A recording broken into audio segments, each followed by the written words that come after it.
To my mother and father. Forward. This book brings together 4 essays on the political thought of Rosa Luxemburg. Some brief remarks on their scope and content are in order here to identify the common set of concerns that has motivated the writing of them. The first essay examines the relationship to Luxemburg's political ideas of her economic theory of capitalist breakdown and disputes the widespread notion that the latter was the basis for a spontaneous conception of the class struggle. In the second essay, her contribution to the debate after 1905 over the nature of the Russian Revolution is elaborated, against a common misconception of it, and some of the issues at stake in this debate, including her own views on the nature of bourgeois democracy, are assessed.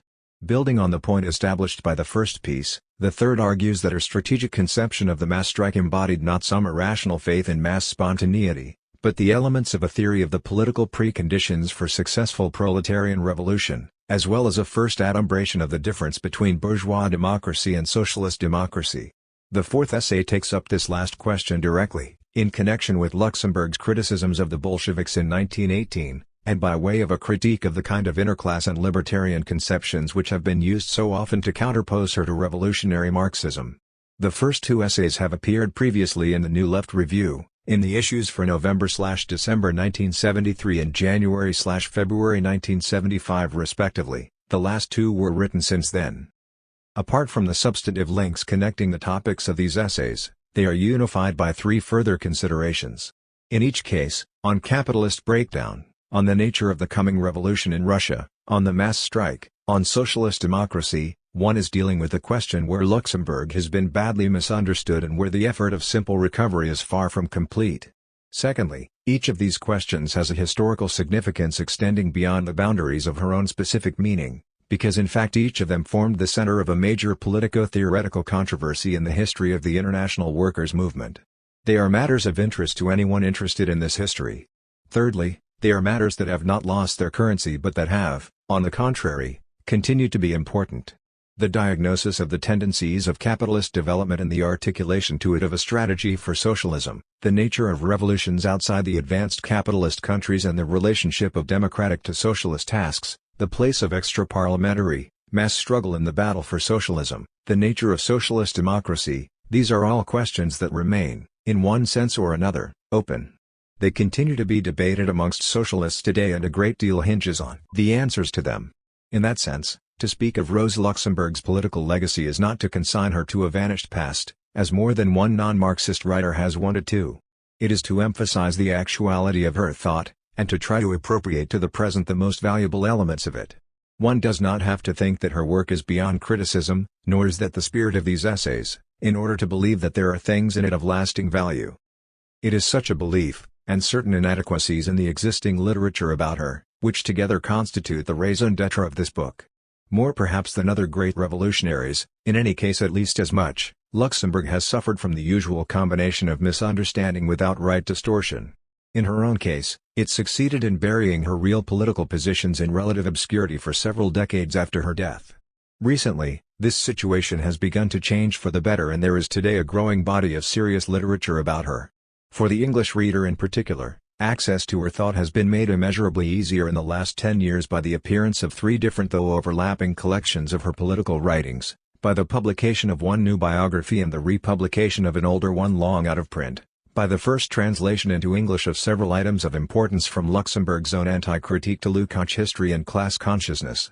Nevertheless, in this matter as in others, the weight of the past is not easily shifted, and her work remains even now the subject of wild assertion and arbitrary or mistaken imputation. In the approach to her ideas there is often, even amongst serious students of them, a lack of analytical care and an insufficiently rigorous regard for the detail of her formulations. All of this helps to explain why there should be in both the structure and the style of the following essays the similarity that each presents and assesses some aspect of Luxemburg's political thought through a critique of misconceptions which are documented by reference to the existing literature. That similarity reflects something of the posthumous fate of her work. It goes without saying that this book is also indebted to the same body of literature, and every effort has been made to record that debt as well. It is also needless to say, given the very form of the book, that it makes no pretense to being an exhaustive treatment of her life or ideas. It is intended only as a contribution to clarifying them. I should like to thank Michael Lowy, Robin Blackburn, and Perry Anderson, who at various times discussed various points with me as well as giving me encouragement. More especially, I should like to express my gratitude to Adele Geras who, stage by stage, and more or less line by line, went through the writing of this book with me. Responsibility for its contents remains, of course, my own. Manchester, December 1975. Barbarism and the Collapse of Capitalism 1.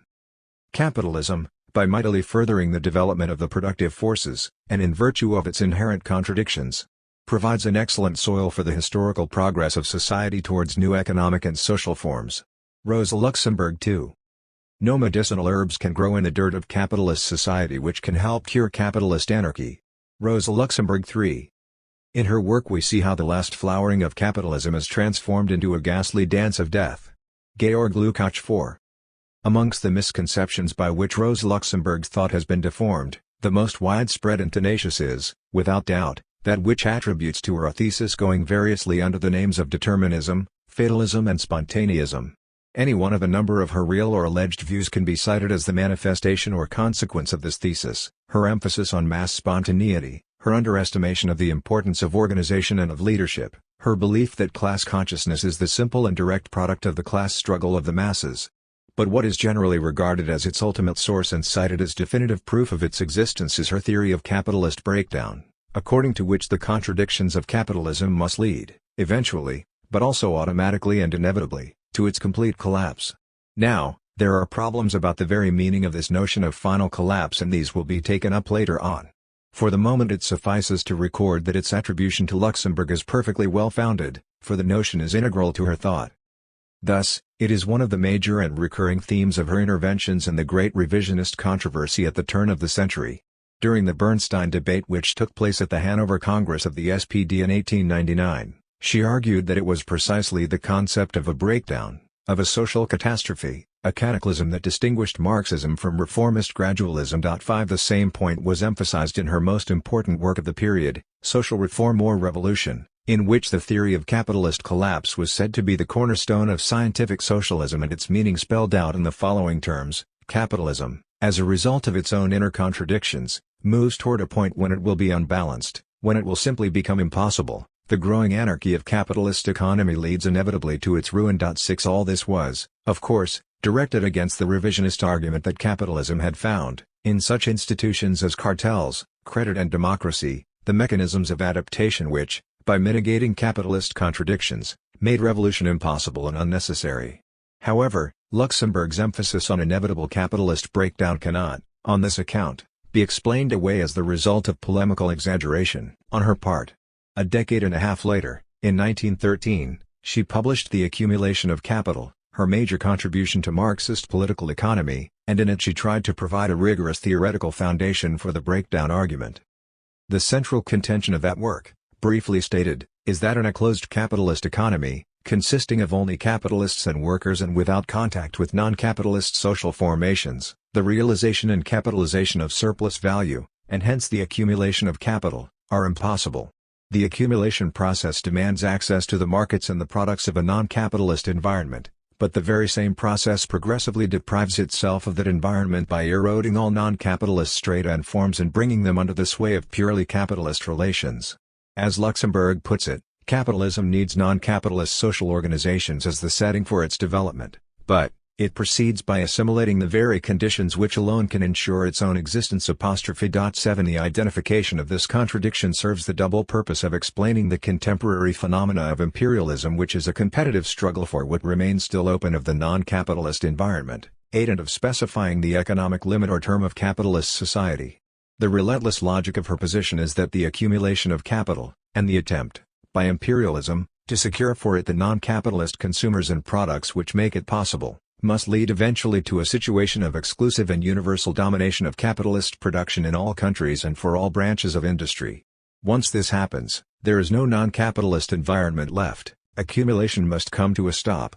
The realization and capitalization of surplus value become impossible to accomplish, the collapse of capitalism follows inevitably, as an objective historical necessity. 9 Now, it is true that even in the accumulation of capital, where Luxemburg says almost nothing about the concrete forms of proletarian class struggle, this catastrophist vision is tempered by the qualification that the limit of capitalist accumulation is a theoretical one, which will never actually be reached. The revolt of the international working class against the rule of capital will preempt it. 10 Despite this qualification, however, it remains the case for her that capitalist society has a purely economic limit in the specific sense that the dynamics of capitalist accumulation must lead to a point where it becomes an impossibility, where, with or without the revolt of the working class, it must inevitably collapse.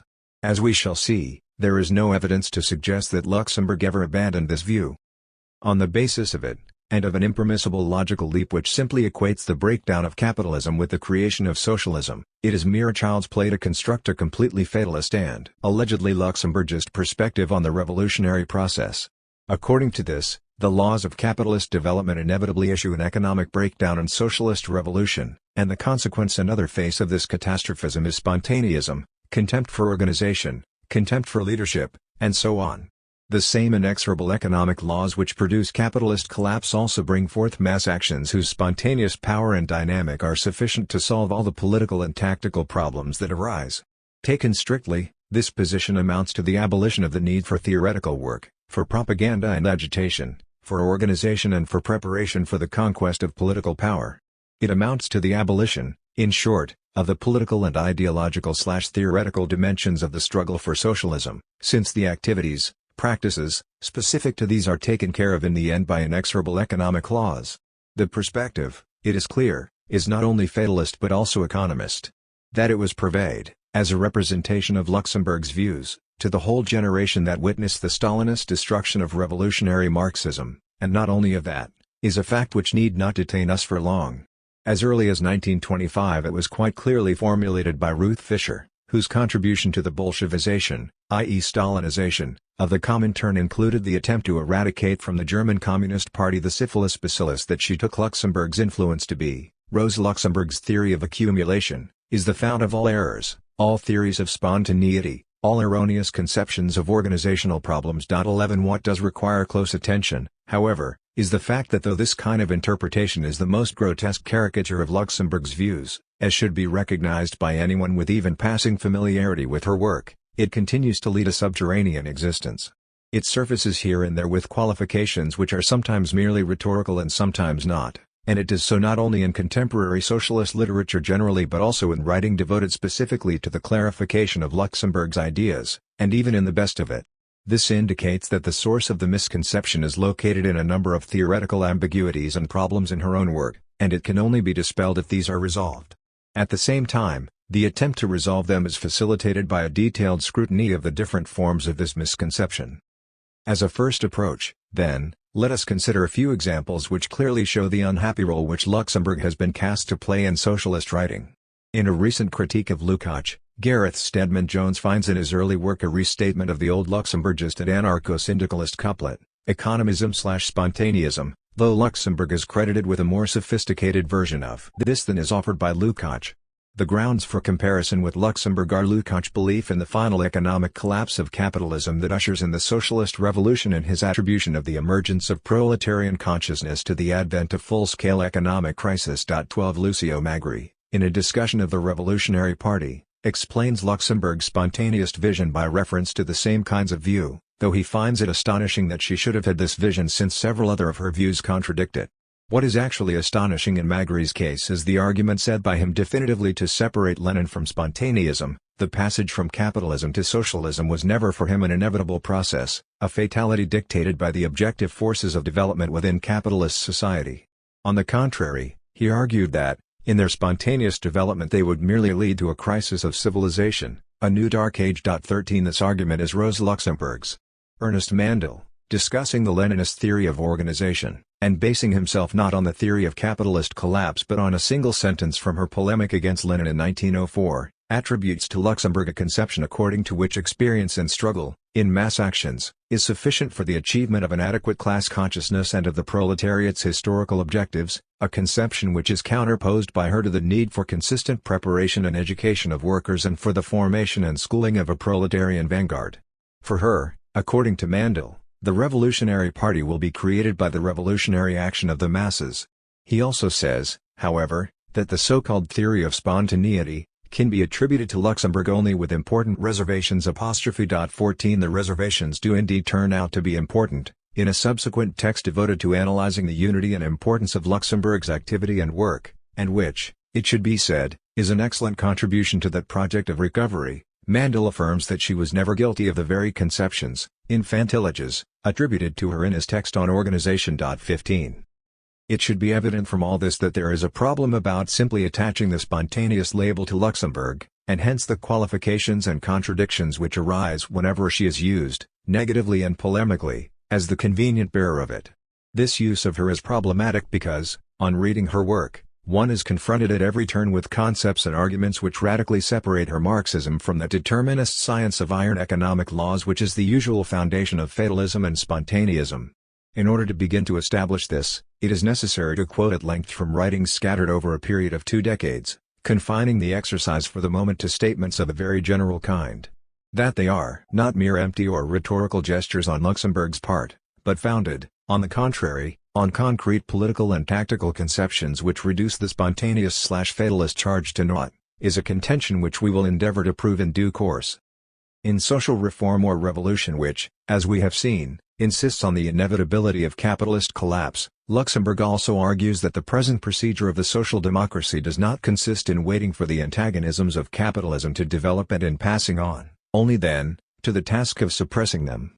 On the contrary, the essence of revolutionary procedure is to be guided by the direction of this development, once it is ascertained, and inferring from this direction what consequences are necessary for the political struggle. 16 The thought which is expressed ambiguously in this passage is reiterated, this time clearly, in a text on militarism which dates from the same period, in relation to the military system Schiphol doesn't understand, just as Bernstein doesn't understand in relation to capitalism as a whole, that society's objective development merely gives us the preconditions of a higher level of development, but that without our conscious interference, without the political struggle of the working class for a socialist transformation or for a militia, neither the one nor the other will ever come about. 17 What these passages say, to anticipate somewhat, is that if the collapse of capitalism is written, as a blind fatality, in its objective economic antagonisms, the creation of socialism is not. The latter requires a conscious political struggle on the part of the working class. Nor is this a working class without organization and leadership whose elemental power alone permits it to storm heaven. Luxemburg's mass strike pamphlet of 1906, which is often regarded as the seat of such a metaphysic, explicitly repudiates it. The Social Democrats are the most enlightened, most class-conscious vanguard of the proletariat. They cannot and dare not wait, in a fatalist fashion, with folded arms for the advent of the revolutionary situation. They must now, as always, hasten the development of things and endeavor to accelerate events. Though it is not in the party's power actually to create a revolutionary situation, what it can and must do is to make clear the political tendencies, when they once appear, and to formulate them as resolute and consistent tactics. 18 Putting this in a nutshell, Luxemburg wrote in 1915, passive fatalism can never be the role of a revolutionary party like the Social Democracy. 19. 2 more passages will suffice to complete the general point being made here. They also date from 1915. The first, which measures social democracy's capitulation to the First World War against what it supposedly stood for in the preceding decades, may be regarded as Luxemburg's own thesis on Feuerbach, just as in Marx himself the roles of acute historical analyst and bold revolutionary, the man of ideas and the man of action were inseparably bound up, mutually supporting and complementing each other. So for the first time in the history of the modern labor movement the socialist teachings of Marxism united theoretical knowledge with revolutionary energy, the one illuminating and stimulating the other. Both are in equal measure part of the essence of Marxism, each, separated from the other, transforms Marxism into a sad caricature of itself. Put to the test by an event it had foreseen, social democracy proved itself unwilling and unable, on the basis of that understanding, actually to make history. 20. The second passage is the much-quoted one from the Junius pamphlet. It is quoted here again at such length because the argument being pursued turns upon it. Man does not make history of his own volition, but he makes history nevertheless. The proletariat is dependent in its actions upon the degree of maturity to which social evolution has advanced. But again, social evolution is not a thing apart from the proletariat, it is in the same measure its driving force and its cause as well as its product and its effect. And though we can no more skip a period in our historical development than a man can jump over his shadow, it lies within our power to accelerate or to retard it. The final victory of the socialist proletariat will never be accomplished, If the burning spark of the conscious will of the masses does not spring from the material conditions that have been built up by past development, socialism will not fall as manna from heaven. It can only be won by a long chain of powerful struggles, in which the proletariat, under the leadership of the social democracy, will learn to take hold of the rudder of society to become, instead of the powerless victim of history, its conscious guide.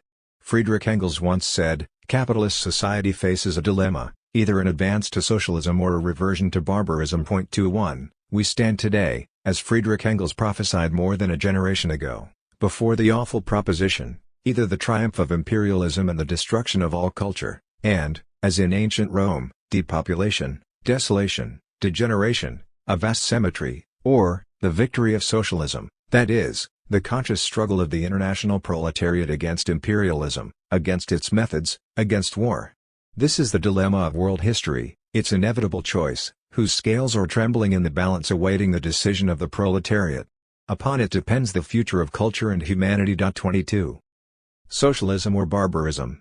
This affirmation of a historical alternative, of an outcome still to be decided and in genuine doubt, is no mere passing thought on Luxemburg's part.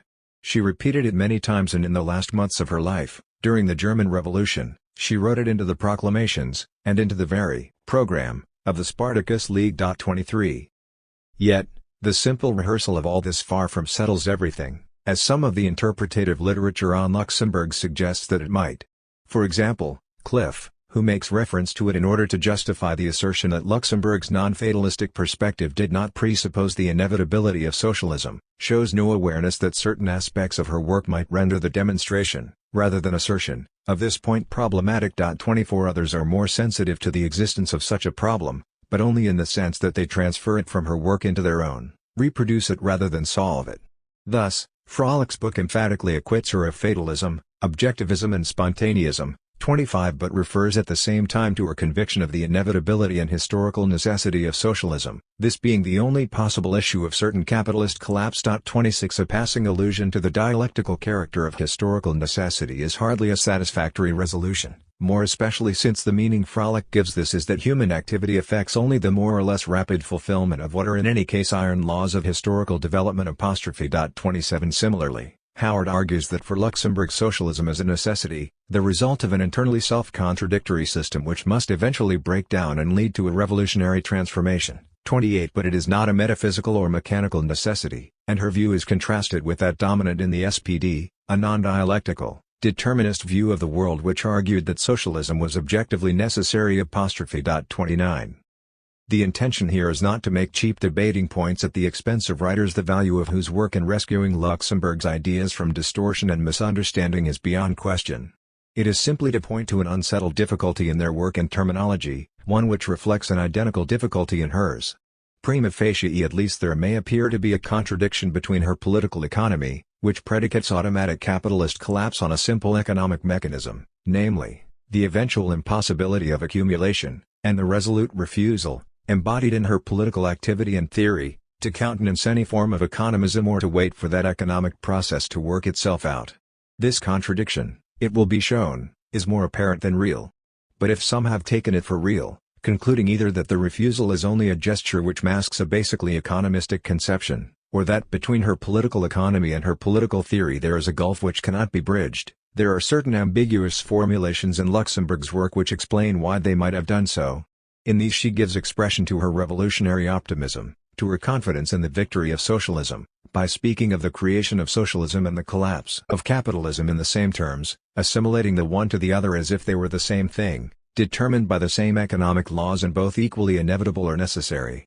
If there is anything which can be said to mask the meaning of Luxemburg's work, it is formulations such as these. In any case, it would be tendentious to ignore their existence, and so a few examples, drawn again from writings which cover a period of 20 years, will be cited. In her contribution to the debate over revisionism, in propounding her theory of accumulation, and in defending that theory against its critics, Luxemburg insisted that socialism was a historical necessity. 30 She argued, in 1899, that the inevitability of proletarian victory was demonstrated by a scientific socialism, in 1915, that the same thing was assured by the inexorable laws of history, and at the end of 1918, that it was guaranteed by the prepotent law of historical determinism. 31 Finally, The elision or reduction on which such statements were based is evident when she speaks, in 1899, of the inevitability of capitalist collapse, leading, and this is only another aspect of the same phenomenon, to socialism. 32 or when she asserts, in 1915, that the rebellion of the workers, the class struggle, is only the ideological reflection of the objective historical necessity of socialism, resulting from the objective impossibility of capitalism at a certain economic stage. 33 or when she argues, in 1918, that it is the objective insolubility of the tasks confronting bourgeois society that makes socialism a historical necessity and the world revolution inevitable. 34 that these formulations mask rather than present Luxemburg's meaning we will now proceed to show by examining and rebutting two attempts to cope with the contradiction to which they gave rise. The first attempt is that of the late Peter Nettel, and is succinctly resumed in the following judgment. Rosa Luxemburg always postulated failure as an alternative to the successful resolution of the dialectic. Chaos or defeat could engulf the emerging society. There was nothing inevitable or automatic about her doctrine, provided one does not rely on the accumulation of capital alone. 35 In other words, for Nettel, there is indeed a contradiction in Luxemburg's work between the affirmation and denial of determinism, the theory of accumulation and collapse being identified as the side of the first, while the socialism or barbarism formula is regarded as at least one indication of the second.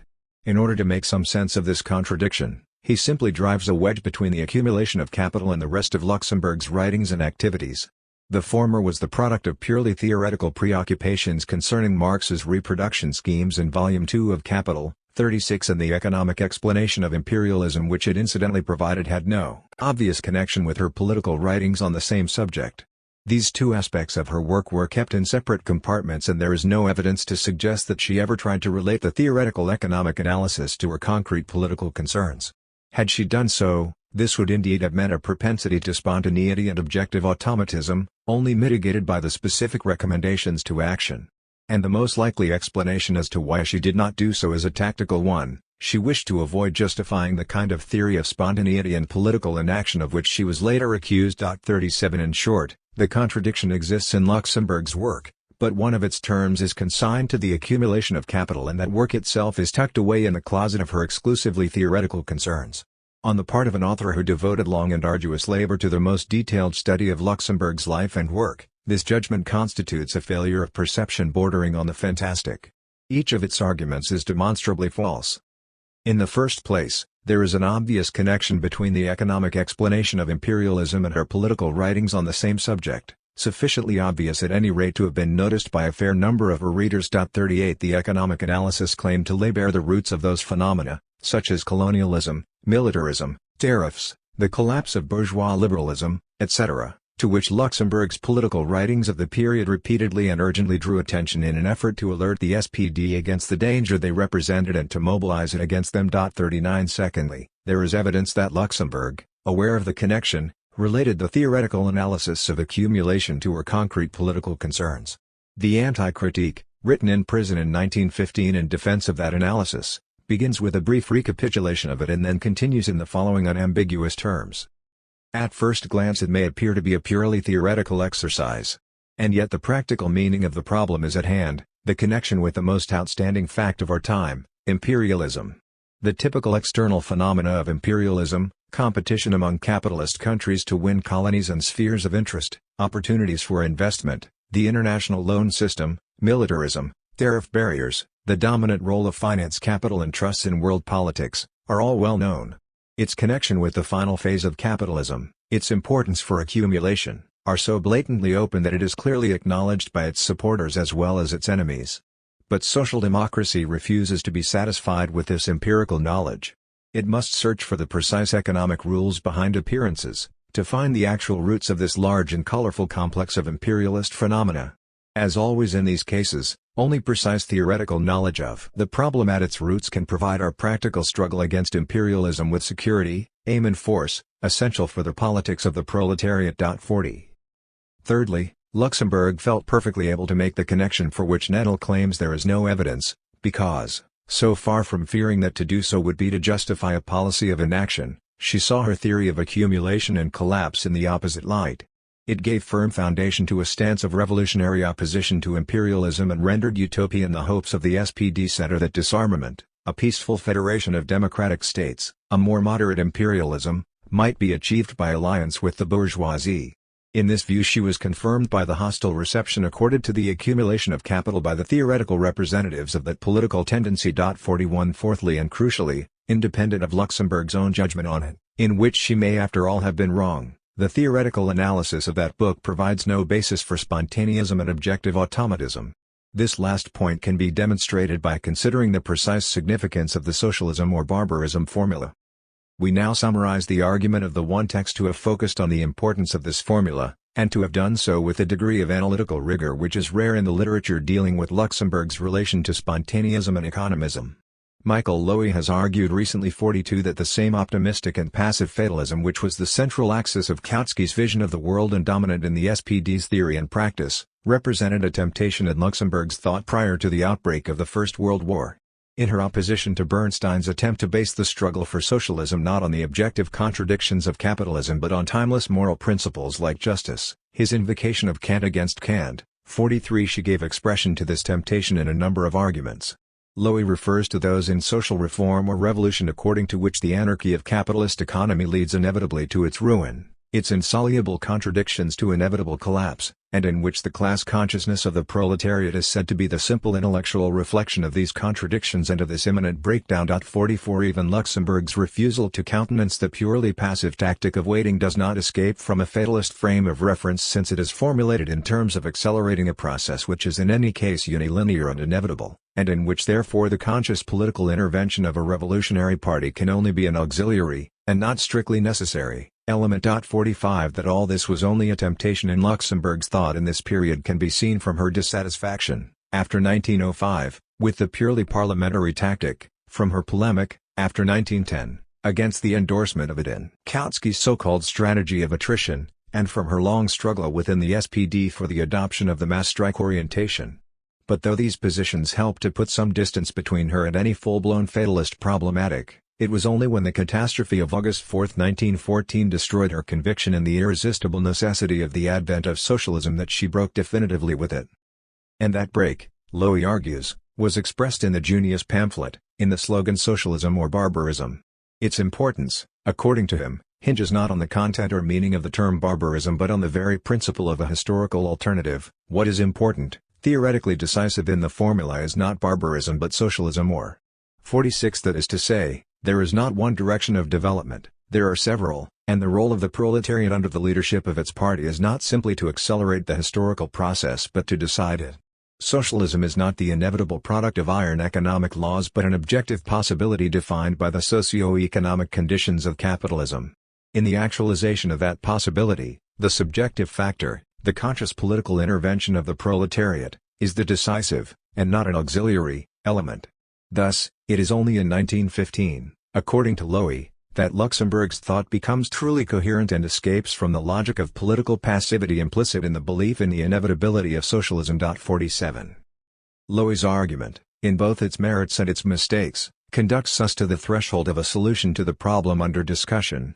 By its clear and rigorous definition of the problem, it correctly identifies the significance of the socialism or barbarism formula, the possibility which it offers of giving coherent foundation to a non-fatalist, non-economistic and revolutionary Marxism.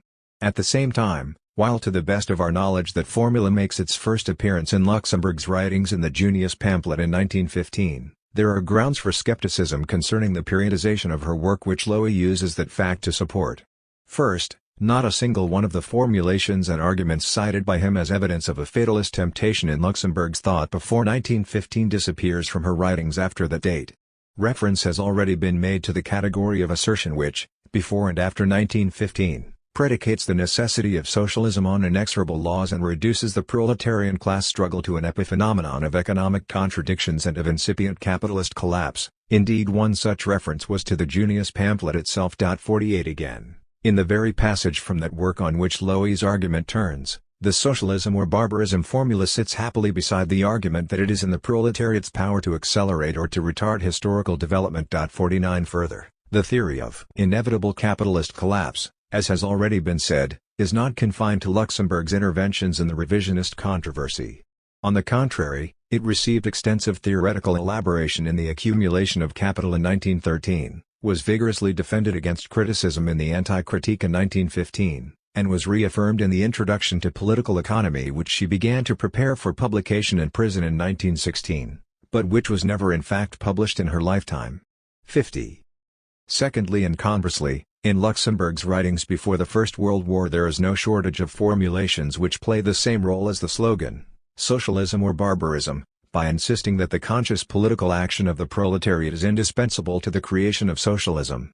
One of these, dating from 1899, has already been mentioned: without the conscious political struggle of the working class the socialist transformation will never come about, since the objective development of capitalist society provides its preconditions only. 51 To this may be added the argument of social reform or revolution that socialism will be the consequence not only of the growing contradictions of capitalist economy, but also of the comprehension by the working class of the unavoidability of the suppression of these contradictions through a social transformation, also of the increased organization and consciousness of the proletarian class, which constitutes the active factor in the coming revolution. 52 And to that may be added the following argument of 1903, the socialist revolution can only be completed by the working class, only the mass struggle, the organization of the proletariat and its enlightenment can bring about the conditions necessary for the future society. 53. The temptation of, propensity to, fatalist economism, if it exists at all, can no more be confined to the pre-war writings than it can to the accumulation of capital. The break, if it exists at all, between the temptation on the one hand and activist revolutionary politics on the other, runs throughout Luxemburg's life and work from beginning to end in the shape of a logical contradiction.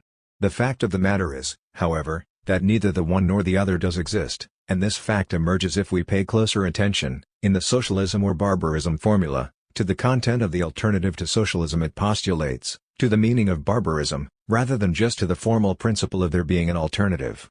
For what then becomes apparent is that the idea of inevitable capitalist collapse and the idea of socialism or barbarism, the two ideas which Nettle and Lowy, and the literature on Luxemburg more generally, regard as contradictory, opposing them to one another as representatives, respectively, of fatalism and activism, that these two ideas, so far from being contradictory, are not even different.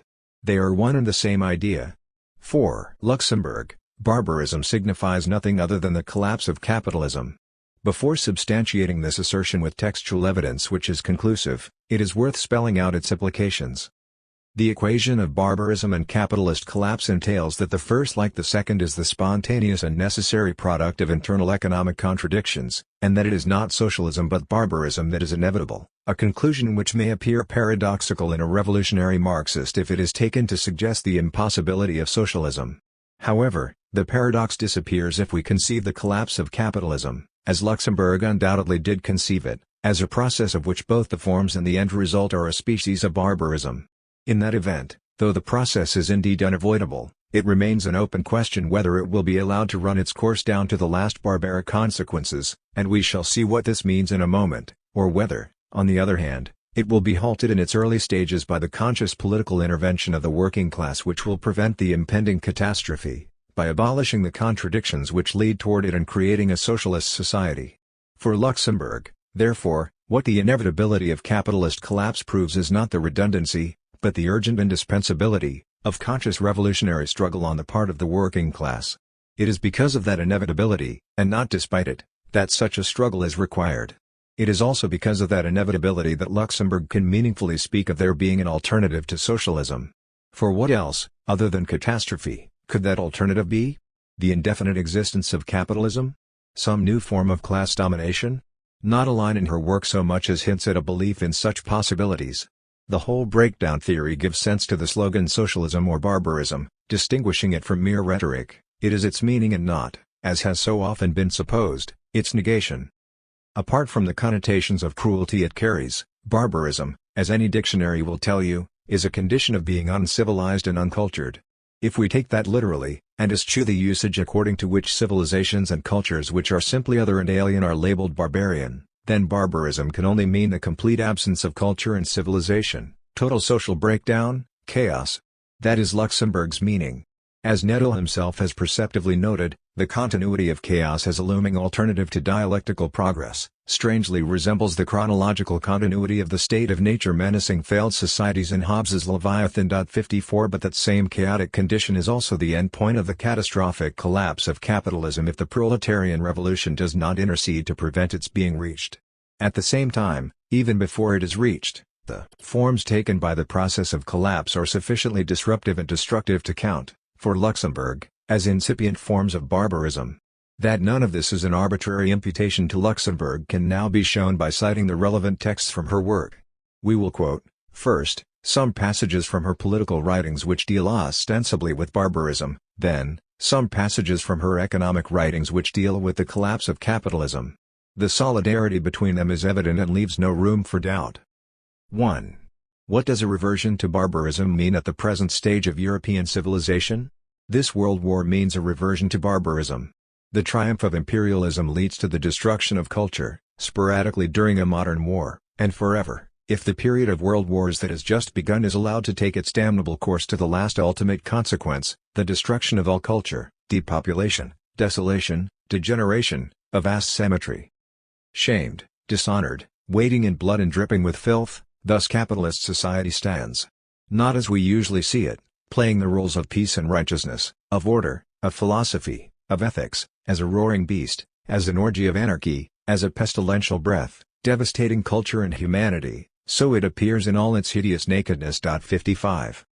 The imperialist phase of the rule of capitalism has indeed made peace illusory by actually declaring the dictatorship of militarism, war, to be permanent.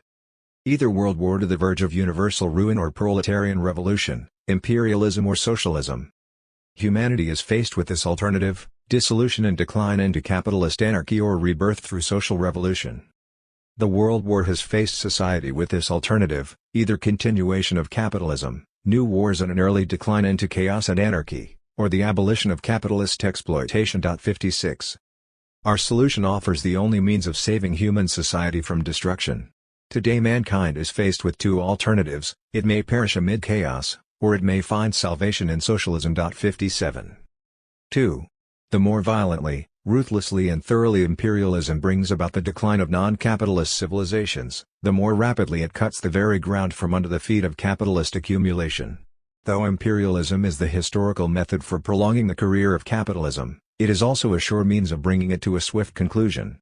This is not to say that capitalist development must be actually driven to this extreme. The mere tendency towards imperialism of itself takes forms which make the final phase of capitalism a period of catastrophe. Capitalism prepares its own downfall under ever more violent contortions and convulsions. The more ruthlessly capital sets about the destruction of non-capitalist strata at home and in the outside world, the greater also is the change in the day-to-day history of capital. It becomes a string of political and social disasters and convulsions, and under these conditions, punctuated by periodical economic catastrophes or crises, accumulation can go on no longer. 58. Expansion has accompanied the entire history of capitalism, and in its present, final, imperialist phase, it has adopted such an unbridled character that it puts the whole civilization of mankind in question. Imperialism brings catastrophe as a mode of existence back from the periphery of capitalist development to its point of departure. The expansion of capital, which for 4 centuries had given the existence and civilization of all non-capitalist peoples in Asia, Africa, America and Australia over to ceaseless convulsions and general and complete decline, is now plunging the civilized peoples of Europe itself into a series of catastrophes whose final result can only be the decline of civilization or the transition to the socialist mode of production. Seen in this light, the position of the proletariat with regard to imperialism leads to a general confrontation with the rule of capital. The specific rules of its conduct are given by that historical alternative. 59. Marx discovered how these same laws regulating the present economy work towards its collapse, by the increasing anarchy which more and more endangers the very existence of society itself, by assembling a chain of devastating economic and political catastrophes. The inherent tendencies of capitalist development, at a certain point of their maturity, necessitate the transition to a planful mode of production consciously organized by the entire working force of society, in order that all of society and human civilization might not perish in the convulsions of uncontrolled anarchy. Socialism becomes a historic necessity, because it is a result of the operation of the very laws of capitalist development. 60. When Luxemburg was condemned by Otto Bauer for offering a conception of capitalist collapse which placed the whole emphasis on the mechanical impossibility of realizing surplus value and none on the action of the educated, united and organized working class, she contemptuously repudiated the charge. 61 In the light of the preceding argument and the above documentation, one can see that both the charge and its repudiation are well-founded. Bauer was referring to the thesis, which is unquestionably there, that the approaching impossibility of accumulation, in itself and quite regardless of the dispositions of the working class, spelled doom for capitalist society. Luxemburg, for her part, was referring to the contention that the catastrophic nature of this process was such as to make the revolutionary conquest of power by the proletariat a task of utmost urgency. And this, in terms of the argument here being made, is the essential point. For, if it is true that she subscribed to a theory of capitalist breakdown based ultimately on the postulation of purely economic disequilibria, and in that sense economist, it is also true that this did not serve as the springboard toward what is more usually understood by economism, the denigration or underestimation of theory and ideological combat, of political organization and leadership, uncritical faith in the power of spontaneity, etc. It did not because it could not, the collapse of capitalism and the creation of socialism not being identified in Luxemburg's mind. Left to itself, capitalism in collapse could no more become an authentic socialist society than can a patch of ground, barren through neglect, become a field of wheat. Capitalism could not become socialism by the dynamic of its economic laws alone. What it offered was some preconditions and a threat, and it required a concerted initiative on the part of the proletarian historical agent to put the first to good use and to preempt the second. If this is so, how can one account for the fact that Luxemburg did sometimes speak of revolutionary political initiatives as the mere accelerators of a unilinear process, of socialist revolution as simply the other face of capitalist collapse, of socialism as a historical necessity or inevitability? That such formulations are ambiguous is a point which has already been conceded, and there can be no question of trying to explain them all away. Nevertheless, at the risk of special pleading, some considerations may be offered in extenuation. First, this kind of terminology was the common language of all Marxists of the period, from Kautsky through to Lenin, 62, a usage which in no way abolished the real differences between them with regard to revolutionary politics. Secondly, these statements may have a psychological meaning. They may reflect Luxemburg's confidence in the ability of the proletariat to wage its class struggle to a successful conclusion, her revolutionary optimism that, in view of the alternative, they would surely do so, her faith in the victory of socialism. But such psychological qualities, essential to some degree in every revolutionary, are by themselves not equivalent to the theoretical conception according to which socialist revolution, as the product of inexorable economic laws, is beyond the power of human beings either to prepare or to prevent. Kautsky Dixit, 63, which is as good as saying it is ordained by God. As Lelio Basso has put it, until her last breath, Rosa Luxemburg had faith in the victory of socialism, but she never grew tired of repeating that this victory would not be a matter of destiny, but the result of a stubborn and conscious battle on the part of the masses. 64. Thirdly, the last cited passage from Luxemburg's work should in itself serve as sufficient warning that the mere presence in a text of formulations of this kind does not justify the imputation of fatalism. There it is written, black on white, that socialism is a historical necessity, the result of the very laws of capitalist development, because there is an alternative to it. What necessitates it, i.e. makes it the indispensable means toward further historical progress, is the danger of universal ruin. There is more than one kind of necessity under the sun. Again, when Luxemburg speaks of revolutionary action as a way of accelerating a course of development which is in any case objectively in progress, she expresses ambiguously what is expressed perfectly adequately elsewhere in her work, namely, the view that Marxism fuses an interpretative theory, or science, of objective laws with the revolutionary energy and will, which, on the basis of that theory, attempt actually to change the world. The first divorced from the second, the theory from the practice, is not Marxism but a sad caricature, a miserable, rotten parody, of it. 65 This is recognizably the problematic of the theses on Feuerbach and, as such, definitively distinct from any mechanistic conception of history. In short, to accept at their face value the formulations in question, inferring from them, and against overwhelming evidence to the contrary, that Luxemburg's Marxism is economist, fatalist, spontaneist, is to denature the sense of her work. The conclusion of the foregoing argument is aptly summed up in the words, again, of Lelio Basso, whose merit, unique to the best of our knowledge, is not only to have grasped the point, others have done that, but also to have expressed it clearly, When Rosa Luxemburg spoke of socialism as a historical necessity, she did not mean that she considered it a fatality. 66 The judgment is borne out by these words from the last speech of her life: socialism is a historical necessity. Socialism is inevitable, not merely because proletarians are no longer willing to live under the conditions imposed by the capitalist class, but further because, if the proletariat fails to fulfill its duties as a class, if it fails to realize socialism, we shall crash down together to a common doom. 67 In order to arrive at this conception in its broadest and most general lines, we have had to concern ourselves with the negative and preliminary task of clearing away the misunderstandings surrounding Luxemburg's breakdown theory which obscure it. In the third essay of this book, we shall undertake the more positive task of trying to illuminate the political concepts which define its content and make Luxemburg's rejection of the views with which she has so often been charged more than an abstract gesture. By way of conclusion here, we offer some observations on Luxemburg's notion of catastrophe. Proudhon would formulate the problem thus: preserve the good side of this economic category, eliminate the bad. For him the dialectic movement is the dogmatic distinction between good and bad. What constitutes dialectical movement is the coexistence of two contradictory sides. Karl Marx 68. There is one great fact, characteristic of this our 19th century. On the one hand, there have started into life industrial and scientific forces, which no epoch of the former human history had ever suspected. On the other hand, there exist symptoms of decay, far surpassing the horrors recorded of the latter times of the Roman Empire. In our days everything seems pregnant with its contrary. Karl Marx 69. It is beyond the purpose of this essay to pass judgment on the technical analysis which informs Luxemburg's theory of capitalist collapse. As far as we are competent to determine, it does seem to rest on a number of wrong assumptions concerning Marx's schemes of reproduction.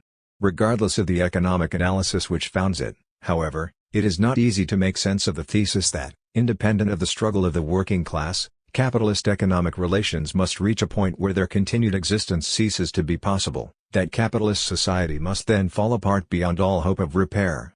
Such an idea, which has meaning with regard to a mechanical contraption or architectural structure, is misguided when applied to a set of social relations. 70 The same goes for the apocalyptic vision, implicit in that idea, of the end of civilization and of society itself. No doubt, the prospect of nuclear and/or ecological catastrophe may, today, be invoked to lend that vision plausibility. But at any point short of extinction human society of one kind or another will oppose its imperatives to the putative threat of the void. Even the situation of endemic war, and of insoluble economic and political crises, which Luxemburg envisaged as the imperialist alternative to socialism, constitutes a mode of social existence with its own cultural forms, and not just irredeemable chaos. That said, however, it would be a mistake simply to dismiss the socialism or barbarism formula as the product of a fevered imagination. For, it represents the extrapolation to its logical limit, ad absurdum, of something which is true and important, and which separates Marxism from all the philosophies of pure progress with which it has been confused. And that something is, the profoundly and inescapably contradictory nature of the whole of capitalist development. Imperialism, for Luxemburg, is not just the unbridled militarism and violence which allows her to speak of barbarism even before capitalism reaches its point of final collapse, it is also, as has already been said, the historical basis and material precondition of socialism. 71 Capitalism, throughout its course, is not only a series of technological and cultural achievements, an extension of political liberties and rights, it is also exploitation and repression, force, deceit and murder. 72 Luxemburg's perception of this is not limited to the innocent registration of an empirical fact, to the chronicling of a historical record. It is theoretically reflected in her conception of the very nature of capitalism. As the following quotation bears witness, it is one of the peculiarities of the capitalist order that within it all the elements of the future society first assume, in their development, a form not approaching socialism but, on the contrary, a form moving more and more away from socialism. Exactly because capitalist development moves through these contradictions, must the proletariat seize political power and suppress completely the capitalist system. Social democracy does not attempt the futile task of picking for itself all the good sides of history and rejecting the bad sides of history. Capitalism furnishes besides the obstacles also the only possibilities of realizing the socialist program. 73 To those like Bernstein, who wanted to free Marxism from its dialectical scaffolding, retaining only the emphasis on the growth of social wealth and of the social productive forces, in conjunction with general social progress, 74 Capitalism is only recognizable in its good sides. The bad sides are arbitrary excrescences, warts on an otherwise lovely face. They are not integral to the existence of capitalism, and general social progress will in time remove them, or, more weakly, there is no reason in principle to prevent one thinking that they could be removed, to produce a pure, peaceful and democratic capitalist society. Those who nurture or purvey this hope have a long time to wait. Roughly until the sun burns out, to borrow a phrase used by Luxemburg in a different context. The celebrated contradiction between forces and relations of production is not fully understood if it is conceived, mechanistically, to refer only to a late or mature stage of capitalist development. Capitalist relations of production, on this conception, are progressive for a period because they foster the development of the productive forces. Then, a point in time is reached when they cease to do this, act as fetters on the productive forces, come into conflict with them. Only then does the contradiction arise. Making all due allowance for the truth expressed in this conception, that the achievements of capitalism are historically progressive and the essential prerequisite for socialism, it is misleading, to say the least. For, this contradiction arises with the very origins of capitalism and is expressed in the fact that each of the latter's achievements, so long as it continues to serve capitalist ends, is double-edged. The advent of machinery was not an unmixed blessing to those who lived its effects, no more is technical innovation to the laboring population of contemporary capitalist societies. The scientific and technological development unleashed by capitalist society has provided not only increased forces of production and liberation but also new modes of destruction and oppression. It is sufficient to name them to uncover the rational kernel in Luxemburg's vision of barbarism: gas chambers, nuclear weapons and napalm, scientific methods of interrogation and torture, the free fire zone and the strategic hamlet. Capitalist society is not only parliamentary democracy and the rule of law but fascist dictatorship and police terror. All of which spell something other than unalloyed progress. If the limit of capitalism is a point in time, the point when its living victims will destroy it, it is equally something carried within that social order from its very inception, a congenital incapacity to subordinate its undoubted achievements to the needs of human beings, the human misery suffered and still being suffered, the unspeakable cruelties perpetrated and still being perpetrated in pursuance of its ends, exploitation and profit. For this reason, it is quite incorrect to oppose to one another, as alternative characterizations of capitalism, the view that it is just the most recent form of slavery, in a broad sense of the word, and the view that it represents a progress, an important accretion of dignity, freedom and welfare for the masses of the people. 75 Insofar as exploitation and the apparatus for its maintenance are realities, it is the first, and insofar as the rule of law, trade unions, social security, better material and cultural standards, etc., where these things exist at all, represent significant gains, it is also the second.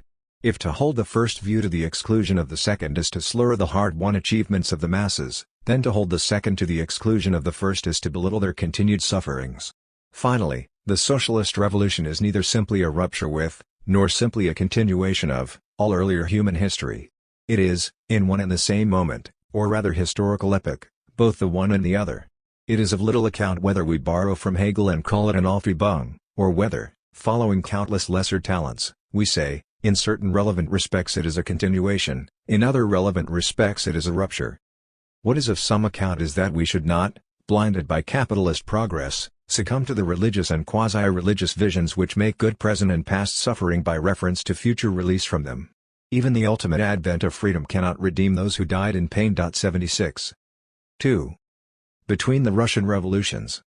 As is well known, a number of different strategic lines on the nature of the Russian Revolution crystallized, during and immediately after 1905, out of a debate which received its impetus from the revolutionary upheaval of that year. Rosa Luxemburg was a participant in this debate within Russian and European social democracy. Her contribution is recorded in some of her articles and speeches of the period. These, and later writings, offer a coherent formulation of her general alignment in relation to the three contemporary conceptions provided, respectively, by the Mensheviks, by Lenin and by Trotsky. The present essay documents, and tries to resolve, the deep confusion which exists concerning Luxemburg's attitude toward the Russian Revolution in the period before 1917. In 1931, Stalin ventured a little essay in the historiography of the European socialist movement. Its main purpose was to assert that the struggle against Kautsky and the SPD Center had been undertaken earlier and more energetically by Lenin than by Luxemburg and the German left Social Democrats.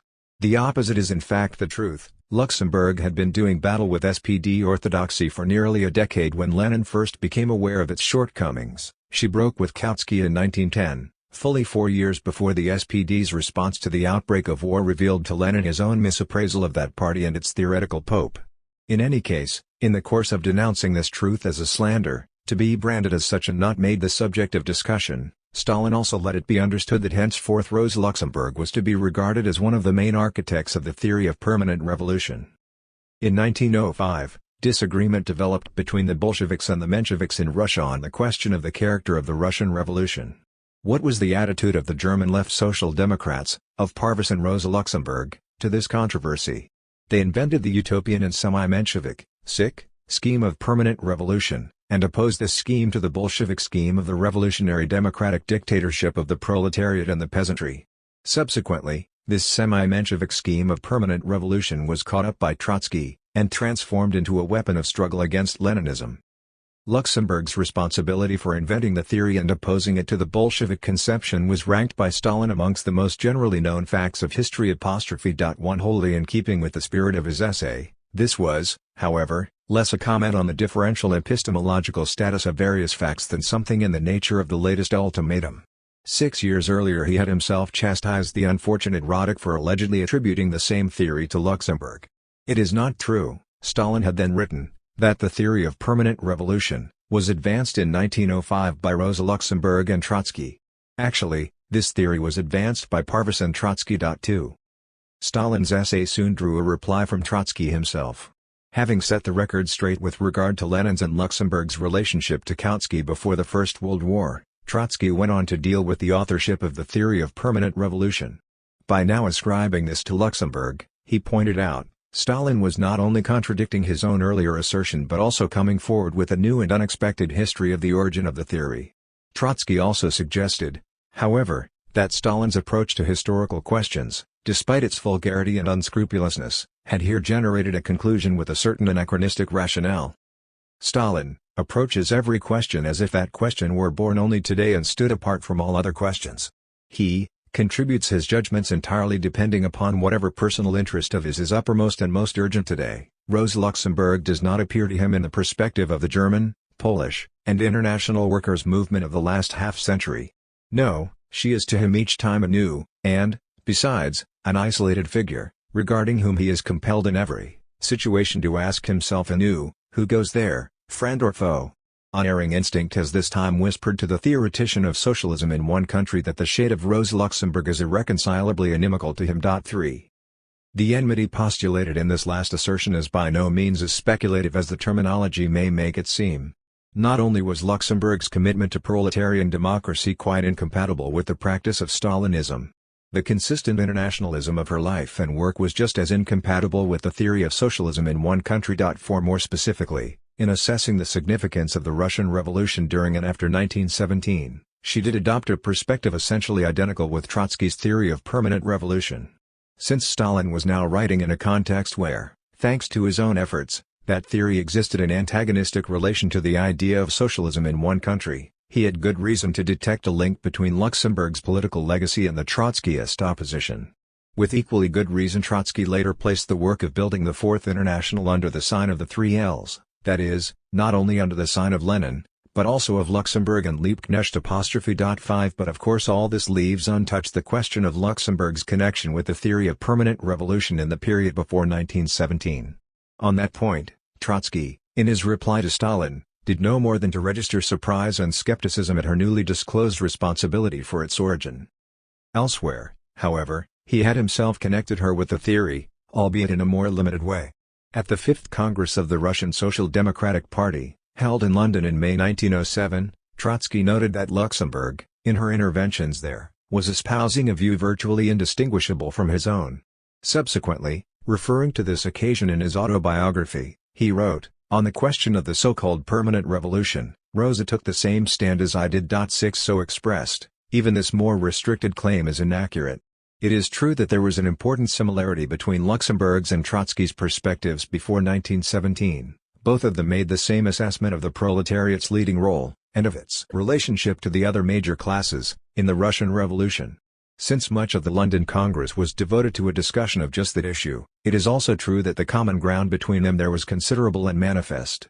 Trotsky's autobiographical contention, that Luxemburg's position at the Congress was the same as his own, undoubtedly refers to this area of overlap which was real enough.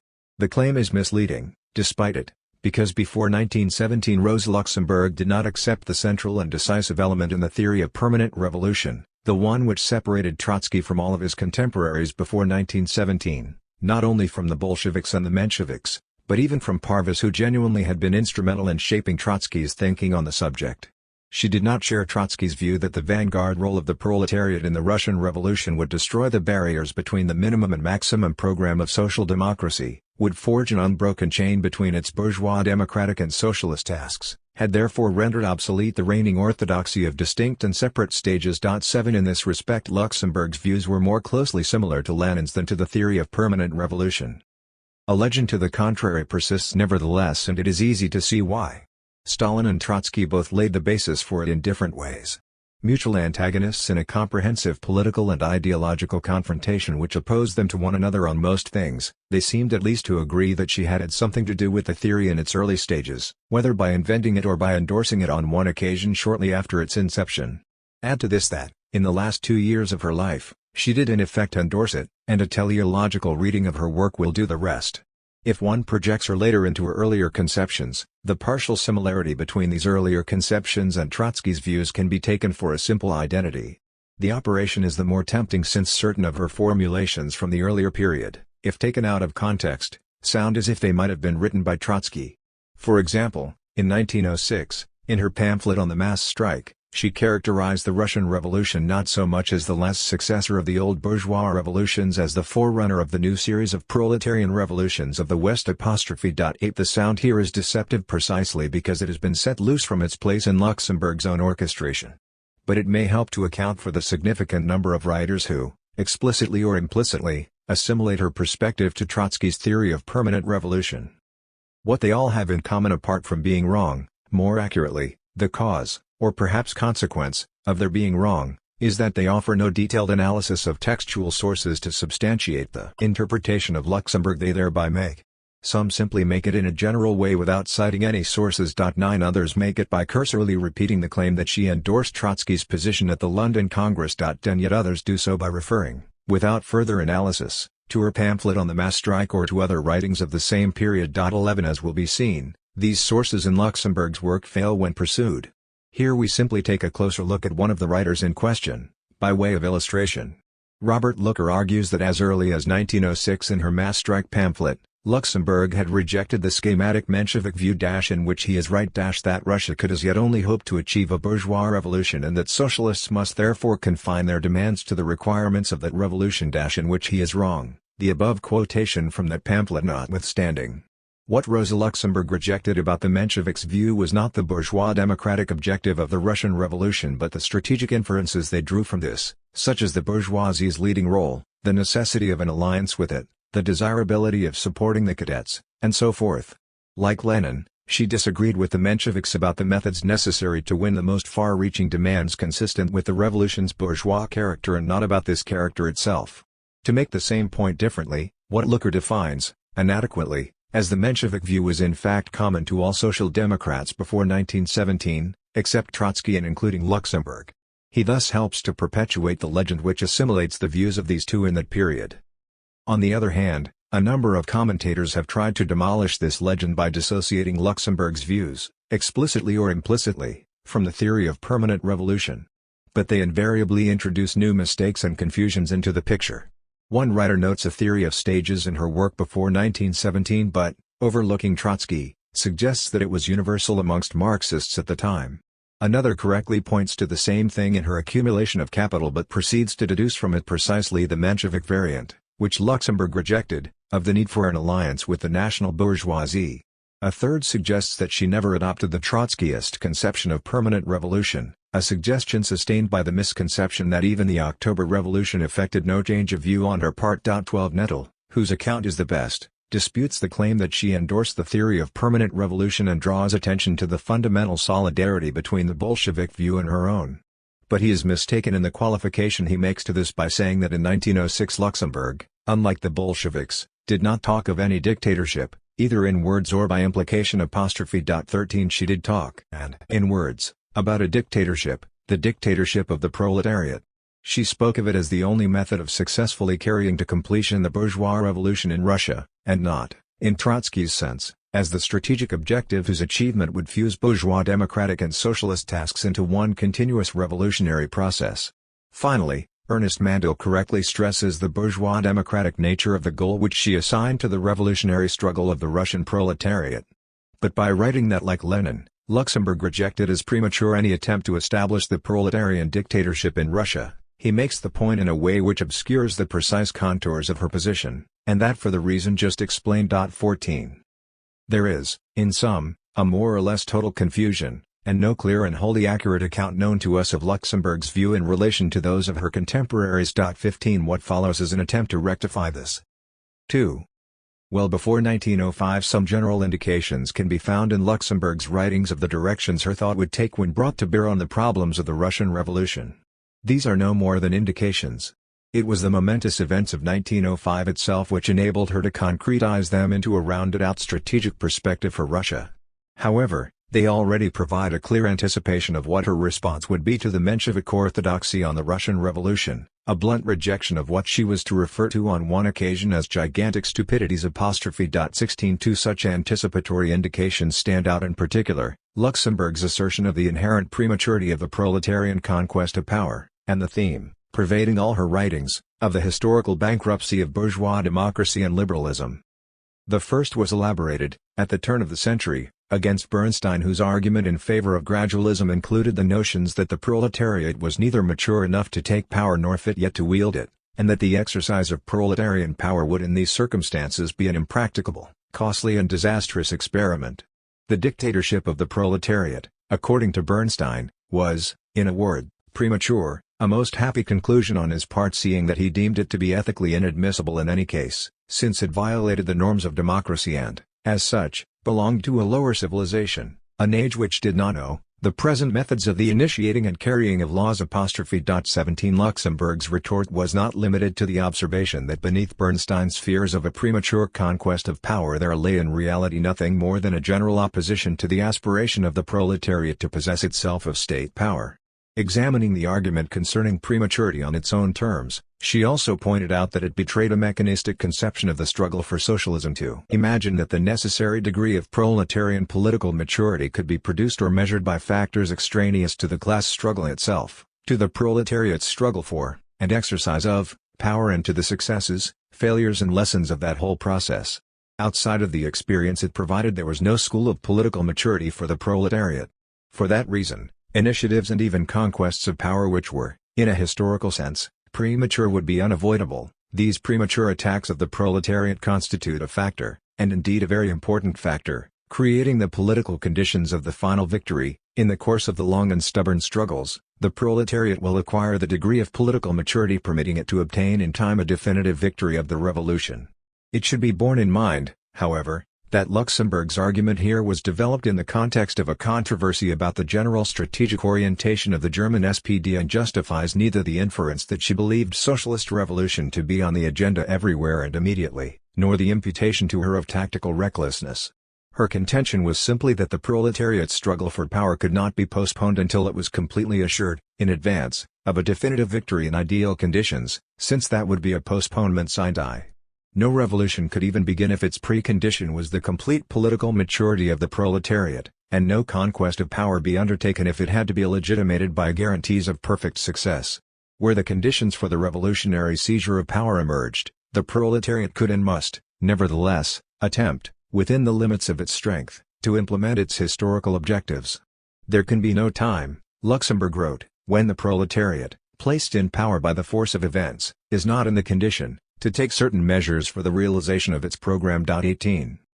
The significance of this argument in the present context and its distance from simple rebels' impatience. 19 are revealed by a consideration of the second theme, Luxemburg's diagnosis of the contemporary condition and prospects of bourgeois democracy. The program of German social democracy, adopted at Erfurt in 1891, contained not only those demands, The so-called maximum program, in which the party expressed its ultimate, socialist objective, but also a set of immediate demands, the minimum program, to be fought for and won on the terrain of capitalist society itself, concerning the acquisition and extension of bourgeois rights and liberties and the improvement of the material conditions of the working class. Luxemburg's attitude to the minimum program was far from being cavalier, despite her sustained fight against the way in which it was understood and projected, first by the revisionists, then by the party leadership and the political center from which the leadership drew its support. She vigorously opposed the revisionist attempt to excise the maximum program from the perspectives of the SPD. From 1905 onward she opposed, equally vigorously, the party's actual practice of delaying the struggle for socialism to some unspecified future even while continuing to affirm and reaffirm its currency. She tirelessly exposed as illusory and false the conceptions on which this contradictory practice was based, that the trade unionist and parliamentary struggle for the minimal demands could be a substitute for a strategy of mass struggle leading towards the conquest of power, that secreted within that day-to-day, bread-and-butter struggle was some automatic trajectory towards socialism, that the trade union and electoral strength of the working class could become, through organic growth and a social democratic majority in the Reichstag, the dictatorship of the proletariat, that bourgeois parliamentarism itself might be the organ of proletarian dictatorship and democracy. Yet, at no time and in no way did Luxemburg belittle the importance to be attached to the struggle of the working class for elementary bourgeois democratic rights. She believed, on the contrary, that that struggle was now the only support capable of sustaining bourgeois democracy, and that one of social democracy's most urgent contemporary tasks was to save bourgeois parliamentarism from the bourgeoisie. 20. Underlying this belief were two arguments, both of them expressed during the course of the revisionist controversy, though Luxemburg continued to adhere to them thereafter. The first was that the institutions of bourgeois democracy, albeit no substitute for the dictatorship of the proletariat which they could not render superfluous, were needed by the working class nevertheless, since the rights of organization and expression which they allowed, and the very struggle for the defense and enlargement of those rights, constituted at least part of the indispensable preparation for its conquest, and exercise, of power. The second was that these same institutions of bourgeois democracy had, from the point of view of the bourgeoisie, exhausted their historical function and would be, indeed were being, progressively abandoned by it. Luxemburg challenged Bernstein's naive and unilinear view according to which some law of progress guaranteed that democracy was the exclusive or even natural political form for capitalist relations of production, all other reactionary political phenomena being no more than accidental aberrations from the general law. Not only was this false historically, since capitalism had already coexisted with numerous political forms, from absolute monarchy through constitutional monarchy and democratic republic to Bonapartism. It also provided a dangerously mystifying perspective for the future. Bourgeois democracy, according to Luxemburg, had played a necessary though limited historical role in the bourgeoisie's struggle against feudalism and in its mobilization of the masses in that cause. But so soon as this struggle was completed or compromised, so soon as its stimulating fire went out, as she contended it had already done on a more or less international scale, then bourgeois democracy lost its historical purpose, became useless and dispensable to the bourgeoisie itself. Threatened by a rising working class and racked by the convulsions of imperialist rivalry and militarism, the bourgeoisie would not hesitate to jettison its own democratic institutions. Since these had now lost the kind of support provided by this class in its heroic period, Luxemburg's prognosis for them, should the workers' movement fail in their defense, was uniformly bleak. Hence the assertions that democratic institutions have completely exhausted their function as aids in the development of bourgeois society, that liberalism is now absolutely useless to bourgeois society, that bourgeois democracy must logically move in a descending line, that bourgeois parliamentarism has completed the cycle of its historical development and has arrived at the point of self-negation, that parliamentarism has lost all significance for capitalist society. 21. Hence the references, in a later period, to the inner wretchedness of bourgeois liberalism, to the merciless trampling down of the last remnants of bourgeois liberalism and bourgeois progress, to the miserable breakdown of the last remnants of bourgeois democracy. 22. There is in all this an evident underestimation on Luxemburg's part of bourgeois democracy's potential use, to the capitalist class, and potential lifespan, as one form of capitalist rule, within the metropolitan centers of imperialism.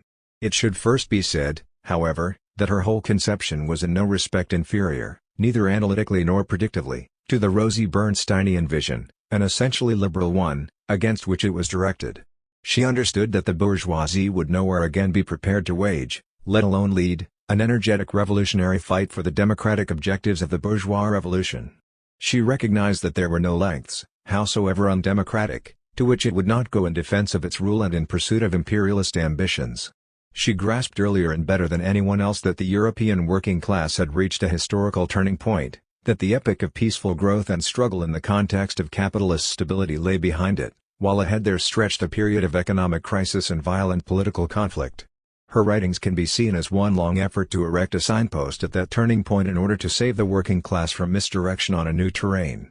When the policy of the SPD which she had criticized for a decade came to fruition, during the First World War, in the Burgfrieden and the party's support for the fatherland, she anticipated the general essence, if not the precise and convulsive forms, of the unparalleled calamity which this capitulation foreshadowed and which, 20 years later, would overtake the German and European working class and European Jewry in the shape of triumphant Nazism.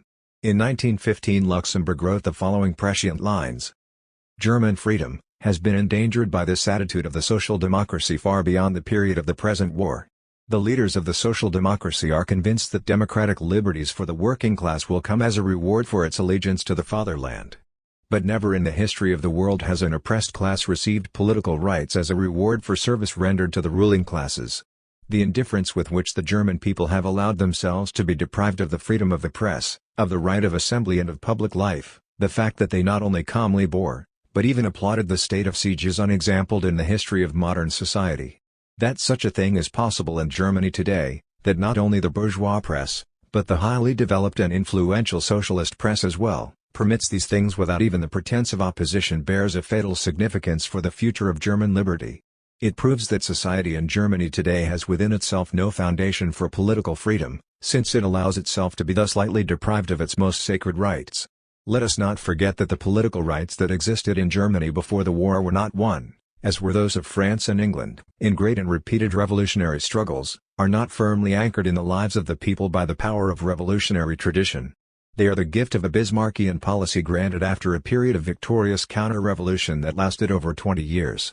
German liberties did not ripen on the field of revolution, they are the product of diplomatic gambling by Prussian military monarchy. They are the cement with which this military monarchy has united the present German Empire. Danger threatens the free development of German freedom not from Russia, but in Germany itself.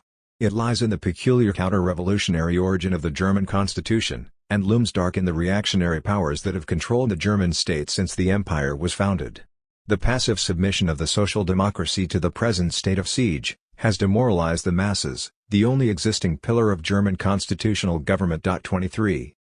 Judged against a period which was bracketed by two bloody and destructive world wars, a period in which bourgeois democracy, where it survived, was subject to severe strain and pressure and, where it did not, made way for the most murderous variant of capitalist rule, Luxemburg's fruition, during the First World War, in the Burgfrieden and the party's support for the fatherland, she anticipated the general essence, if not the precise and convulsive forms, of the unparalleled calamity which this capitulation foreshadowed and which, 20 years later, would overtake the German and European working class and European Jewry in the shape of triumphant Nazism. In 1915 Luxemburg wrote the following prescient lines. German freedom has been endangered by this attitude of the social democracy far beyond the period of the present war. The leaders of the social democracy are convinced that democratic liberties for the working class will come as a reward for its allegiance to the fatherland. But never in the history of the world has an oppressed class received political rights as a reward for service rendered to the ruling classes.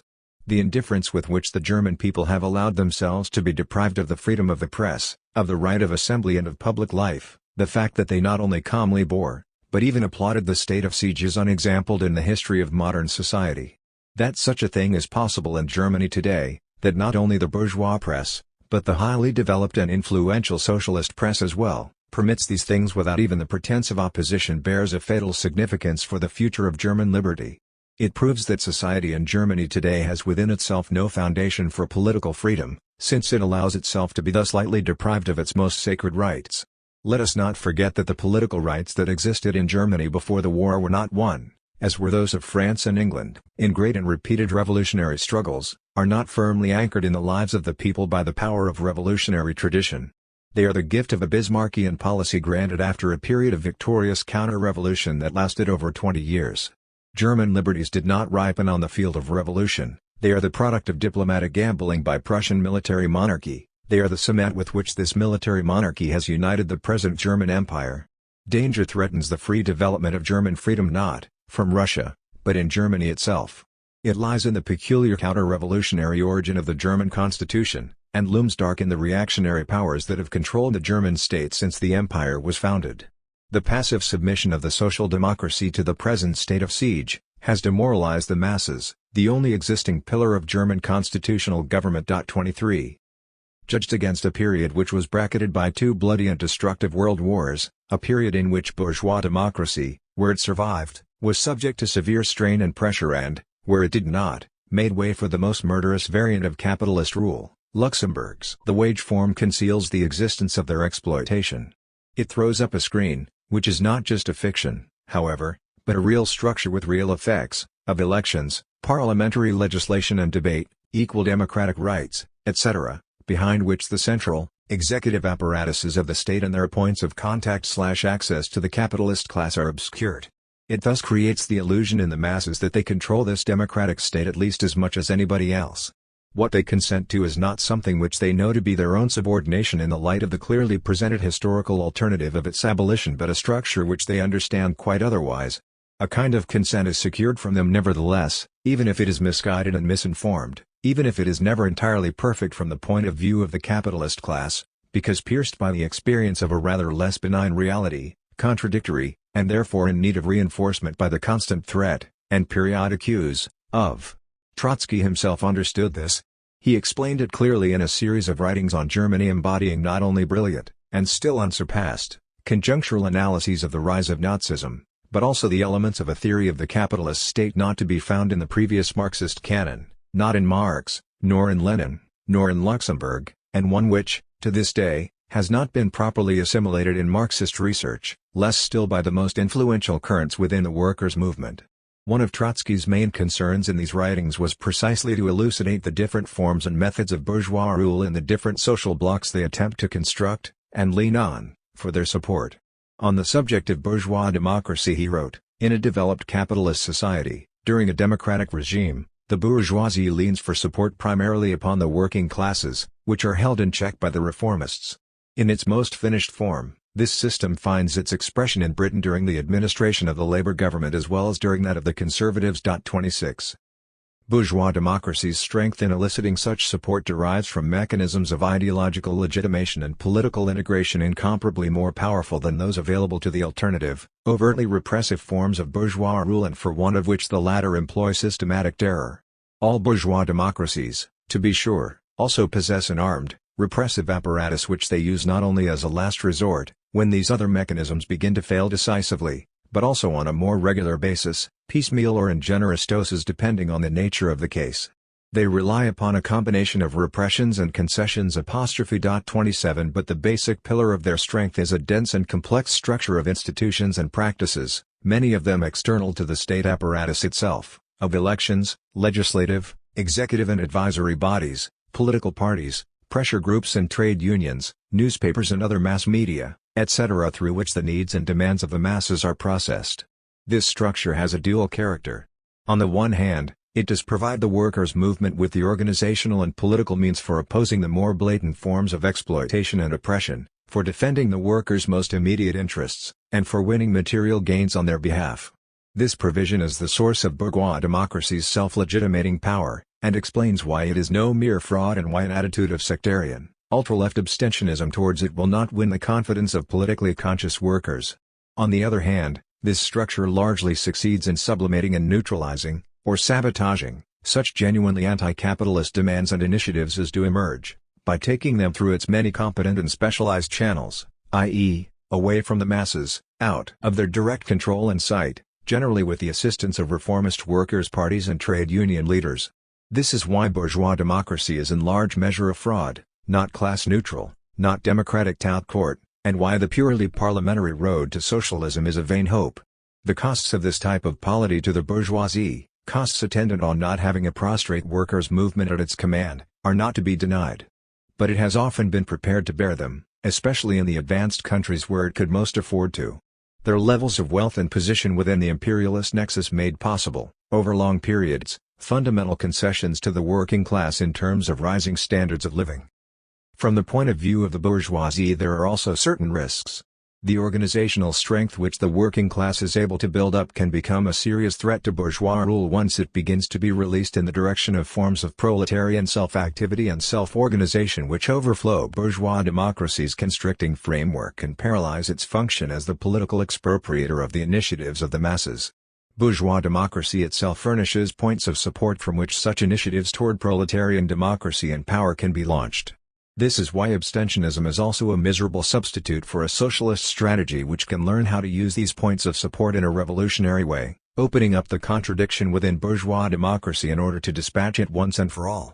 The bourgeoisie has, in any case, been prepared to live with these risks up to a point. But only up to a point. Wherever and whenever the dam has begun to burst, it has moved, in the most resolute and bloodiest possible fashion, to liquidate all the paraphernalia of democratic government. And no one has yet produced a convincing reason for thinking that things are now different in this respect, though before September 11, 1973 Chile was offered in place of a reason. Luxemburg was therefore entirely correct to insist that the capitalist class is everywhere less sentimental about democracy than about its own continued rule. Nor was she alone in doing so. It has been a central principle of revolutionary Marxism, supported by good evidence, that the road to socialism cannot bypass the preparation of the working class and its allies for armed self-defense and armed struggle. Accordingly, the denial of this principle by individuals and organizations within the labor movement, whether social democratic or communist, has always marked their passage toward, or destination at, ameliorative, reformist perspective unable to get beyond or, sometimes, even see beyond the end of capitalist society. None of this, however, adds up to bourgeois democracy's uselessness to the bourgeoisie in an epochal sense. It is not just that it has proved its worth, in certain conditions and over a considerable period of time, as a means of containing and integrating the masses. The course of liquidating it into naked repression, particularly where it has achieved any real hold, also entails both risks and costs for the bourgeoisie. For, this course amounts to an open declaration of war on the workers' movement, a war whose outcome is never entirely certain. Even if the bourgeoisie triumphs, this is likely to be at the expense of a profound economic dislocation, and of a generalized ideological and social crisis which it will not quickly be able to repair. Furthermore, the hands into which it thereby entrusts its rule, whether those of military chieftains or those of fascist demagogues, have not always proved as pliable to its will or as sensitive to the long-term dictates of capitalist accumulation as have its democratic representatives and functionaries. It is out of fears and considerations of this kind that the bourgeoisie, though often forced to resort to them, is less than enthusiastic about what Trotsky, in a reference to fascism, termed the plebeian means of solving its problems. 28 While, therefore, there is every reason, both defensive and offensive, for the workers' movement to be alert and vigorous in its attention to bourgeois democracy, a point on which Luxemburg was, once again, perfectly correct to insist. It is not true to suggest, as she did, that the bourgeoisie for its part will carelessly or light-mindedly abandon it. By the same token, it is not universally true to say that the workers' movement is its only contemporary support. On the contrary, where the workers' movement is the only such support, their bourgeois democracy is doomed in a much shorter-term sense than Luxemburg intended, frequently a conjunctural one. Withdrawing its support from democratic institutions which are beginning to jeopardize its rule, the bourgeoisie will either succeed in finding the means to overturn them or it will fail, and if it fails in that then the ultimate sanctions of its hegemony will have crumbled. The working class will understand this. The capitalist class, to conclude here, has continued to give support to bourgeois democracy in certain conditions not because this class is, in the 20th century, a revolutionary or progressive force, but because it is not. It has used bourgeois democracy, where it could, to arrest that one form of revolutionary progress which has been haunting it for over a century and which is now more urgent than ever, the emancipation of the working masses from exploitation. Bourgeois democracy still performs this function for it in the countries of advanced capitalism today. How long it can continue to do so is a problem that has yet to be resolved. 3. Luxemburg's underestimation of bourgeois democracy's potential resilience in the advanced capitalist countries was coupled with a converse, and paradoxical, overestimation of its prospects outside those countries, in particular, of its prospects in Russia. This compliment was paradoxical because the force which she herself posited as having been the precondition for the birth of a bourgeois democratic polity was, on her own analysis, absent from the Russian situation. Here there was no bourgeois class ready to undertake, in a spirit of democratic radicalism and at the head of the workers and peasants, a resolute fight against the Tsarist order.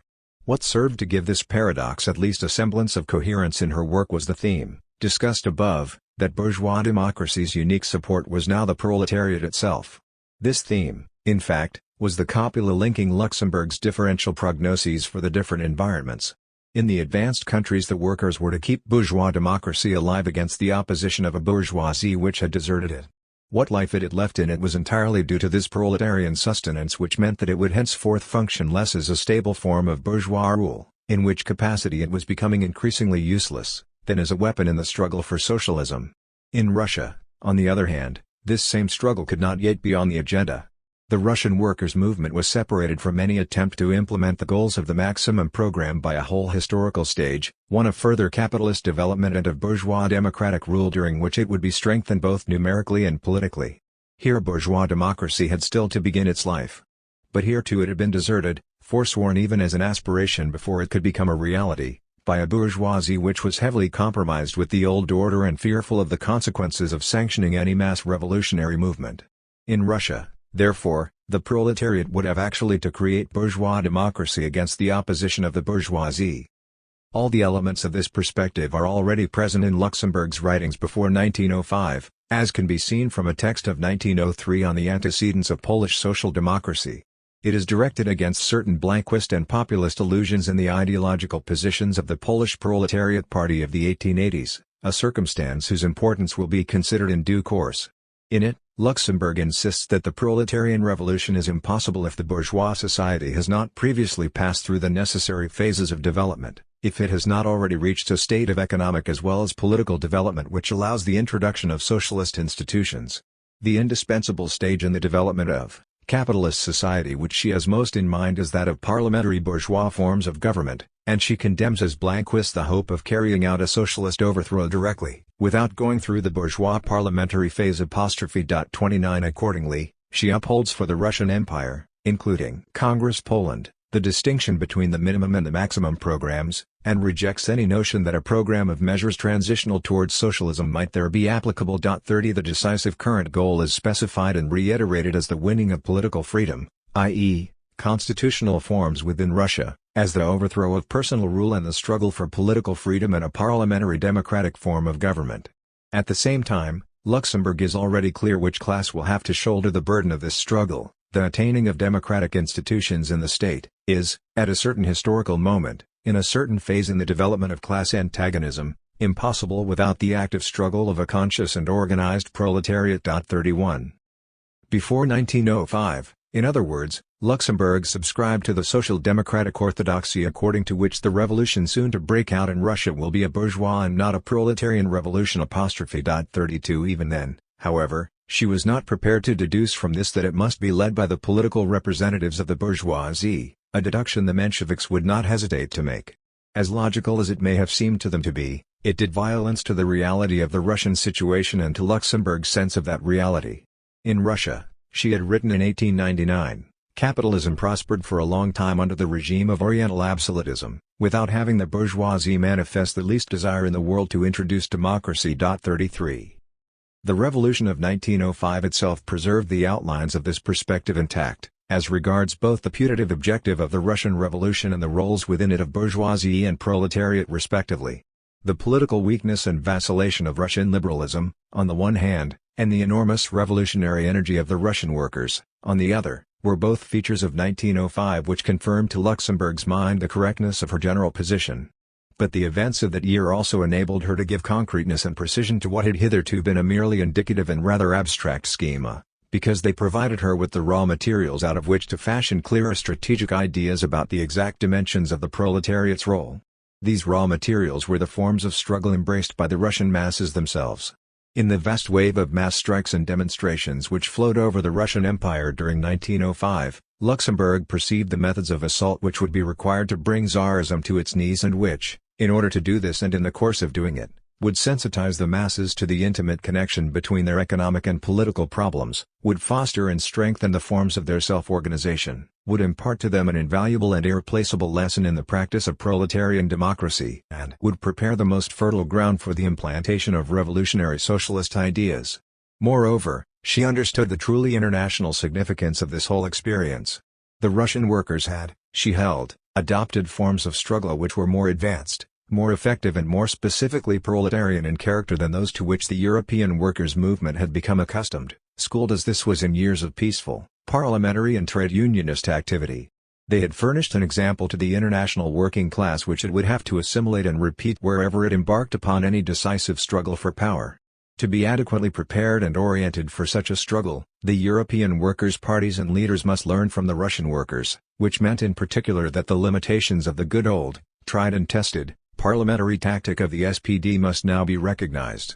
Luxemburg's grasp at this point was second to no one. S.34 And it was in this sense, and this sense alone, that she spoke about the Russian Revolution, in formulations which have led many commentators astray, as the forerunner of the proletarian revolutions of the West, as having a more pronounced proletarian class character than any previous revolution, as being a pure proletarian one. 35 What she meant was not that the Russian proletariat could now go beyond the objectives of the bourgeois revolution but that, in order even to reach them, it had already begun, in advance and anticipation of the European proletariat, to extend and deepen the forms of proletarian combat, and would have to pursue this course to the maximum limit, to the point indeed where, as the ultimate consequence of the Luxemburgist paradox, it would temporarily hold state power in its hands. It is here precisely that we arrive at the fusion, within Luxemburg's response to 1905, of the two themes treated in Section 2 of this essay, the world historical bankruptcy of bourgeois democracy and the irreducible prematurity of the proletarian conquest of power. According to her, the flight of the bourgeoisie from its own liberal values and institutions into the arms of counter-revolution meant, in a country like Russia which had yet to experience the most elementary benefits of bourgeois democracy, that the dictatorship of the proletariat would be required to secure them. In a broad historical sense, that dictatorship would be premature because unable, in the objective conditions defined by the Russian social formation, to initiate a transition to socialism. However, to the Menshevik fears of such prematurity Luxemburg opposed the view that, if the Russian proletariat was bound to suffer a defeat of sorts by having to give up the power which it would for a time possess, this had to be measured against the considerations that the proletariat in power would do its best to implement the entire minimum program of social democracy 36 and that the goals embodied in that program, themselves indispensable preconditions of the struggle for socialism, could not otherwise be reached, certainly not by heeding the Menshevik advice concerning the need for tact and circumspection toward the liberals, the need, that is, to restrict the scope of proletarian struggle and subordinate it to the timid initiatives of the cadets so as not to antagonize them. Luxemburg's perspective, therefore, remained locked within the problematic of a path to socialism involving two distinct, and chronologically separate, revolutionary stages, the first bourgeois, the second proletarian, in aim. It was, for all that, different in a decisive respect from the outlook of the Mensheviks. In 1917, her alignment was to be determined by the decisive difference rather than by the stages theory, hitherto common to her and them, which she finally, but definitively, discarded. Right up until 1917, however, this theory continued to inhabit her work. It is evident, for example, in the following passage from The Accumulation of Capital, published in 1913, in which the Russian Revolution, though its proletarian features are alluded to, is situated firmly within a schema of capitalist emancipation from imperialist domination. The achievement of capitalist autonomy in the hinterland and backward colonies is attained amidst wars and revolutions. Revolution is an essential for the process of capitalist emancipation. The backward communities must shed their obsolete political organizations, relics of natural and simple commodity economy, and create a modern state machinery adapted to the purposes of capitalist production. The revolutions in Turkey, Russia and China fall under this heading. The last two, in particular, do not exclusively serve the immediate political requirements of capitalism. To some extent they carry over outmoded pre-capitalist claims while on the other hand they already embody new conflicts which run counter to the domination of capital. These factors account for their immense drive, but at the same time impede and delay the ultimate victory of the revolutionary forces. A young state will usually sever the leading strings of older capitalist states by wars, which temper and test the modern state's capitalist independence in a baptism by fire. That is why military together with financial reforms invariably herald the bid for economic independence. 37 Again, in 1915, discussing the failure of 1905, Luxemburg characterizes the Russian Revolution in these terms: there was the difficulty of creating a class state for the supremacy of the modern bourgeoisie against the counter-revolutionary opposition of the bourgeoisie as a whole. It was a proletarian revolution with bourgeois duties and problems, or if you wish, a bourgeois revolution waged by socialist proletarian methods. 38. Torn from this last quotation, the phrase, proletarian revolution with bourgeois duties and problems, can of course be read in a Trotskyist sense, since for Trotsky the Russian Revolution did have bourgeois problems to resolve. 39 Its permanence signified not the simple circumvention, leaping, in the Stalinist terminology, of these problems, but their inseparable combination with properly socialist tasks. Enough has already been said to indicate why such a reading of Luxemburg's phrase would be incorrect and, in context, its meaning is in any case unambiguous. Proletarian in method, the Russian Revolution is nevertheless bourgeois in content, its objective being the consolidation of the political supremacy of the modern bourgeoisie. 40 In Section 4 of this essay, we shall document at greater length, and by direct reference to her statements during and immediately after 1905, Luxemburg's attachment to the perspective which has here been briefly sketched. Before doing that, we want to situate this perspective in the context of the wider controversy of which it was a part and to uncover some of its theoretical assumptions and implications. In particular, reference will be made to Lenin's writings of the period, for, with certain differences of emphasis, his strategic orientation was broadly the same as Luxemburg's. 50 years of uninterrupted obfuscation on the part of all those currents in the socialist movement which trace their lineage back, in one way and another, through Stalin, have succeeded in blurring the exact nature of the differences that divided the various parties to the controversy over the Russian Revolution. Since the object of this essay is to give a clear account of Luxemburg's position within the debate, some clarification of the issues at stake in it is essential. Otherwise, the explanation of her work here being attempted may simply be lost in the broader confusion. We shall take as our point of departure for this discussion a number of passages in which Lenin, in the period 1906-9, invokes the authority of Kautsky in support of the strategic perspective of the Bolsheviks. 41. Is the revolution in Russia a bourgeois or a socialist revolution? That is not the way to put the question, says Kautsky. Of course, the Russian Revolution is not a socialist revolution. The socialist dictatorship of the proletariat, its undivided sway, is out of the question. But neither is it a bourgeois revolution, for the bourgeoisie is not one of the driving forces of the present revolutionary movement in Russia. Wherever the proletariat comes out independently, the bourgeoisie ceases to be a revolutionary class. This first answer of Kautsky's is a brilliant vindication of the fundamental principles of Bolshevik tactics. To interpret the category bourgeois revolution in the sense of recognizing the leadership and guiding role of the bourgeoisie in the Russian Revolution is to vulgarize Marxism. The revolution in Russia is not a socialist revolution, for it cannot possibly result in the sole rule or dictatorship of the proletariat. A bourgeois revolution, brought about by the proletariat and the peasantry in spite of the instability of the bourgeoisie, this fundamental principle of Bolshevik tactics is wholly confirmed by Kautsky. Kautsky rectified Plekhanov's mistake by pointing out that the bourgeoisie was not the driving force of the Russian Revolution, that in that sense the days of bourgeois revolutions had passed. The victory of the bourgeois revolution is impossible in our country as the victory of the bourgeoisie. This sounds paradoxical, but it is a fact. This peculiarity does not eliminate the bourgeois character of the revolution. It only determines the counter-revolutionary character of our bourgeoisie and the necessity of a dictatorship of the proletariat and the peasantry for victory in such a revolution. For a coalition of the proletariat and the peasantry, Kautsky, winning victory in a bourgeois revolution, happens to be nothing else than the revolutionary democratic dictatorship of the proletariat and the peasantry. Plekhanov confused the general character of the revolution, its social and economic content, with the question of the motive forces of the revolution. Kautsky immediately detected Comrade Plekhanov's errors and corrected them in his reply. As regards the social and economic content of the revolution, Kautsky did not deny its bourgeois character, on the contrary, he definitely recognized it. 42. Embodying as they do a view of the Russian Revolution which we have called, and which Lenin himself at one point calls, paradoxical, these passages serve to focus attention on the basic community between Lenin's and Luxemburg's positions on this matter. The only differences which they bring to light, one in precision, another in emphasis, relate to the central Bolshevik formula of the period, the revolutionary democratic dictatorship of the proletariat and the peasantry. In the context of what both Luxemburg and Lenin considered to be a bourgeois revolution to whose outcome the revolutionary struggle of the working class would be decisive, she was sometimes prepared, and he usually reluctant, to speak simply of the dictatorship of the proletariat.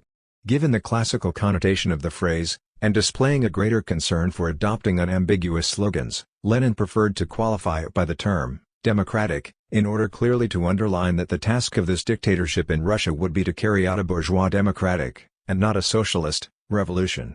Secondly, it must, according to him, be a dictatorship of the proletariat and the peasantry because, except in alliance with the peasants, except by recognizing and encouraging their revolutionary aspiration completely to destroy all the oppressive remnants of serfdom, the proletariat would be unable to consummate the bourgeois revolution in Russia. On both of the substantive points contained in these qualifications Luxemburg concurred. This has already been articulated with regard to the first of them and it must especially be emphasized now with regard to the second.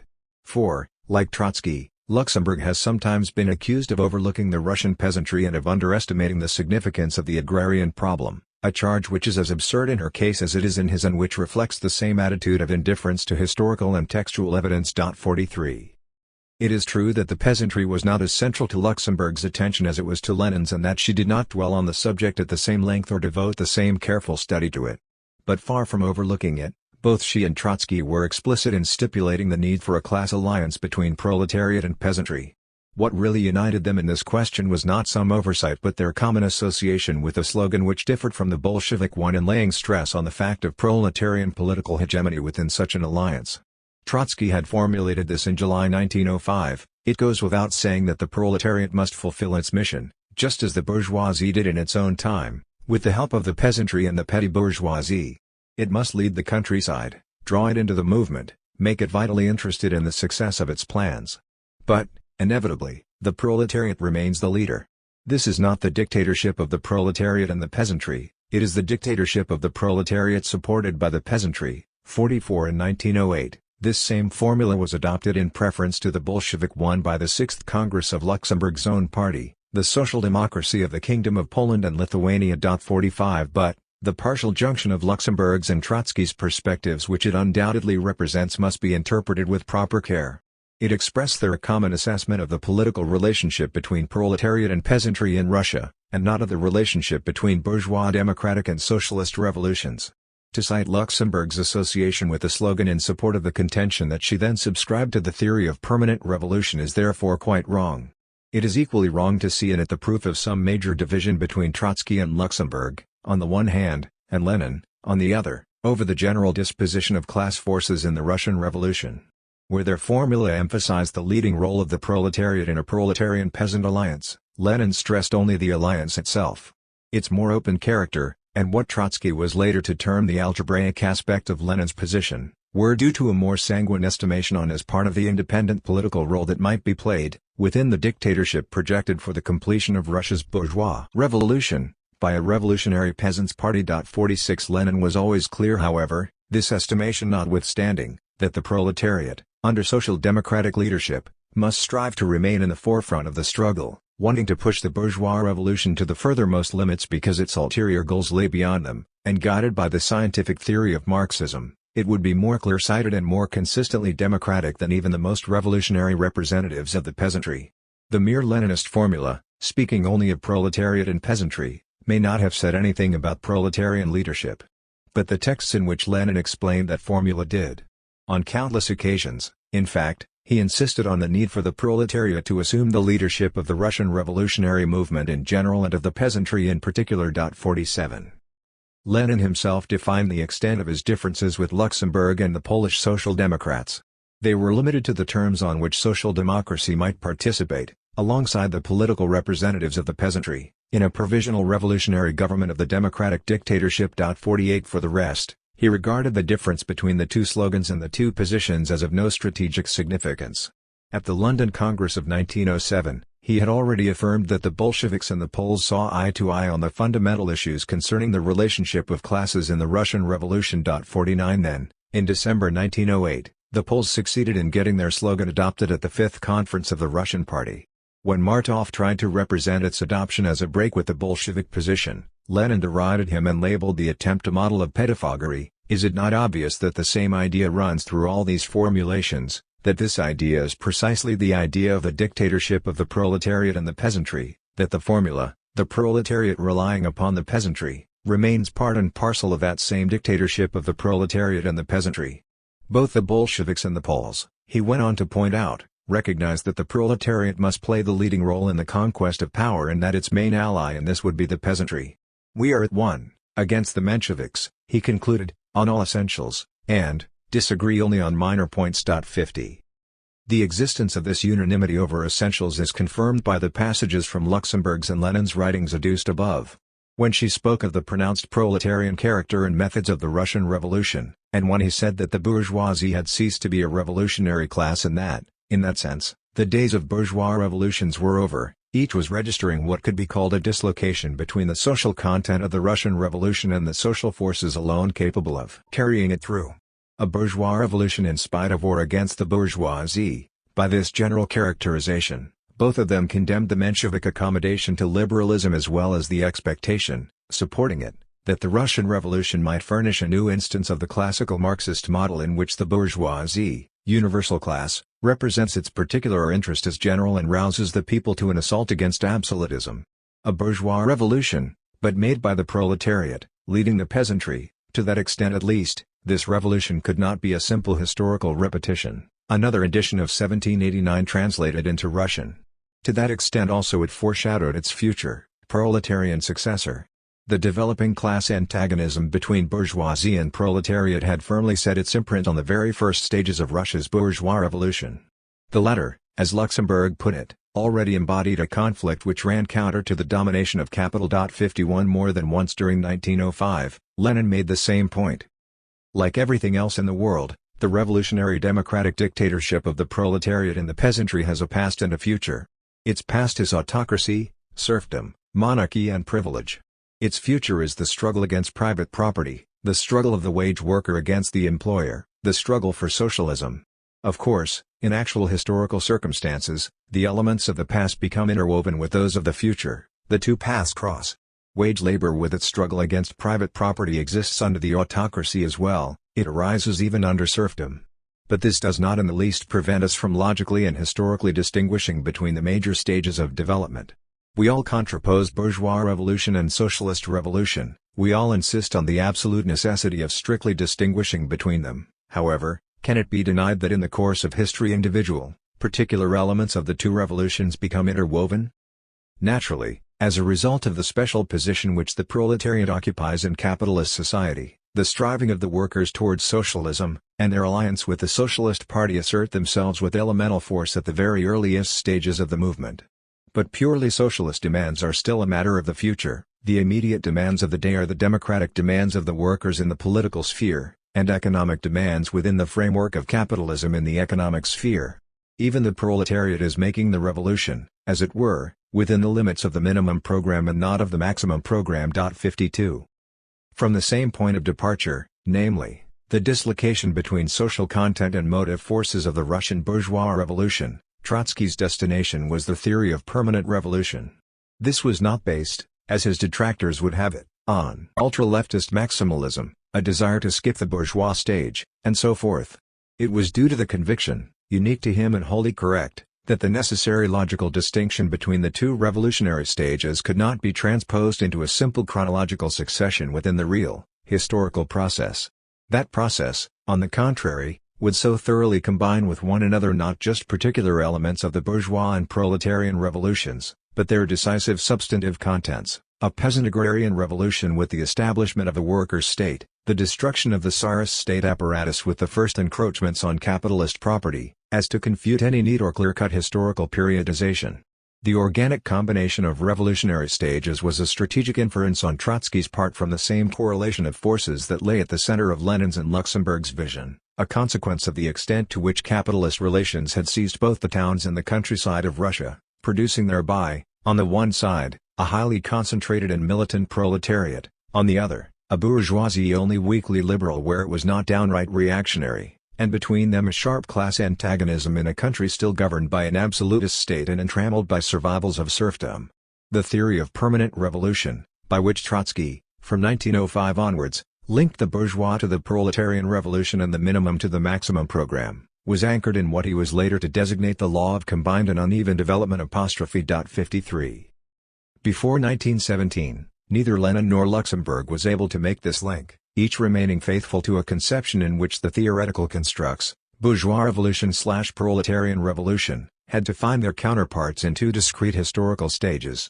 That conception was confounded by the course of events during 1917, and they then crossed its limits. However, that they were able to take this step with no great difficulty is explained by the fact that both of them had already pushed the conception of separate stages to its very limits. Between the Mensheviks, who also subscribed to it, and themselves they dug what in real political terms was an abyss, repudiating, as we have seen, the idea of a bourgeois revolution so pure that any independent proletarian struggle against the bourgeoisie should be postponed. Nor did they hesitate, in their central slogans as well as in the whole impetus of their strategic thinking, before the idea, truly scandalous to the Mensheviks, of a bourgeois revolution so impure that the proletariat would have actually to wield or share political power to carry it out. This last point is the crux of the matter. The theory of stages never served Lenin and Luxemburg, in the way it did the Mensheviks, as a reason for curbing or moderating the mass struggle and revolutionary initiatives of the proletariat, or for compromising with liberalism, because the element of paradox and dislocation which they introduced into this theory went to the point of envisaging, as a proximate objective, the seizure of political power by an alliance of class forces under the leadership of revolutionary social democracy. 54 Furthermore, both of them were insistent that, if this power could not at once be used to embark on the transition to socialism, its most immediate achievements, in the shape of a bourgeois democratic republic, a solution of the agrarian problem, a freer and more rapid development of capitalism, etc., would create the terrain on which the struggle for socialism could be begun in earnest. For that reason, social democracy must not for a moment compromise its political and ideological independence or water down its commitment to the full, i.e. maximum, program, but must rigorously preserve, throughout the course of the bourgeois revolution, its profile as a revolutionary socialist party. In doing so, it would give notice that while standing at the head of the struggle for a democratic republic, for the satisfaction of the most pressing needs of the peasantry, its perspectives did not end there. By contrast with the Menshevik attitude, therefore, for Lenin and Luxemburg the revolutionary struggle of the Russian proletariat was not something to be put back into the indefinite future. Social democracy had, on the contrary, to project as very practical goals for that struggle, first, a conquest of power for the consummation of the bourgeois revolution, then, the utilization of this revolution's fruits, of the bourgeois democratic political and economic conditions which it would create, to begin the struggle for socialism. From here it was not a big step to the realization that the proletariat, if it came to power with the peasantry, would have in the very course of consummating the bourgeois revolution to take the first transitional measures towards socialism. It could not stop to leave intact the economic power of the bourgeoisie, much less countenance delivering political power into its hands, since such self-restraint in a situation of acute class warfare would jeopardize even the objectives of the minimum program by inviting a counter-revolution. It was not a big step to the realization that, if the bourgeois revolution had to be made against the resistance and opposition of the bourgeoisie itself, then the social and class basis for a bourgeois democratic polity was absent from the Russian social formation. Taking this step in 1917, Luxemburg and Lenin came to stand on the same ground as Trotsky. Lenin reached that destination at the Finland station, proceeding with the April theses to throw the Bolshevik Party into confusion. In the light of the above one can better understand why, despite Trotsky's greater strategic foresight in this matter, Lenin's historical contribution to the success of the October Revolution must be judged, if this kind of balance sheet can be made at all, to have been the greater one. For, during the years when Trotsky elaborated and defended the more adequate perspective, Lenin, who dismissed it, was building the political instrument for its implementation. Of course, the ability to make this judgment depends on the hindsight that Lenin proved capable not only of adjusting his own positions in time but also of overcoming the Bolshevik Party's resistance to making the same adjustment. Nor was that such an automatic thing. Lenin may have made the transition with no great difficulty, but it took all of his political energy and his immense authority amongst his followers to break down their incomprehension of, and opposition to, this change of course. The point however remains that the transition was made. In that sense, the deficiency in Lenin's overall political orientation was capable of being rectified in time. The same cannot be said about the organizational weakness which resulted from Trotsky's conciliationism. 55 The finest political strategy in the world is nothing but an abstraction if it is not translated into a material, organizational force in place at the right moment to implement it. Trotsky understood this even before 1917, for he was no simple spontaneist and did not, in theory, deny the importance of the Revolutionary Party. Nevertheless, the practical effect of his hostility, before 1917, to the Leninist party project and of his persistent and abortive efforts, in those years, to reconcile the Bolshevik and Menshevik factions, was that he entered 1917 with a perspective which, however correct, was also disembodied, having no effective political vehicle for its realization. It is quite utopian to imagine that, had the Bolshevik party not carried out the reorientation it did, this absence could have been made good, that in the space of only a few months an organization capable of commanding the confidence of the broadest masses could have been built. It is still more utopian to think that the Russian proletariat could have taken power without such an organization. Drawing the lessons of his past mistakes, Trotsky made his own political adjustment and joined the Bolshevik Party, a step made easier for him by Lenin's reorientation. Thereafter, he himself was always the first to acknowledge Lenin's incomparable historical merit. Its substance can be expressed in another paradox: even against his own view that the proletarian revolution was not yet on the agenda in Russia, Lenin forged the organizational consequence of the theory that it was a revolutionary proletarian party with its sights on political power. 56. That said, the full weight of Trotsky's own historical merit must be recognized. As we have indicated, Lenin's abandonment of the theory of stages was no mere trifle. Without it, it is, at the very least, doubtful that the October Revolution could have taken place since, before his return to Russia, his closest lieutenants in the Bolshevik Party were completely impervious to the notion and possibility of an imminent proletarian revolution in Russia. Their initial response to the February Revolution was governed by the limitation of Leninism, its fidelity to the theory of stages, and this threatened momentarily to submerge the whole difference between Bolshevism and Menshevism in a common endorsement of the bourgeois, and far from revolutionary, provisional government.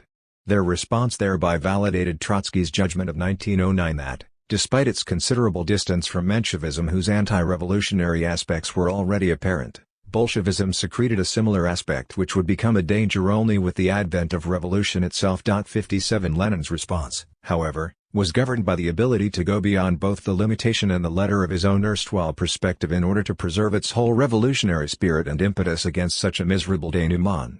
This difference in reaction was in part a product of the profound tension at the heart of the Leninist perspective, a tension which reflected its transitional status between a mechanistic theory of stages and the theory of permanent revolution. In Lenin's case, this transition was completed in 1917.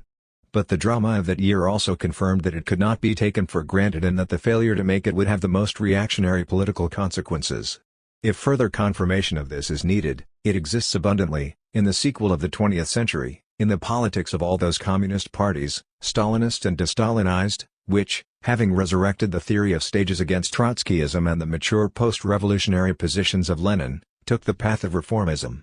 With a variety of names, from the Popular Front to the British Road, they covered a uniform and far from accidental confusion, of the wholly correct point that democratic demands and reforms are of vital importance to the workers' movement, with the wholly incorrect point that until these have been won no real struggle for socialism can be begun. By this confusion they have managed and still manage to satisfy themselves, even where it is no longer possible to talk seriously of the bourgeois revolution, that the struggle for socialism is always for tomorrow and never, God preserve them, from ultra-leftism. For today. What, then, accounts for Lenin's and Luxemburg's failure, before 1917, to transcend the limits of the reigning social democratic orthodoxy concerning stages? A partial answer, itself in need of further explanation, is that it was their tendency to equate that orthodoxy with one of the most central, and for them indisputable, tenets of classical Marxism, the thesis that there can be no socialism except on the basis of very highly developed productive forces and of the overwhelming predominance within social production of a modern industrial proletariat. What was at fault was the equation and not the classical tenet. The latter, on the contrary, bears repetition and a reaffirmation in these days of Maoist enthusiasm and in view of the radical impoverishment which the concept of socialism has had to suffer in order that it might accommodate realities too well known to need rehearsal here. In its Marxist meaning, socialism requires, beyond the expropriation of capitalist property, levels of productivity which can begin to release man from the tyrannies of labor and the division of labor, the existence of a collective workforce possessing the scientific and cultural prerequisites to achieve the fullest popular control of the production process, a populace which is capable of sustaining unprecedentedly advanced forms of direct democracy. Lenin and Luxemburg understood these requirements, and they therefore refused the notion that backward Russia with its vast peasantry might immediately be ripe for socialism. The insistence on the necessity of a separate bourgeois democratic stage was, for both of them, merely the equivalent of this refusal. Although it was no part of the theory of permanent revolution to claim that Russia was immediately ripe for socialism, Trotsky did not accept this equation. The error in it, which he perceived, arose from the belief that in Russia those material preconditions of socialism which we have mentioned had to be achieved in more or less the same way as they had been achieved in the advanced capitalist countries. It would be wrong simply to locate the source of this belief in certain formulations from the works of Marx. The latter, to be sure, had written in the preface to Capital that the country that is more developed industrially only shows, to the less developed, the image of its own future. But he had also protested vigorously against the attempt to metamorphose my historical sketch of the genesis of capitalism in Western Europe into an historico-philosophic theory of the general path every people is fated to tread, in order that it may ultimately arrive at the form of economy which ensures, together with the greatest expansion of the productive powers of social labor, the most complete development of man. 58 This protest was known within Russian social democracy for the very good reason that it had been made in connection with the historical possibilities facing Russia. As early as 1894, in fact, Lenin had rejected the allegations that Russian Marxists counted on the development of capitalism in Russia out of a commitment to some supra-historical dogma, that they thought this development to be inevitable because that was what had happened in the West. What they maintained against the Russian populists was only that Russia had embarked, already and irreversibly, on the course of capitalist development, and that any strategic projections for the Russian revolutionary movement must be firmly situated within an analysis of that fact and its consequences. 59 All the same, the projections which Russian social democracy proceeded to make out of this registration of fact did, for the most part, reflect a belief that Russia, having taken the path of capitalist development, would now have to conform to one of the models of historical progress which had been provided by the older capitalist nations. The vitality of this belief should not be underestimated.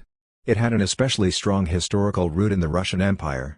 For, Marxism took shape and grew there in a soil cultivated by the fierce polemic against populism, an ideological antagonist which fused utopian and obscurantist notions into a vision of some uniquely Russian way to socialism.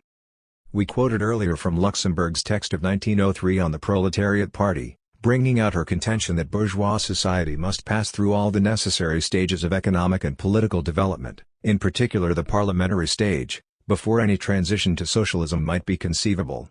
That is one side of the picture. The other is the ideas with which she was taking issue.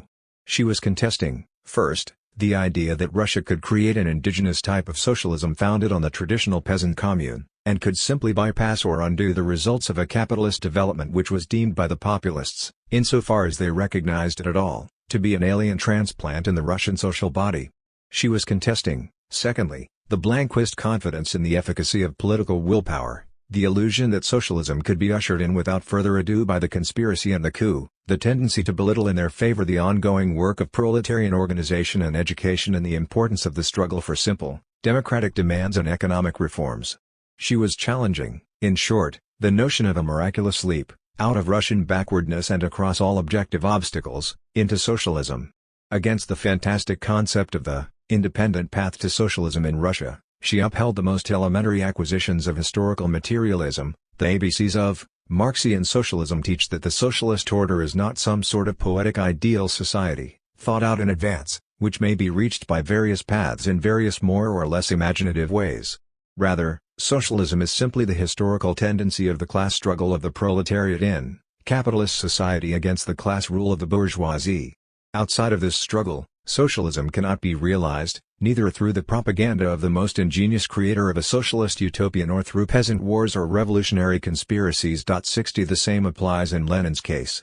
When Lenin, on occasions too numerous to reckon, emphasizes the bourgeois democratic character of the Russian Revolution and the necessity of a clear line of demarcation between minimum and maximum programs, his target is only rarely Trotsky, whom he then convicts, and in the most cursory fashion, of being unclear about the relationship between bourgeois and socialist revolutions, or of mixing up different historical periods. 61 Usually that emphasis is made in explicit contrast to the populist ideas against which Lenin, in the 1890s, acquired his basic theoretical and political formation. We cite just one, fairly typical passage, dating from 1905. Marxists are absolutely convinced of the bourgeois character of the Russian Revolution. What does that mean? It means that the democratic reforms in the political system, and the social and economic reforms that have become a necessity for Russia, do not in themselves imply the undermining of capitalism, the undermining of bourgeois rule. On the contrary, they will, for the first time, really clear the ground for a wide and rapid, European, and not Asiatic, development of capitalism. They will, for the first time, make it possible for the bourgeoisie to rule as a class. The socialist revolutionaries cannot grasp this idea, for they do not know the ABC of the laws of development of commodity and capitalist production. They fail to see that even the complete success of a peasant insurrection, even the redistribution of the whole of the land in favor of the peasants, will not destroy capitalism at all, but will, on the contrary, give an impetus to its development and hasten the class disintegration of the peasantry itself. Since the rule of the bourgeoisie over the working class is inevitable under capitalism, it can well be said that a bourgeois revolution expresses the interests not so much of the proletariat as of the bourgeoisie. But it is quite absurd to think that a bourgeois revolution does not at all express proletarian interests. This absurd idea boils down either to the hoary Narodnik theory that a bourgeois revolution runs counter to the interests of the proletariat, and that, therefore, we do not need bourgeois political liberty, or to anarchism which denies any participation of the proletariat in bourgeois politics, in a bourgeois revolution and in bourgeois parliamentarism. From the standpoint of theory, this idea disregards the elementary propositions of Marxism concerning the inevitability of capitalist development on the basis of commodity production. Marxism teaches us that at a certain stage of its development a society which is based on commodity production and has commercial intercourse with civilized capitalist nations must inevitably take the road of capitalism. Marxism has irrevocably broken with the Narodnik and anarchist gibberish that Russia, for instance, can bypass capitalist development, escape from capitalism, or skip it in some way other than that of the class struggle, on the basis and within the framework of this same capitalism. 62. The foregoing attests to what was one of the most crucial ideological components in these Marxist controversies over the nature of the Russian Revolution. In play here were not simply the exigencies of abstract reason. As in all such debates, the reason of the protagonists had to cut a path through the immediate, familiar, and for them very material, reality of certain specific and determinate ideological constructs. Until 1905, the suggestion that the Russian Revolution might be anything other, or more, than bourgeois democratic in its objectives was not one that was open to any number of interpretations. It stood for one thing and one thing alone, Russian populism. It thereby represented, for all its concision, a whole constellation of ideas in which the most primitive tactical concepts sat side by side with a failure to appreciate the extent to which Russia had already come within the orbit of capitalism, this incomprehension in turn sitting adjacent to the vision of a socialism which could forego the material and cultural achievements of capitalism and the efforts of an organized, politically conscious working class. The suggestion, in other words, came to be associated with a general assault against Marxism. In resisting that assault, Luxemburg and Lenin, and not only they, also rejected the suggestion associated with it and, by a kind of ideological reflex, they continued to do so even when, after 1905, a lone voice from within the ranks of social democracy itself began to maintain that the Russian Revolution could be something more than a bourgeois democratic one on the basis now of Marxist and not populist premises. Trotsky on his own could not repair, to the satisfaction of his comrades, the discredit into which this notion had fallen. Nor could he overturn their belief in the applicability of Western European models and historical stages to Russia. That belief was understandably strong for having been born and bred in opposition to a socialism proud of its Russian nationality and more or less contemptuous of the products of European civilization. Since the attribution of such a belief to Lenin is likely to be contentious, the time and trouble will here be taken to exhibit its presence in his writings. Early in 1905 Lenin raised the following question about the Russian Revolution: will it go on to the complete overthrow of the Tsarist government and the establishment of a republic? Or will it limit itself to a curtailment of Tsarist power, to a monarchist constitution? In other words, are we to have a revolution of the 1789 type or of the 1848 type? It is true that he immediately went on to add an important qualification, we say type, in order to dispose of the preposterous idea that there can be any repetition of the irrevocably vanished social, political, and international situations of 1789 and 1848.63. As has already been indicated, for Lenin a straightforward historical repetition was out of the question, owing, for one thing, to the central role which would be played in the Russian Revolution by a modern, industrial proletariat under the leadership of a Marxist party. Nevertheless, if 1789 and 1848 could serve him even as analogues, it was because in respect of their different political offspring they did resemble the two alternative lines of development which he foresaw for the Russian Revolution. Social Democrats must work for the first outcome, a consummated bourgeois revolution issuing in a democratic republic and political conditions most advantageous to the future struggles of the working class. But they had also to reckon with the possibility of a miscarriage, a failed bourgeois revolution ending in a compromise between a liberal bourgeoisie and the autocracy, and in constitutional concessions which would circumscribe the latter's power without destroying it. In either case the Russian workers' movement would be faced on the morrow of the revolution with political institutions familiar to the more advanced capitalist countries. To this extent, it would have to repeat in the early 20th century some variant of the revolutionary experience which these countries had long ago lived through and left behind. Throughout 1905 Lenin continued to invoke the alternative revolutionary models of 1789 and 1848, the tradition of the dead generations impinging even on his astute brain. 64. These projections concerning Russia's political future found their counterparts in the alternative lines of economic development which Lenin in this period envisaged. During 1905 itself he did not go beyond rather general illusions on this score. He argued, as we have seen, that the Russian Revolution would, if successful, clear the ground for a wide and rapid, European, and not Asiatic, development of capitalism. On another occasion he suggested in passing that, in the event of failure, Russia will meet the fate of Turkey, a long painful decline and disintegration. 65 In the years following 1905, however, Lenin both replaced these vague analogues with others more precise and dwelt on the replacements at greater length. The change was inspired partly by his close attention to the agrarian problem and to the evolution and progress in the Russian countryside. In any case, he now argued that the development of capitalism in Russia would take place either along Prussian, or, by a decisive shift to the west, along American lines, these alternatives depending respectively on whether the revolution was defeated or carried to completion. In 1908 Lenin wrote, "Either the latifundia remain, and gradually become the basis of capitalist economy on the land. This is the Prussian type of agrarian capitalism, in which the junker is master of the situation. For whole decades there continue both his political domination and the oppression, degradation, poverty and illiteracy of the peasant. The productive forces develop very slowly. Or else the revolution sweeps away the landed estates. The basis of capitalist agriculture now becomes the free farmer on free land, i.e., land clear of all medieval junk. This is the American type of agrarian capitalism, and the most rapid development of productive forces under conditions which are more favorable for the mass of the people than any others under capitalism. In reality the struggle going on in the Russian Revolution is not about socialization and other absurdities of the Narodniks, but about what road capitalist development of Russia will take, the Prussian or the American. The genuine historical question which objective historical and social development is putting to us is, a Prussian or an American type of agrarian evolution?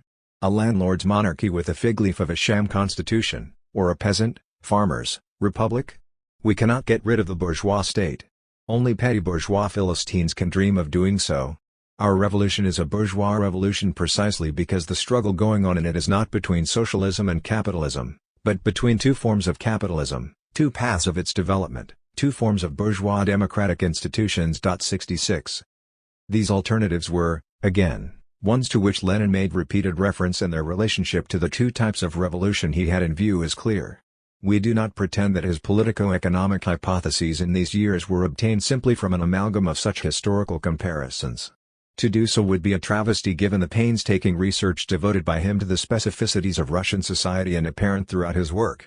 These were precisely comparisons, not substitutes for empirical analysis, and their status as such was signaled by Lenin whenever he had occasion to appeal to them. However this may be, and when full allowance has been made for the customary mutatis mutandis, the manner in which Lenin used, and continually returned to, these historical examples points to the conviction on his part that Russia could not avoid traversing a course similar to the ones mapped out by the advanced capitalist countries. The stages of development derived, in the traditional Marxist periodization, from the history of those countries must be valid, by and large, for each capitalist country taken on its own. The same conviction is evident in the dichotomy he consistently set up between Europe, on the one hand, and Russia on the other, the former having already entered the epoch of proletarian revolutions and the latter not yet having done so. 67 According to Lenin it was a mistake of which Trotsky was guilty to mix up different historical periods and compare Russia, which is going through our bourgeois revolution, with Europe, where these revolutions were completed long ago. In Europe, the real political content of social democratic work is to prepare the proletariat for the struggle for power against the bourgeoisie, which already holds full sway in the state. In Russia, the question is still only one of creating a modern bourgeois state, which will be similar either to a Junker monarchy, or to a peasant bourgeois democratic republic. 68 This is not to say that Lenin regarded the Russian Revolution as an exclusively local affair, unfolding in its own place and in its own time without any relationship to the class struggle in Europe. On the contrary, he did situate it in its European context and did try to fathom its international implications. However, this did not alter the fundamental outlines of his conception, only the tempos of development which it envisaged. In other words, a victorious bourgeois revolution in Russia could, he held, act as a powerful stimulus to proletarian revolutions in the West.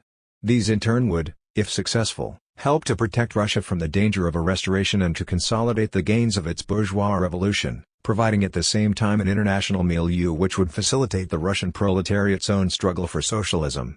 In that event, the duration of the Russian journey could be shortened. 69 Nevertheless, what remained in the Leninist conception was the belief that Russia had to follow in the wake of Europe, to complete the bourgeois democratic stage before embarking on the socialist, and so on. This belief in a necessary historical order Lenin sustained unquestioningly right up to 1917, even his solitary reference to the prospect of uninterrupted revolution leaving it perfectly intact. We want to dwell on this last point for a moment. The reference in question occurs in an article written during 1905, "From the democratic revolution we shall at once, and precisely in accordance with the measure of our strength, the strength of the class-conscious and organized proletariat, begin to pass to the socialist revolution. We stand for uninterrupted revolution. We shall not stop halfway. We shall bend every effort to help the entire peasantry achieve the democratic revolution, in order thereby to make it easier for us, the party of the proletariat, to pass on as quickly as possible to the new and higher task, the socialist revolution." 70 Save for its use of the formula, uninterrupted revolution, the passage is in no sense an unusual one in Lenin's writings of this period. It expresses an idea which he put forward dozens of times and which was touched on earlier, the idea, namely, that the completion of the democratic revolution would create the preconditions for, and mark the beginning of, the proletariat's struggle for socialism. 71 If this struggle was not immediately on the agenda according to Lenin, he did clearly situate it in a foreseeable rather than remote future. In the above passage he chose to give this fact a particularly pronounced emphasis, using what was for him a quite uncharacteristic formulation which suggested, contrary to many of his other formulations, that the period between the two revolutions might not after all be a very extended one. That would depend on the degree of proletarian strength within the overall relation of political forces existing in the aftermath of the democratic revolution. When this passage is set beside some of the other material which has been cited, one finds in the contrast the most striking confirmation of what we have called the profound tension within the Leninist perspective. The latter continued to reproduce an orthodoxy in which the bourgeois democratic stage was seen as a more or less lengthy period of development, and thus to circumscribe the proximate revolutionary possibilities with boundaries based on a dogmatic schema, while at the same time embodying a strategic approach which was revolutionary to the very core because attentive to every real revolutionary possibility which might present itself. Considering Lenin's thought as a whole, in its integrity and complexity, it is therefore perfectly proper to indicate, as many people have done, the important degree of continuity that there was between his perspective before 1917 and his orientation and conduct during that year. We ourselves attempted earlier to draw attention to the elements of that continuity. However, once that has been said, it is perfectly derisory to pretend, as the whole Stalinist tradition has done, that in 1917 Lenin made no significant break with his anterior conceptions, that these were purely and simply adequate to, and harmonious with, the subsequent course of events. This piece of hagiography is derisory for two reasons at least. The first is that it disregards, in favor of one lonely phrase, a substantial proportion of what Lenin said and wrote during the course of 12 years. If, from 1905 onwards, he really did envisage such a running together of bourgeois democratic and proletarian revolutions as in the event occurred, if this was his fundamental conception and not, as we contend, something which threatened from time to time to erupt into his discourse against and despite the very different orthodoxy which resided there, how, then, could he have spoken about a development of capitalism in Russia along European, or American, lines and about the creation there of a modern bourgeois state? If Marxist concepts retain any meaning at all, These projected results of the bourgeois democratic revolution do surely constitute something of an interruption in the revolutionary process. But the Stalinist tradition has always skipped over, so to speak, this aspect of Lenin's perspective. It is a tradition in fact which has failed, in 50 years, to produce so much as one account of these issues which displayed any respect for the integrity of his thought or, more generally, for the elementary requirements of serious research. The fact, in any case, remains that before 1917 Lenin spoke as if the bourgeois democratic and proletarian revolutions were separated by precisely the kind of Chinese wall which, after 1917, he castigated Kautsky for attempting to raise between them. 72 He spoke like this repeatedly: any concern over too rapid a transition to the maximum program is simply absurd. The revolution will strengthen the rule of the bourgeoisie. We cannot get out of the bourgeois democratic boundaries of the Russian Revolution. The democratic revolution will not immediately overstep the bounds of bourgeois social and economic relationships. There is not, nor can there be, any other path to real freedom for the proletariat and the peasantry, than the path of bourgeois freedom and bourgeois progress. Full victory of the peasant uprising can only create a stronghold for a democratic bourgeois republic. What the Russian proletariat is demanding now and immediately is not something that will undermine capitalism, but something that will cleanse it, something that will accelerate and intensify its development. The present revolution is a bourgeois revolution. It is proceeding on the basis of capitalist production relations, and will inevitably result in a further development of those same production relations. The rule of capital will remain in the most democratic republic. The aims of the revolution that is now taking place in Russia do not exceed the bounds of bourgeois society, and so on. 73. The revolution which Lenin was here talking about was to be made, according to his own hypothesis, by workers and peasants, who furthermore would, under the leadership of revolutionary social democracy, actually conquer political power to carry it out. One has only to remember that to understand that the important question is not, in the end, whether he envisaged a long or a short period of time intervening between this and the proletarian revolution. He was a revolutionary and not a seer, took account of different possibilities. The decisive thing is what he envisaged intervening between the two revolutions, and that was some period of bourgeois political rule and capitalist economic development conceived straight out of the history of Western Europe. But why should a worker-peasant alliance, if it already held effective political power, pause for any length of time to respect the validity of that model? There was no real answer to this question other than the one already embodied in the theory of stages. This was a necessary stage of historical development which had to be gone through before the dictatorship of the proletariat, in the strict sense, could be put on the agenda. The democratic revolution must be completed before the proletariat could begin to pass to the socialist revolution. Failure to grasp this, according to Lenin, was equivalent simply to a confusion of theoretical thinking, to the blurring of an essential distinction between two different types of revolution, to anarchism, adventurism, petty bourgeois philistinism. Until 1917 he did not, ever, entertain the possibility that the Russian masses might combine the tasks of the two revolutions, might overturn the rule of capital and begin the transition to socialism, even while still liquidating Russia's massive pre-capitalist past. In 1917 Lenin not only did come to recognize that possibility but also contributed as much as any single individual could to making it an actuality of world historical consequence. And this brings us to the second reason why the Stalinist reading of Lenin is derisory. In a first moment, and in order to accommodate the events of 1917 to the perspective he defended before then, it passes over in silence Lenin's frequent and emphatic assertion that the Russian Revolution must inevitably lead to one or another type of capitalist development. However, because of its repugnance for the idea that Trotsky may actually have been onto something, which is more than just a matter of historical sentimentality on its part, Stalinism still wants to preserve the notion of a distinct and separate bourgeois democratic stage. In a second moment, it therefore tries to find, in the history of the Russian Revolution, something which might correspond to the clear line of demarcation between the two revolutionary stages that Lenin had previously insisted on upholding.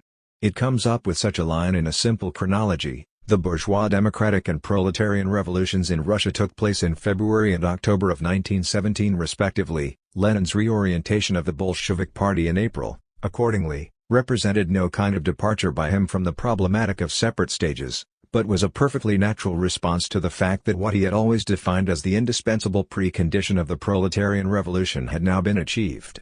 The small flaw in the argument is that this last contention is utterly false. What Lenin for an entire decade defined as the main content of the democratic stage, the tasks whose fulfillment he regarded as essential before there could be any question of going beyond the boundaries of that stage, that of sweeping away the remnants of serfdom in the Russian countryside through an agrarian revolution, and that of razing to the ground the whole apparatus of the Tsarist state. These tasks were achieved not by the February Revolution but by the October Revolution. They were achieved by, and because of the October Revolution, which means, bearing in mind Lenin's role in making that revolution possible, that they were achieved because in 1917 he ceased, finally, to regard them as preconditions of the proletarian revolution, understood finally that no truly thoroughgoing and consummated democratic revolution could take place in Russia except as a consequence of the proletarian revolution, except, that is to say, as part and parcel of a process which would initiate the transition towards socialism. The democratic revolution was not thereby skipped but its tasks were inextricably combined with those of the proletarian revolution, and consequently some of the anticipated features of the democratic stage were denatured. A modern bourgeois state was not created, its rudiment, the Constituent Assembly, had a fleetingly brief life and that, furthermore, not before but after the inauguration of the proletarian dictatorship. There was no rapid development of capitalism along European lines but there was the new economic policy. The course of the Russian Revolution did not observe any clear line of demarcation. It overturned the whole orthodox conception of a standard historical sequence valid for each country. Lenin drew the consequences of it.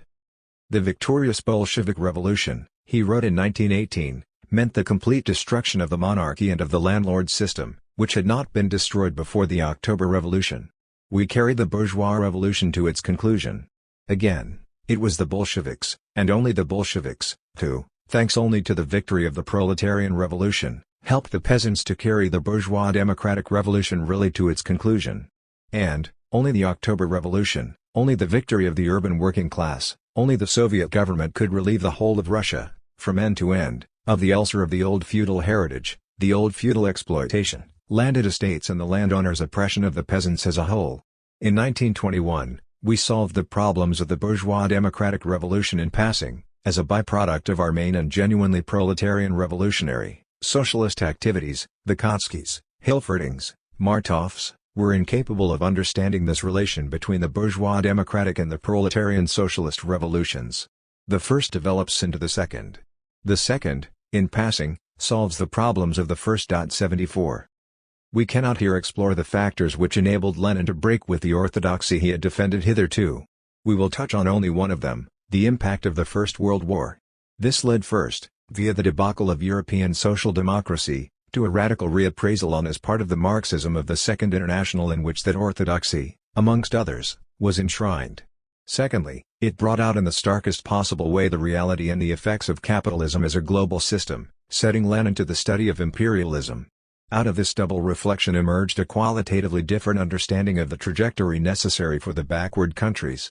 The tasks assigned classically to the bourgeois democratic revolution in the bourgeois democratic stage, those of agrarian reform, national independence, development of the productive forces, and so on, were now clearly seen by him as part of an anti-imperialist, and therefore anti-capitalist struggle, squarely situated by him in the context of an international struggle for socialism.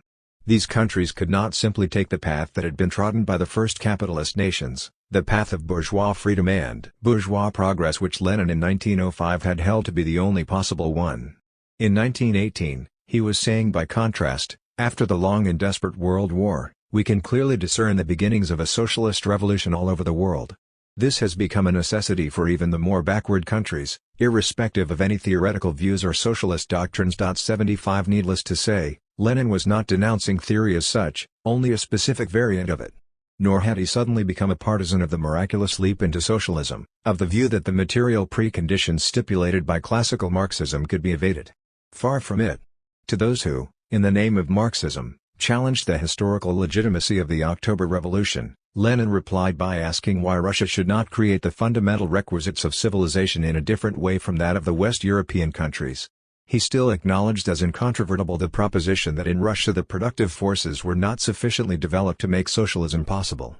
But the distance he had by now traveled from the orthodox inferences from that proposition can be measured in the following passage. You say that civilization is necessary for the building of socialism. Very good. But why could we not first create such prerequisites of civilization in our country as the expulsion of the landowners and the Russian capitalists, and then start moving towards socialism? Where, in what books, have you read that such variations of the customary historical order of events are impermissible or impossible?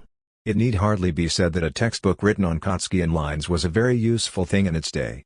But it is time, For all that, to abandon the idea that it foresaw the forms of development of subsequent world history. It would be timely to say that those who think so are simply fools. 76 And it would be timely, on the part of some, to recognize in all this a certain settling of accounts. 4. The cause of international reaction has now, on January 22, on the streets of Petersburg, had its bloody Jena. For on this day the Russian proletariat burst onto the political stage as a class for the first time the only power which historically is qualified and able to cast Tsarism into the dustbin and to raise the banner of civilization in Russia and everywhere has appeared on the scene of action. In this manner did Rosa Luxemburg greet the beginning of the 1905 revolution. From its very first weeks she was insisting that the central driving force of the whole revolution, the pillar of the movement for freedom, must be the industrial working class, that only it could lead all the oppositional and revolutionary forces in Russian society in a successful assault against Tsarism. The power and the future of the revolutionary movement, she therefore wrote, lies entirely and exclusively in the class-conscious Russian proletariat. 77 However, even while emphasizing this point, Luxemburg upheld the proposition that the objectives of the Russian Revolution were limited to bourgeois democratic ones. The Russian Revolution will, formally speaking, bring about in Russia what the February and March revolutions, 1848, brought about in Western and Central Europe half a century ago. At the same time, however, and just because it is a belated and straggling fragment of the European revolutions, it is a very special type in itself. Russia is stepping onto the revolutionary world stage as the politically most backward country. Precisely and only for this reason, contrary to all the generally held views, the Russian Revolution will have a more pronounced proletarian class character than any previous revolution. It is true that the immediate objectives of the present uprising in Russia do not go beyond the limits of a bourgeois democratic constitution, and the final result of the crisis, which may, and most probably will, last for years, alternating between flood and ebb tide, may, if anything at all, be no more than a wretched constitution. And yet the revolution which is condemned to give birth to this political changeling will be a pure proletarian one, unlike any before it. 78. The development of these themes in the period that followed led Luxemburg to the strategic conclusion that the Russian proletariat should endeavor to take power in order to carry out the tasks of the bourgeois revolution. In that sense it led her, as we have argued, to the very limits of the theory of stages. But she stopped short at those limits with the idea that, for the moment, the Russian proletariat's hold on political power could be but temporary and would have to give way to a period of bourgeois democratic rule. This conclusion was spelt out quite clearly in a short text entitled Blanquism and Social Democracy, which she wrote in the middle of 1906 and which, it is worth mentioning in passing, was a defense of Lenin and the Bolsheviks against the charge of Blanquism leveled by Plekhanov. The point is of interest because only 2 years earlier Luxemburg herself had made the same charge, 79, and the article in which she did so has served as the basis of countless attempts to freeze the differences existing between her and Lenin in 1904 into a fixed and timeless antagonism. In any case, for present purposes the main interest of the later text lies elsewhere, in its treatment of Russia's revolutionary prospects. If today the Bolshevik comrades speak of the dictatorship of the proletariat, they do not give it the old Blanquist meaning. On the contrary, they have affirmed that the present revolution could end with the proletariat, the whole of the revolutionary class, laying hold of the state machine. The proletariat, as the most revolutionary element, will perhaps assume its role as the liquidator of the old order by taking power for itself in order to oppose the counter-revolution, and to prevent the revolution being derailed by a bourgeoisie which is reactionary in its very nature. No revolution has been consummated otherwise than by the dictatorship of a class, and all the signs indicate that at the present time the proletariat can become this liquidator. Evidently, no social democrat entertains the illusion that the proletariat can hold on to power. If it could, it would implement its class objectives, it would realize socialism. Its forces are insufficient for that at the present moment, for the proletariat, in the strictest sense of the word, is precisely a minority of society in the Russian Empire. The very idea of socialism excludes the domination of a minority. Therefore, on the day of the proletariat's political victory over Tsarism, the power which it has conquered will be taken back by the majority. To speak concretely, after the fall of Tsarism, power will pass into the hands of the most revolutionary section of society, the proletariat, for the proletariat will seize all the positions and stand guard so long as power is not in the hands legally entitled to hold it, in the hands of the new government which the Constituent Assembly, as the legislative organ elected by the whole population, is alone able to determine. Now it is self-evident that it is not the proletariat but the petty bourgeoisie and the peasantry that constitute the majority in society, and that, consequently, In the Constituent Assembly it will not be the Social Democrats who form the majority but the peasant and petty bourgeois Democrats. We might deplore this but we can in no way change it. 80. The above passage resolves the ambiguities inherent in Luxemburg's tendency simultaneously to characterize the Russian Revolution as bourgeois and proletarian. It is that tendency, no doubt, which has led so many people to assimilate her perspective to Trotsky's theory of permanent revolution. But if she agreed with Trotsky on the question of the motive forces of the Russian Revolution and in that sense described it as proletarian, her own analysis fell short of envisaging the kind of telescoping of bourgeois democratic and socialist objectives which was central to his perspective and, for that reason, she described the revolution as bourgeois. This difference remained even where Luxemburg developed her argument not, as above, exclusively from the relationship of class forces in Russia, but from the international context of the Russian Revolution. She did this at some length in her pamphlet on the mass strike, written in the autumn of 1906, when she attempted to draw together the lessons of the previous year and, in particular, to emphasize their significance for the European workers' movement. In this pamphlet, the parallels between her own position and Trotsky's are indeed striking, emerging most clearly in the following central passage. It too contains the kind of ambiguity we have referred to, but, read carefully, it does not speak of the Russian Revolution going beyond the limits of bourgeois democratic objectives. The Russian Revolution has for its next task the abolition of absolutism and the creation of a modern bourgeois parliamentary constitutional state. It is exactly the same in form as that which confronted Germany at the March Revolution, and France at the Great Revolution at the end of the 18th century. But the condition, the historical milieu, in which these formally analogous revolutions took place are fundamentally different from those of present-day Russia. The most decisive difference is the circumstance that between those bourgeois revolutions of the West and the present bourgeois revolution in the East, the whole cycle of capitalist development has run its course. And this development has seized not only the West European countries, but also absolutist Russia. Large-scale industry with all its consequences, modern class divisions, sharp social contrasts, modern life in large cities and the modern proletariat, has become in Russia the prevailing form, that is, in social development the decisive form of production. The remarkable, contradictory, historical situation results from this that the bourgeois revolution, in accordance with its formal tasks will, in the first place, be carried out by a modern class-conscious proletariat.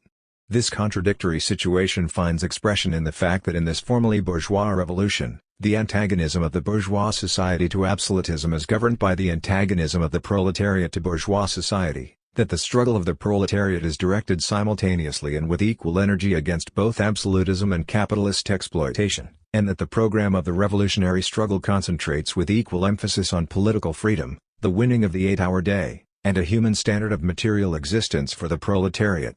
The mass strike is thus shown to be not a specifically Russian product, springing from absolutism, but a universal form of the proletarian class struggle resulting from the present stage of capitalist development and class relations. The balancing of the account with absolutism appears a trifle in comparison with the many new accounts which the revolution itself opens up.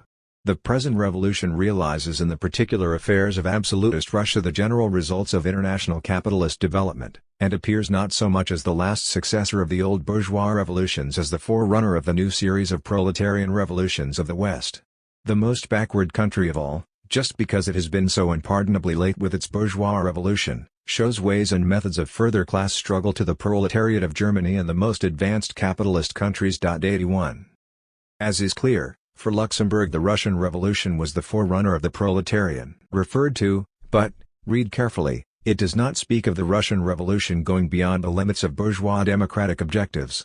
The Russian Revolution has for its next task the abolition of absolutism and the creation of a modern bourgeois parliamentary constitutional state. It is exactly the same in form as that which confronted Germany at the March Revolution, and France at the Great Revolution at the end of the 18th century. But the condition, the historical milieu, in which these formally analogous revolutions took place are fundamentally different from those of present-day Russia. The most decisive difference is the circumstance that between those bourgeois revolutions of the West and the present bourgeois revolution in the East, the whole cycle of capitalist development has run its course. And this development has seized not only the West European countries, but also absolutist Russia. Large-scale industry with all its consequences, modern class divisions, sharp social contrasts, modern life in large cities and the modern proletariat, has become in Russia the prevailing form, that is, in social development the decisive form of production. The remarkable, contradictory, Historical situation results from this that the bourgeois revolution, in accordance with its formal tasks will, in the first place, be carried out by a modern class-conscious proletariat. This contradictory situation finds expression in the fact that in this formally bourgeois revolution, the antagonism of the bourgeois society to absolutism is governed by the antagonism of the proletariat to bourgeois society, that the struggle of the proletariat is directed simultaneously and with equal energy against both absolutism and capitalist exploitation, and that the program of the revolutionary struggle concentrates with equal emphasis on political freedom, the winning of the 8-hour day, and a human standard of material existence for the proletariat. The mass strike is thus shown to be not a specifically Russian product, springing from absolutism, but a universal form of the proletarian class struggle resulting from the present stage of capitalist development and class relations. The balancing of the account with absolutism appears a trifle in comparison with the many new accounts which the revolution itself opens up. The present revolution realizes in the particular affairs of absolutist Russia the general results of international capitalist development, and appears not so much as the last successor of the old bourgeois revolutions as the forerunner of the new series of proletarian revolutions of the West. The most backward country of all, just because it has been so unpardonably late with its bourgeois revolution, shows ways and methods of further class struggle to the proletariat of Germany and the most advanced capitalist countries. 81. As is clear, for Luxemburg the Russian Revolution was the forerunner of the proletarian. Already expressed the maturing class contradictions of capitalism in Russia could not be artificially concealed. Social democracy, Luxemburg said, must not hesitate to hold before the Russian working class the goal of achieving political power in order to carry out the tasks of the present. It is not very surprising that Trotsky, at the same Congress, should have expressed his solidarity with these positions. He opened his contribution to the debate by saying that the point of view which Comrade Luxemburg has been developing here on behalf of the Polish delegation is very close to the point of view which I defended and still defend.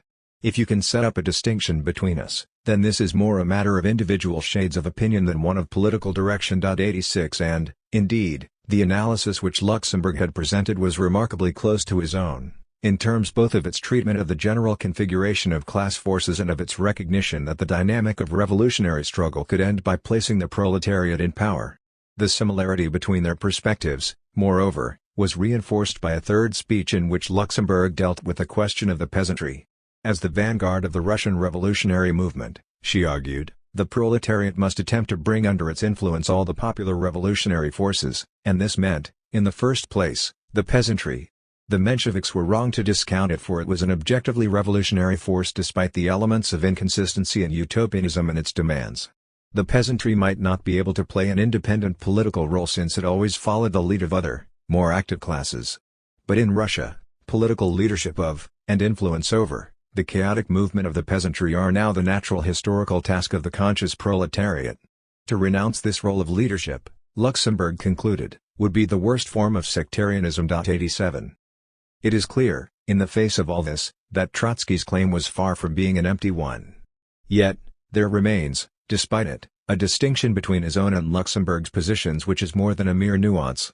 From the possibility of a proletarian seizure of power in Russia, Trotsky alone drew the consequence that the Russian workers could initiate a process going beyond the limits of bourgeois society, could inaugurate the transition to socialism. Luxemburg did not. In her speeches at the London Congress, as elsewhere, she was perfectly clear as to what she saw as the objectives and limits of this proletarian revolution in Russia. That was why she spoke, for example, of the mass strike of the Russian workers as a means of class struggle for winning the most elementary freedoms of the contemporary class state. 88 That was also why she repudiated the accusation that her perspective was unduly optimistic. If the working class extends and strengthens its battle tactics in accordance with the ever-unfolding contradictions and ever-widening perspectives of the revolution, then it may fall into very complicated and difficult positions. I even think that if the Russian working class turns out to be capable of fulfilling its task, that is, if, by its actions, it brings the course of revolutionary events to the extreme limit which is allowed by the objective development of social relationships, then almost inevitably at this boundary a big temporary defeat awaits it. 89 It should by now be clear what kind of defeat Luxemburg was here referring to, the defeat of having to relinquish political power when the utmost limits of the bourgeois revolution in Russia had been reached. We do not know through what process of reflection Luxemburg, incarcerated, ceased in 1917 to regard these limits as impassable. Suffice it to say that while, in April of that year, She was still writing that the revolutionary action of the Russian proletariat would again put the program of 1905 on the agenda: democratic republic, 8-hour day, expropriation of the large landed proprietors, 90 by May. She was beginning to talk of the possibility that the Russian Revolution might be a first proletarian revolution of transition, world historical in significance and destined to react on the totality of capitalist countries. 91 When the October Revolution occurred, she still feared that the proletarian dictatorship in Russia might go down to defeat. But, as she explained in a letter to Louisa Kautsky in November, this was because of the lack of revolutionary support from the West and not because statistics show the economic development of Russia to be too backward, as your clever husband has worked out. 92 Luxemburg's critical assessment of the Bolshevik Revolution, penned in the autumn of 1918, was framed by this changed perspective. She began with an unambiguous rejection of the doctrinaire theory, according to which Russia, as an economically backward and predominantly agrarian land, was supposed not to be ripe for social revolution and proletarian dictatorship, and which regards only a bourgeois revolution as feasible in Russia. This doctrine follows from the original Marxist discovery that the socialist revolution is a national and, so to speak, a domestic affair in each modern country taken by itself. She went on to stress what she saw as the essential merit of the Bolsheviks, that they set as the aim of this seizure of power a complete, far-reaching revolutionary program, not the safeguarding of bourgeois democracy, but a dictatorship of the proletariat for the purpose of realizing socialism. Thereby they won for themselves the imperishable historic distinction of having for the first time proclaimed the final aim of socialism as the direct program of practical politics. She ended on a note of sober internationalism. In Russia the problem could only be posed. It could not be solved in Russia. 93 Released from an imprisoning orthodoxy, Luxemburg's thought, like that of Lenin, had converged finally with the ideas of Leon Trotsky. 3. The mass strike. The masses are the decisive factor. They are the rock upon which the final victory of the revolution is erected. 1. Rosa Luxemburg laid great emphasis on the spontaneity of the masses. Those who know anything about her are likely to know at least that. They are unlikely to have seen any connection between it and the fact that she was a woman. But this connection has been made. The late George Lichtheim, after drawing attention to the contrast between her revolutionary positions and the reformism of E.D. Kuskova, authoress of The Economist Credo, went on to say, "This suggests that their shared reliance on spontaneity against consciousness may have had psychological roots. At any rate there is the fact that both were women, and that Luxemburg throughout her career gave the impression of regarding conscious control as a threat to spontaneity, a typically feminine notion. 2 The suggestion, surprising though it may be, coheres quite well with the widespread tendency to locate the source of Luxemburg's attitude towards the masses somewhere beyond or beneath the realm of rational discourse. The consensus about this amongst serious scholars extends even into the terminology by which they characterize her. Thus, C. Wright Mills spoke of the labor metaphysic as being for Rosa Luxemburg both a final fact and an ultimate faith. According to E. H. Carr she had a fanatical but utopian, almost anarchist, faith in the masses, and according to F. L. Karsten, a blind faith in the masses. Lichtheim himself identified in her politics a species of syndicalist romanticism, referring also to her vague faith in the masses and to her mystical doctrine of loyalty to the proletariat. 3 The language is uniform in evoking the image of some religious zealot. The assessment offered by these writers is not wholly negative. They concur, for example, in pointing to the moral, humanitarian and democratic aspects of Luxemburg's thought. With this there is no need to quarrel, only provided one bears in mind her explicit rejection of the idea that, while classes continue to exist, there could be a classless morality or democracy. 4 She did spend a lifetime fighting against what she once termed the profoundest of immoralities, namely, exploitation. 5 And fighting for the proletarian democracy which would liquidate it. A deeply humanitarian impulse is transparent throughout her work. However, to place on the positive side of any balance sheet only her uncompromising commitment to these values is to damn her with faint praise. In her orientation towards the masses there was also a broad strategic insight of the utmost realism. The importance of Rosa Luxemburg resides equally in that. We can define the problem that confronted Rosa Luxemburg as a revolutionary militant inside German social democracy before the First World War, by reference to the distinction in the party's program between the minimum and the maximum demands, on the one hand, a set of demands responding to the immediate, everyday concerns of the masses and which could be realized within the framework of capitalist society, on the other hand, ultimate socialist objectives. What was, and what should be, the effective relation between these two sections of the Air Forward program? What were the strategic and tactical implications of the distinction between them? At a very general level, Luxemburg gave the only answer possible for a revolutionary. Social democracy had to keep a firm hold on both ends of the chain. Only by a fusion of the program of revolutionary socialism with the daily struggle of the masses could socialism be achieved. Only if the ultimate objective was related to, and eventually made a part of, their immediate concerns could the revolution triumph. For a serious revolutionary organization there could therefore be no question of having to choose between exclusive concentration on limited struggles and demands, and the unilateral insistence on final goals. As Luxemburg herself put it, the world historical advance of the proletariat to its victory is a process whose particularity lies in the fact that here, for the first time in history, the masses of the people themselves, against all ruling classes, are expressing their will. But this will can only be realized outside of and beyond the present society. On the other hand, this will can only develop in the daily struggle with the established order, thus, only within its framework. The unification of the great mass of the people with a goal that goes beyond the whole established order, of the daily struggle with the revolutionary overthrow, this is the dialectical contradiction of the social democratic movement which must develop consistently between two obstacles, the loss of its mass character and the abandonment of its goal, becoming a sect and becoming a bourgeois reformist movement. 6. Evidently, to stress the necessity and the difficulty of steering a course between sectarian and reformist dangers cannot by itself answer any concrete question of tactics or political perspective. But even in its generality that response served a purpose in Luxemburg's earliest interventions in the political life of the German party. By it she sought to identify and to challenge Bernstein's revisionism. The controversy which broke around this as she arrived in Germany in 1898 immediately put the whole issue of the relationship between minimum and maximum programs on the agenda. Perceiving that with his renunciation of proletarian revolution and dictatorship in favor of gradual reforms, Bernstein was choosing not a more tranquil, calmer and slower road to the same goal, but a different goal, not the realization of socialism, but the reform of capitalism. 7. Luxemburg reasserted the validity and the revolutionary essence of social democracy's ultimate objectives. Within this reassertion, however, there was initially an important lacuna. We can isolate it by a closer scrutiny of the relationship postulated, in her contributions to the revisionist debate, between the struggle for reforms and the revolutionary socialist goal. Affirming of the latter that it was the only decisive factor distinguishing the social democratic movement from bourgeois democracy and from bourgeois radicalism. 8. Luxemburg insisted that it should not be lost sight of for a moment.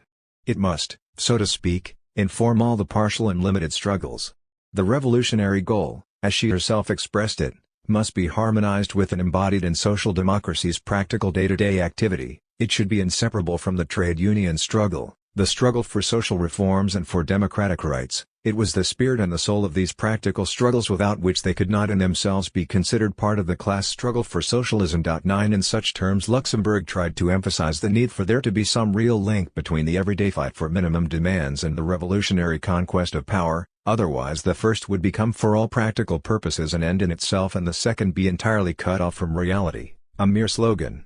One of her constant complaints against the revisionist practical politicians was precisely that for them social democracy's programmatic demands were just so much baggage to be dragged around and religiously referred to so long as they have no practical significance. 10. The inadequacy within Luxemburg's position at this time can be formulated as follows, knowing that, in an objective sense, the struggle for reforms was not linked by an unbroken chain to the revolutionary goal. All she could find at this stage with which to forge the missing links was the reaffirmation of the goal itself, the expression of a subjective intention. Less metaphorically, knowing full well that the struggle for reforms could not by itself effect the socialist goal, she confined herself to insisting that it must express the socialist goal. More concretely, understanding intuitively the limitation of a rigid distinction between minimum and maximum demands, Luxemburg proposed the will to overcome it but not yet a strategy or tactic. When, in the course of her polemic against Bernstein, she writes, "It is not true that socialism will arise automatically from the daily struggle of the working class." 11. She thereby sums up the most central element of her argument. She categorically rejected the idea that the objectives of socialism could be dissolved into a series of partial reforms, be secured increment by gradual increment through the trade union, electoral and parliamentary activity of the working class. 12. Nor did she see in such activity any automatic or spontaneous dynamic leading the working class towards the revolutionary conquest of power. In a general way, she did of course regard these activities as indispensable, for they enabled the working class to build up its political and economic strength and played an important organizing and educating role. Nevertheless, Luxemburg's whole emphasis against revisionism was that, in themselves, as a self-contained tactic, they could not result in a proletarian conquest of power. On the contrary, they could be entirely detached from this latter objective, in which case they would constitute the activities of a bourgeois rather than socialist party. The question of the conquest of power, of the dictatorship of the proletariat, had therefore to be posed independently, for and of itself, rather than being assumed to be the organic product of the daily struggle for minimum demands and reforms. In a sense, Luxemburg both did and did not draw this last conclusion during the revisionist debate. By constantly emphasizing the totality of social democracy's programmatic demands and the need to keep in view its ultimate goal, she did. This is the inner meaning of the argument that the ultimate goal should somehow inform or pervade the daily struggle. At the same time she did not because, knowing that the good old, parliamentary and trade union tactic could not by itself produce the dictatorship of the proletariat, she proposed no concrete alternative strategy which could. It would be better perhaps to say that, while she understood the need to pose, as a separate question, the question of the conquest of power, she was not yet in a position to answer it with specific strategic proposals. In any case, it should be evident that a tactic of reforms which cannot lead to socialism is not, even when infused by or coupled with a socialist purpose, the same as a revolutionary strategy which can. That is why Bernstein's quarrel with the German party could take the form it did.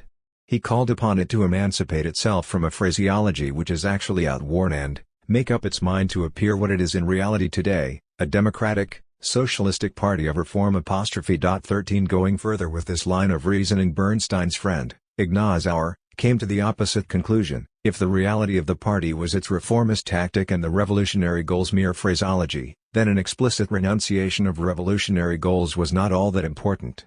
My dear Ede, he wrote to Bernstein, one doesn't formally decide to do what you ask, one doesn't say it, one does it. 14 These sentiments, as well as the real subsequent destiny of social democracy, indicate the dangers inherent in the dualism of minimum and maximum programs.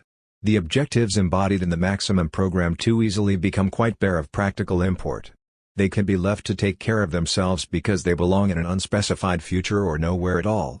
The effective activity, the real tactic, these are tailored only to winning the minimal demands. As early as the revisionist debate, Luxemburg was trying to build a bridge across that distinction in the Erfurt program. The manner in which she did so was, for the moment, inadequate, a combination of tactical concepts she knew to be limited with an abstract emphasis on the need for a proletarian conquest of power. In 1905 the Russian masses helped put her in a position to reduce that abstraction. Even before then, in the early years of the century, a significant change of emphasis had begun to appear in Luxemburg's writings.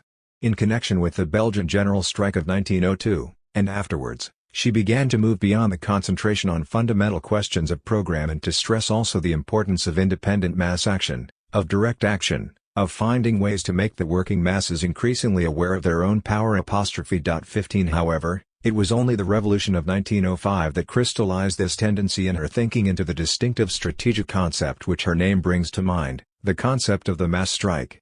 After 1905 she spoke of the mass strike as the method of motion of the proletarian mass, the phenomenal form of the proletarian struggle in the revolution, the rallying idea of a whole period of the class struggle lasting for years, perhaps for decades. 16 She could speak of it in this way because the notion covered for her not the planned and orderly demonstrative action undertaken for strictly defined and limited objectives, but the very content of a revolutionary or pre-revolutionary period, the type of experience precisely that Russia had witnessed during 1905, huge strikes and demonstrations, meetings and marches, mass actions of all kinds and for a multitude of interrelated demands, and flowing backwards and forwards within a veritable tidal wave of revolt. Understood in this sense, the mass strike was not something that could be summoned forth or conjured up at will by a revolutionary political leadership, a fact which Rosa Luxemburg repeatedly emphasized. It is partly for having done so, no doubt, that she has so frequently been regarded as a spontaneist. But the charge, if it rests on this, rests either on a misunderstanding of what she meant by the mass strike or on the illusion that revolutionary situations can be commanded at will. Luxemburg knew that they cannot, that they result from objective, underground and molecular changes, and she accordingly dismissed that illusion as no more than a police conception of revolution. 17 So, incidentally, did Lenin, who has never, to the best of our knowledge, been taken for a spontaneist. The classical Leninist definition of a revolutionary situation identifies it as the consequence of objective changes, independent of the will not only of individual groups and parties but even of individual classes. 18 The strategic and tactical implications of Luxemburg's mass strike concept were, for all that, considerable.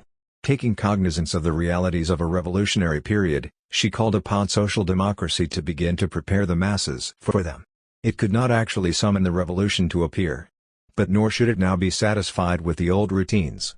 It had to identify such tendencies in the present situation as would, or could, lead to struggles of mass proportions, to explain and clarify these tendencies for the working class, to agitate for and initiate forms of mass action, and where these were beginning to emerge, as, for example, in 1910 in a campaign over the Prussian suffrage laws, to try to intensify and develop them by providing the appropriate slogans and direction. 19. It had in short to adopt an offensive strategy and one involving mass struggles. Canvassing such a strategy in the years before the outbreak of war, against the trade union bureaucracy, against the party leadership, against Kautsky, Luxemburg tried to shift German social democracy beyond its purely electoralist and trade unionist orientation. She tried to take the conquest of power for socialism out of the realms of propaganda and to place it on some actual agenda. She tried again to transcend the dualism of minimum demands and final goal. 20 Although she still did so upon the conceptual terrain of the Air Forward program, the bridge in this case was of much more solid material. It was built now out of Luxemburg's deeper understanding of the dynamics of a real revolutionary process. What she grasped particularly clearly was that it is only through such a process, in the actual course of it, that the masses can be won for socialism. They cannot be won by propaganda only, nor by the routine defense of their day-to-day interests within the framework of capitalism, for all that both types of activity are indispensable. By such means individuals can be won, even a sizable revolutionary vanguard assembled. But it is a mistake to imagine that, by simple extrapolation of this accumulated process, the masses, in their millions, can be committed to the struggle for socialist revolution. The implantation of a revolutionary consciousness in the widest masses requires as its absolute precondition the participation of these masses in struggles of a scope and combativity which are extraordinary. The masses learn in action, as Luxemburg put it, not by pamphlets and leaflets, but only by the living political school, by the fight and in the fight, in the continuous course of the revolution. 21 Because she grasped this, she had no hesitation in celebrating the spontaneous, elemental aspect of revolution actions erupting unexpectedly, mass mobilizations not fully under the control of any leadership, struggles initiated in the hidden depths of the mass movement, the same aspect which Lenin recognized when he spoke of festivals of the oppressed and the exploited. 22 She was thereby only highlighting the fact that what appears in the reformist bureaucrat's nightmare as the face of disorder, provocation or adventurism, is actually the authentic face of proletarian revolution, or at least one of its ineradicable features. The very chances of victory depend upon the bursting into political life and activity of layer after layer of previously non-politicized or unorganized workers, and to want this neatly wrapped and packaged, without spontaneous outbursts, of anger or creative initiative, is the sorriest of illusions. According to Luxemburg, every real, great class struggle must rest upon the support and cooperation of the widest masses, and a strategy of class struggle which does not reckon with this cooperation, which is based upon the idea of the finely stage-managed march out of the small, well-trained part of the proletariat, is foredoomed to be a miserable fiasco. In the case of the enlightened German worker, the class consciousness implanted by the Social Democrats is theoretical and latent. In the revolution, when the masses themselves appear upon the political battlefield, this class consciousness becomes practical and active. A year of revolution has therefore given the Russian proletariat that training which 30 years of parliamentary and trade union struggle cannot artificially give to the German proletariat. 23. A related and crucial point of which Luxemburg had a lucid perception was that, in a period of mass struggles, a tendency exists for each serious mass action to overflow its original objectives and to generate or merge with other demands and other struggles. By virtue of this tendency, the boundary placed by bourgeois society between the economic or trade union struggle on the one hand, and politics on the other, begins to dissolve. The strike becomes a political weapon. Political and economic demands run into one another. Partial conflicts are more frequently and more easily generalized. A dynamic takes shape which contains the potentiality that partial demands, immediate concerns, urgent needs, can be linked up into a global revolutionary challenge to the existing order. 24 It is evident, in the light of this perception, while Luxemburg should have argued for an extension of the Prussian suffrage agitation in 1910 by use of the political mass strike, and for an attempt simultaneously to feed into it some of the economic struggles currently in progress. 25 Evident, more generally, is the whole sense of her projected strategy as an effort to prepare, via the development of existing mass struggles over limited demands, a situation in which the question of transition to socialism could concretely be posed. Approaching the same thing from another angle, one can show that there is embodied in Luxemburg's thought here, albeit only in embryonic form, a concept of dual power. This can be shown in both a negative and a positive way. Negatively, there is a clarity in her writing concerning the fact that parliamentary democracy is a specific form of the bourgeois class state '26 and not the instrument of proletarian rule, a clarity which distances her not only from the frankly interclass political conceptions espoused by Bernstein but also from the ambiguities of Kautsky. Kautsky of course knew that the state is an organ of class rule, was for the conquest of power and the dictatorship of the proletariat. He was more than ready to counterpose the necessity of a decisive battle, of great struggles, to the proposals of revisionist gradualism. 27 But from the Erfurt program to the eve of war, he contrived to give to these orthodox notions a content which was utterly anodyne and which can be read in 100 formulas scattered through his work, about increasing the power of parliament and parliamentarism changing its character, about the transformation of the relation of powers in the government, about conquest of the state power by winning a majority in parliament and by making parliament the controller of the government. 28 Luxemburg by contrast, even when still united with Kautsky in a common opposition to revisionism, spoke an altogether different language. According to this, parliamentarism was a particular social form expressing the political violence of the bourgeoisie, and social democracy could come to power only on the ruins of the bourgeois state. 29 Bernstein was chastised precisely for considering the paltry art of bourgeois parliamentarism as the organ by means of which we are to realize the most formidable social transformation of history. The passage from capitalist society to socialism '30 without yet spelling out the substance of the novelty involved. These lines already testify to the awareness on Luxemburg's part that the proletarian revolution must call into being a radically new type of political power. It is in her notion of the mass strike that the positive substance of this power begins to be elaborated. Method of motion and phenomenal form of the proletariat's revolutionary struggle, the mass strike was in her eyes a way of breaking through the barriers erected by the bourgeois state against any direct expression of the will of the masses. It was a way of releasing and galvanizing their energies, of overcoming the divisions and the weakness, created by bourgeois ideology and partly by the proletarian condition itself, in order thereby both to concentrate their strength and to impart to them a sense of it. The workers, she said, must be assembled as a mass, must come out of factory and workshop, mine and foundry, must overcome the decay to which they are condemned under the daily yoke of capitalism '31 Socialism requiring by its very nature the control of the working masses over the entirety of the social process. It was not possible to envisage that the road to socialism might bypass the direct intervention and active participation of these masses in movements of an unprecedented scope and vigor. There could be no shortcuts, neither putschist nor bureaucratic/administrative ones. The masses themselves must step forward, work out their own emancipation through their own efforts and experiences, have the opportunity to formulate their needs and demands in the most direct, most democratic possible way. 32 The proletarian revolution had its own specific forms proper to its unique objectives, and these it must oppose to the institutionalized power of the bourgeoisie. Luxemburg detected such forms in the process of mass struggle itself. As she wrote in 1906, in the peaceful normal course of bourgeois society, the political struggle is not directed by the masses themselves in a direct action, but in correspondence with the form of the bourgeois state, in a representative fashion. As soon as a period of revolutionary struggles commences, that is, as soon as the masses appear upon the scene of conflict, the indirect parliamentary form of the political struggle ceases. 33 Adumbrated in the mass strike she saw the forms of proletarian democracy which were required to overthrow the bourgeois state. In that sense one can say that the mass strike concept is Rosa Luxemburg's state and revolution, it is dual power avant la lettre.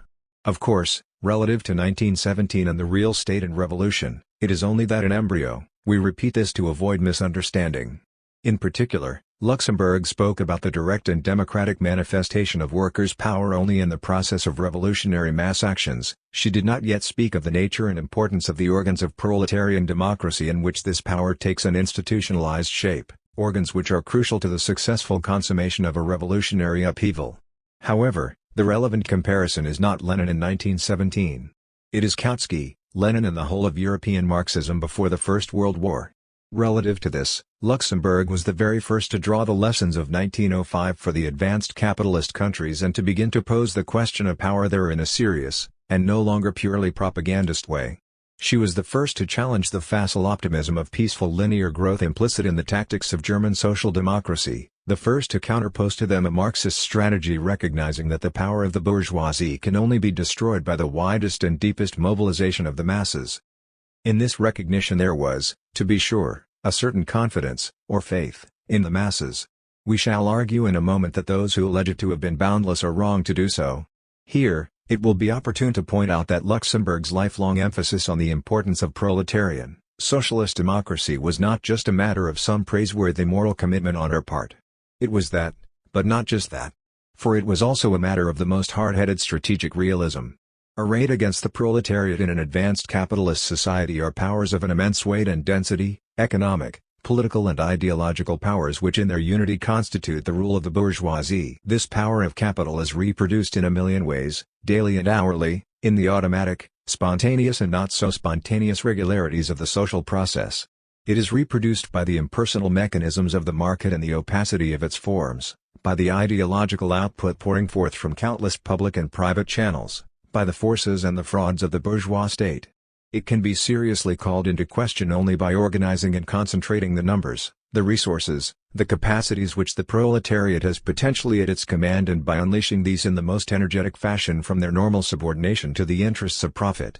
Obviously this cannot be done behind the backs of the masses or on their behalf. It requires genuine organs of proletarian democracy, such as workers' councils, and the unfolding class struggles, the mass actions, which are their indispensable precondition.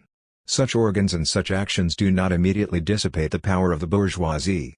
But they severely dislocate and weaken it, and they begin simultaneously to pose in a material way an alternative form of rule. Stimulating and organizing the capacities of the masses, they undermine the social routine sustaining bourgeois power and prepare its destruction. That is why the capitalist class cannot tolerate for any length of time a situation of mass struggles in which the institutions of workers' democracy are developing or have emerged. It will make every type of concession which is recuperable, use all the means at its disposal to head the movement off and contain it, and make ready for the contingency of a life and death fight. Luxemburg's mass strike orientation represented the beginnings of a theorization of these revolutionary realities. Subsequently, during the German Revolution of 1918-19, she formulated them again as follows: the civil war which some have anxiously tried to banish from the revolution cannot be dispelled. For civil war is only another name for class struggle, and the notion of implementing socialism without a class struggle, by means of a majority parliamentary decision, is a ridiculous petty bourgeois illusion. Socialism will not be and cannot be inaugurated by decrees, it cannot be established by any government, however admirably socialistic. Socialism must be created by the masses, must be made by every proletarian. 34. It should be added, to round out this point, that there was in Luxemburg's thinking no trace of anarcho-syndicalism nor any attitude of abstentionism towards the political institutions of bourgeois society. She tried to widen social democracy's horizons beyond the perspective of the ballot box. 35 and to integrate within them the dimension of direct mass action. This much is true. But she did not underestimate the importance of Parliament as an arena of intervention and a platform of agitation. 36 Even in the midst of the German Revolution itself, she proposed using the elections to, in the floor of the National Assembly, counter-revolutionary stronghold erected against the revolutionary proletariat, for the purpose of mobilizing the masses to sweep it away and to place power in the hands of the workers' and soldiers' councils. 37. Earlier, we tried to show that the charges of spontaneism and economism so frequently leveled at her can find no vindication in Luxemburg's theory of capitalist breakdown. 38 The same applies with regard to her thinking on the mass strike. Correctly understood, the political and tactical conceptions at the heart of it lead away from spontaneism and economism. This is not to take back what has already been said on the question of spontaneity, namely, that in speaking about the genesis and unfolding of a period of revolutionary mass struggles, she placed due weight upon factors which are, from the point of view of the revolutionary organization, spontaneous or objective. If she had not done that she would not have been a Marxist. But the fundamental meaning of the mass strike strategy was that the revolutionary organization, social democracy putatively, must begin to prepare the so-called subjective factors. This it could not do except by breaking with the assumption that socialist class consciousness is automatically enhanced and socialism itself automatically brought nearer simply through the consistent pursuit of trade unionist objectives and electoral success. In Luxemburg's conception, social democracy had to insert into its real perspectives the final programmatic goal of the revolutionary conquest of power, to carry these perspectives into the class struggle and to try to link them there to the daily needs and concerns of the masses, above all, to develop forms of struggle which could conceivably lead from these immediate concerns to the conquest of power and which, towards that end, would educate the working class in the spirit of mass action. We have suggested the presence in her thought of an embryonic concept of dual power. The conclusion of all the foregoing argument is that it contains also a germ of the ideas first formulated by the Communist International in conscious opposition to the economism of its predecessor and embodied subsequently by Trotsky in the concept of the transitional program. The theses on tactics adopted, in Lenin's day, by the Third Congress of the Comintern expressed these ideas as follows: in place of the minimum program of the reformists and centrists, the Communist International puts the struggle for the concrete needs of the proletariat, for a system of demands which in their totality disintegrate the power of the bourgeoisie, organize the proletariat, represent stages in the struggle for the proletarian dictatorship, and each of which expresses in itself the need of the broadest masses, even if the masses themselves are not yet consciously in favor of the proletarian dictatorship. 39. Trotsky, similarly, without for a minute forswearing the defense of even the most modest material interests or democratic rights of the working class, insisted on the need to transcend the dualism of minimum and maximum demands by constructing the revolutionary program around a system of transitional demands, stemming from today's conditions and from today's consciousness of wide layers of the working class and unalterably leading to one final conclusion: the conquest of power by the proletariat. 40. It goes without saying that the qualification which was made concerning the claim about dual power applies with equal force here. Rosa Luxemburg did not actually elaborate a strategy of transitional demands, the sliding scale of wages and hours, workers' control, the workers' government, and so on. Nor is this just a detail.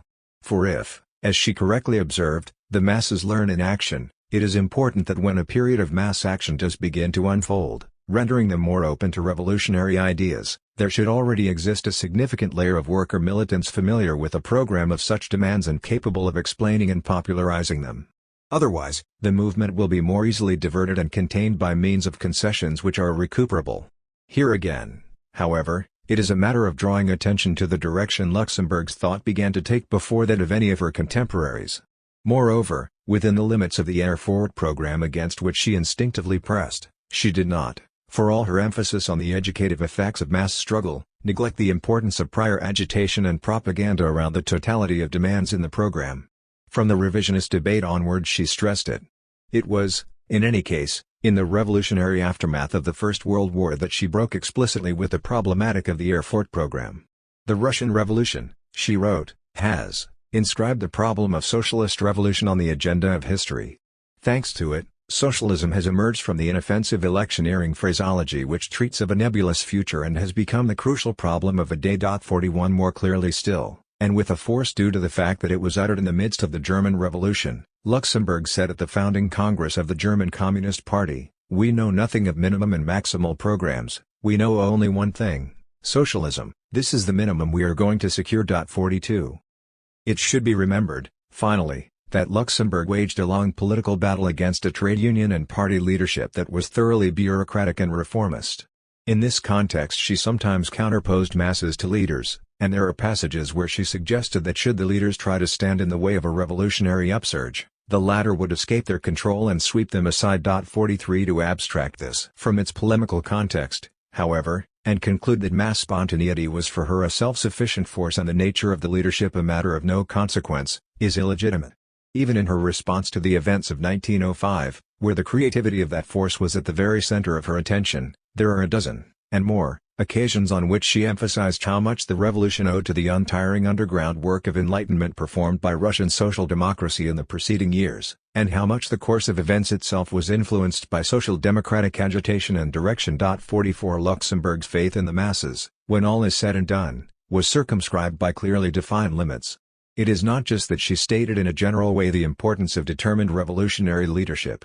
She stated in a specific and precise way the consequences of its absence, to wit, the demoralization and confusion which begin to overtake the masses in struggle when they are shown no clearer way forward, and the dissipation and dispersion of all their expended energy.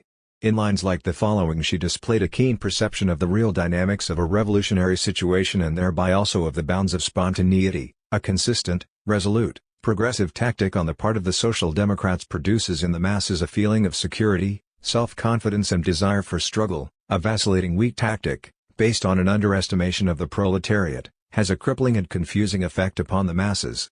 The expressions of the masses' will in the political struggle cannot be held at one and the same level artificially or for any length of time, nor can they be encapsulated in one and the same form.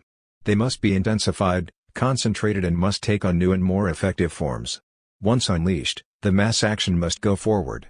And if at the acknowledged moment the leading party lacks the resolve to provide the masses with the necessary watchwords, then they are inevitably overcome by a certain disillusionment, their courage vanishes and the action collapses of itself. 45 The First World War, and social democracy's response to it, served only to reinforce this element in Luxemburg's thinking.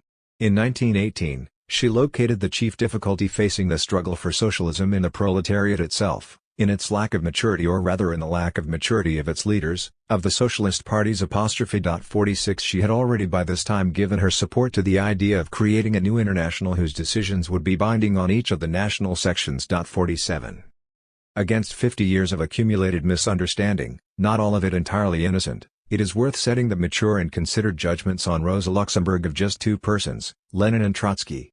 Neither delivered himself of an uncritical eulogy. But for both of them her name was that of a great revolutionary and not of a deviation. Lenin listed her errors, mistaken on the question of Poland, mistaken in 1903 in her appraisal of Menshevism, mistaken on the theory of capitalist accumulation, and so on, but he made no reference to any systematic error such as spontaneism, and her works, according to him, should serve as manuals for training many generations of communists all over the world. 48 For Trotsky, Luxemburg's counterposition of the spontaneity of mass actions to the bureaucratic apparatus of German social democracy had a thoroughly revolutionary and progressive character. She never confined herself to it, did not develop the theory of spontaneity into a consummate metaphysics. The most that could be said was that she did not put enough emphasis on the preparatory selection of the vanguard. 49 Today we have to make our own assessment of Rosa Luxemburg. The one that has been made here follows those of Lenin and Trotsky in regarding her thought as an invaluable part of the tradition of revolutionary Marxism. It is a resource which cannot be co-opted to the service of bureaucratic organizations which fear proletarian democracy like the plague. Revolutionaries have less reason than anybody to squander their resources. 4. Bourgeois power and socialist democracy, on the relation of ends and means. To be regarded as successful, a revolution must be the achievement of something new. But violence and the effects of violence are things only too familiar, too hopelessly unrevolutionary. Aldous Huxley 1. An academic journal recently carried an article on Rosa Luxemburg in which her theory of revolution was not only counterposed to that of Lenin, a thing one has come to expect, but also annexed quite explicitly to an altogether non-Marxist and bourgeois tradition of thought. The author of the article distinguishes himself in it not by the stringency of his methods of interpretation and not by the sureness of his grasp either of Luxemburg's thought in particular or of Marxism in general. Nor indeed is his enterprise entirely novel. Others before him have attempted to turn Luxemburg's words to uses and purposes as remote from her own. Take for instance these words from her critique of the Bolsheviks in 1918. Freedom only for the supporters of the government, only for the members of one party, however numerous they may be, is no freedom at all. Freedom is always and exclusively freedom for the one who thinks differently. Not because of any fanatical concept of justice but because all that is instructive, wholesome and purifying in political freedom depends on this essential characteristic, and its effectiveness vanishes when freedom becomes a special privilege. 3 When Bertram Wolfe, in an introduction to her pamphlet, cites this passage and adds, "Is there any regime which loves liberty which could not be proud to engrave these 3 sentences over the portals of its public buildings?" It is clear that his interests here are somewhat different from Luxemburg's, and this not only from the piety of the formulation. Wolfe expressly wants to bury revolutionary Marxism, hopelessly dated, dogmas which would not bear examination, etc., but he wants to reclaim from it before doing so Luxemburg's love of liberty. 4 The aforementioned article is also centrally concerned with liberty. It holds an interest in relation to predecessors such as this in being based on something more than tendentious quotation and ideological animus, though it is not free from these. What distinguishes it is a more or less coherent philosophical conception, from scrutiny of which it may be possible to learn something. Now, of course, one cannot simply overlook the fact that Rosa Luxemburg was a Marxist, and the author, Ernst Wallraff, does make some token genuflections in its direction. Thus he acknowledges that she is a socialist thinker in whose writings can be found such well-known socialist formulas as the class struggle, p. 90, that, in her view, The masses of the people remain excluded from active participation in political action, under the conditions of capitalism, p. 102, or, as he also says, the proletariat is so excluded, pages 90, 97, that it is precisely this proletariat that she regards as the agency of revolution, pages 93, 98, and even that the 1918 critique of Lenin and Trotsky is presented under the Marxist formula of the dictatorship of the proletariat, p. 103. However, if he still wishes to insist that Luxemburg's theory of revolution differs fundamentally from that of Marx, p. 85, he can only establish the existence of such a difference by effectively forgetting that these points have been made. For he simultaneously offers an interpretation of her theory from which the class struggle has been spirited away, to be replaced by the notion that the realm of universal freedom is the immediate and unproblematic product of revolution. According to Walrath, Luxemburg's concept of revolution corresponds completely to the modern non-Marxist concept, the classic formula for which was apparently given by Robespierre and consists in affirming that the aim of revolutionary government is to found the republic. But republic being, as he tells us, the word for the realm of the free and public action of all men, it follows that the mission and the goal of revolution is to found the democratic republic as the realm of free action by all men, pages 94-5. 5. It follows equally that when the author chances to remember that, for Luxemburg, this revolution is made by the proletariat, he has the latter conquering not power, let alone dictatorial power, but only a share in active self-determination, pages 96, 94. But he rarely does remember it. It soon turns out that all men are not only the revolution's beneficiaries but also its makers. Thus he can say in relation to Rosa Luxemburg, just as the realm of a community of free men can be founded only if they will unite for spontaneous action in freedom, it can be maintained only if all of them will spontaneously act in freedom, p. 101.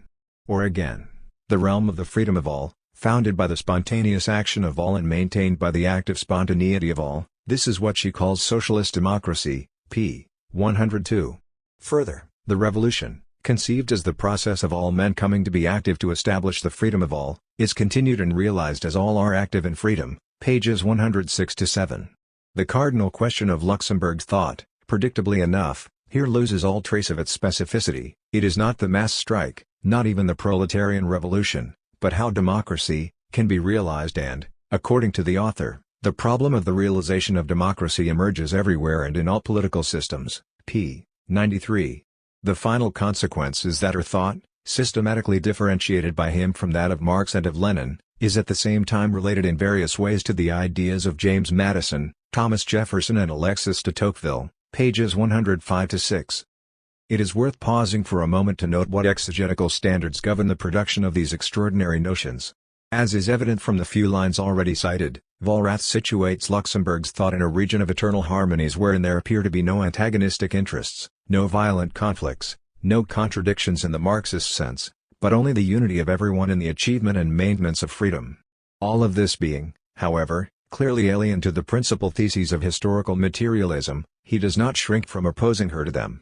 Thus, he feels able to set her political thinking apart from that of Marx and of orthodox Marxists, to whom politics is and remains an estranged derivative of economics, p. 90. Apparently, she by no means shares Lenin's and Trotsky's view of the derivative character of the realm of state and politics, p. 105. These formulations of the materialist conception are hardly adequate, but that is not the point. The point is that the only specific piece of evidence given in support of this claim, namely, Luxemburg's insight into the reciprocal interaction of political and economic factors during a revolutionary period 6, in no way suffices, p. 90, to distinguish her from either Marx or Lenin or Trotsky, to speak only of them. But then the author's understanding of their approach to revolution leaves more than a little to be desired.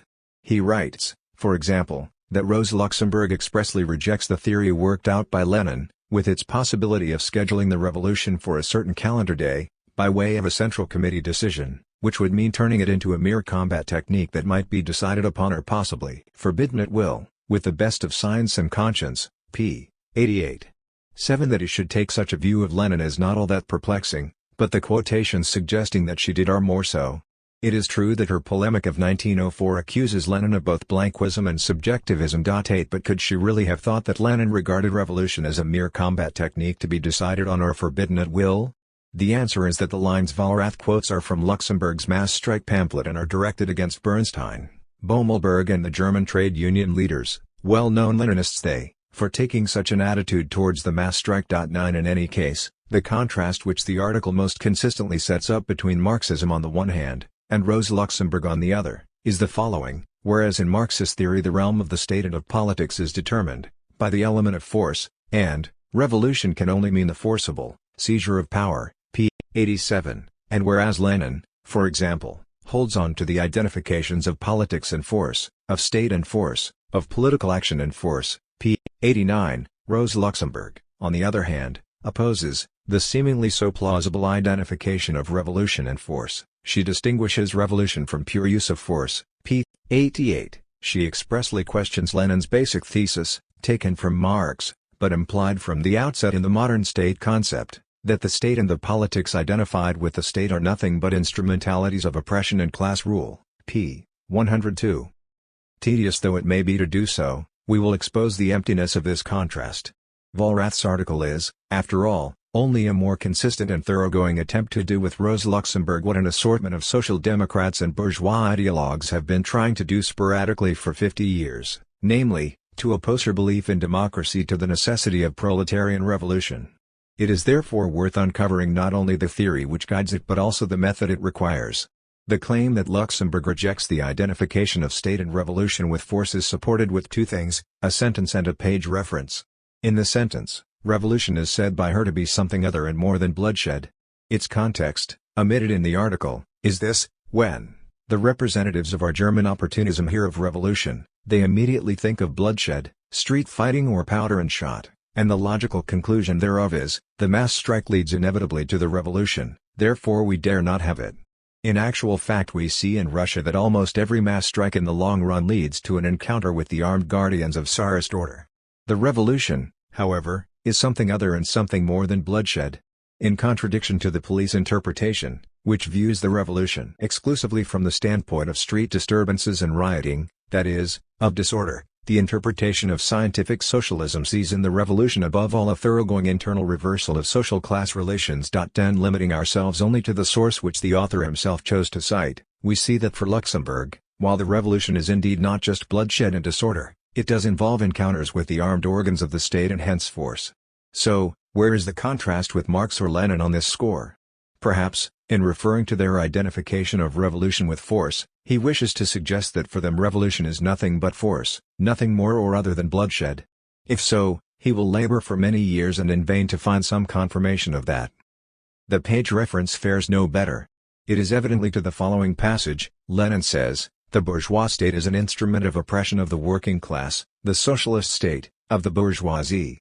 To a certain extent, he says, it is only the capitalist state stood on its head. This simplified view misses the most essential thing. Bourgeois class rule has no need of the political training and education of the entire mass of the people, at least not beyond certain narrow limits. But for the proletarian dictatorship that is the life element, the very air without which it is not able to exist. 11 These lines are supposed to back the claim that the Marxist and Leninist thesis on the state is absolutely unacceptable to Rosa Luxemburg, p. 102, that she considers obsolete, the identifications of the political realm with violence and domination, pages 105-6. But, limiting ourselves again only to the source cited, they show nothing of the kind. She draws attention to a crucial difference between two forms of class rule without in any way suggesting that they cease thereby to be forms of class rule. Obviously, she does not regard the state as nothing but, p. 102, an instrument of oppression. Vollrath is right if that is all he wants to say. But he is ignorant and wrong to maintain that the orthodox Marxist thesis as understood by Lenin amounts to such a view. The most cursory glance at the state and revolution will confirm not only that Lenin envisages tasks for the proletarian dictatorship other than those of class oppression, but also incidentally that he is well aware of, and himself stresses, the difference to which Luxemburg draws attention, so that this particular criticism of hers is misdirected. Here again, then, in relation to the state as in relation to revolution, the contrast which Vollrath wishes to sustain collapses. In Marxist theory, both state and revolution are more than just vehicles of force and class rule. The contrast could only have gained credibility from some evidence, which he is unable to produce, that for Luxemburg they are not at all vehicles of force and class rule. This brings us to the heart of the matter. For while he never says that in so many words, Nevertheless, in the ruins of his attempt at an interpretation of her thought can be found the structure of philosophical argument which entails it. What the argument says is that the end of revolution is by its very nature such that it cannot be achieved with the use of means which are distinct from it. p. 93. In a nutshell, the realm of free action must be founded by free action. The end must be expressed within the means of achieving it as a kind of immanent presence there. In fact, as we shall see, it is no accident that one of the most convenient ways of stating the thesis is in a terminology of strongly spiritual flavor. Even the linguistic/conceptual dichotomy of ends and means is rejected by the author as inadequate to the problems of revolution because it lends itself to a model of instrumental rationality in which that relationship of immanence is called into question. In this model there can be means of production, for example, which are and remain quite distinct from the end, the product, and which are both necessary to producing it and dispensable once it has been produced. According to the common Marxist conviction, Vollrath writes, revolution is a means to an end that is altogether different from revolution. Yet any means-end relationship takes its bearings from the model of making things, p. 86. We can correct this characterization of the Marxist conviction later. What is important here is that for the model of making, with its implication of objectively ascertainable relationships between discrete entities, he substitutes a philosophy of voluntary action which brings into play only the actor and his purposes, marrying them together in a perfect harmony. According to this philosophy, all action is a beginning, a new beginning of something which previously did not exist, p. 83, and posits a difference from all that has gone before, p. 84.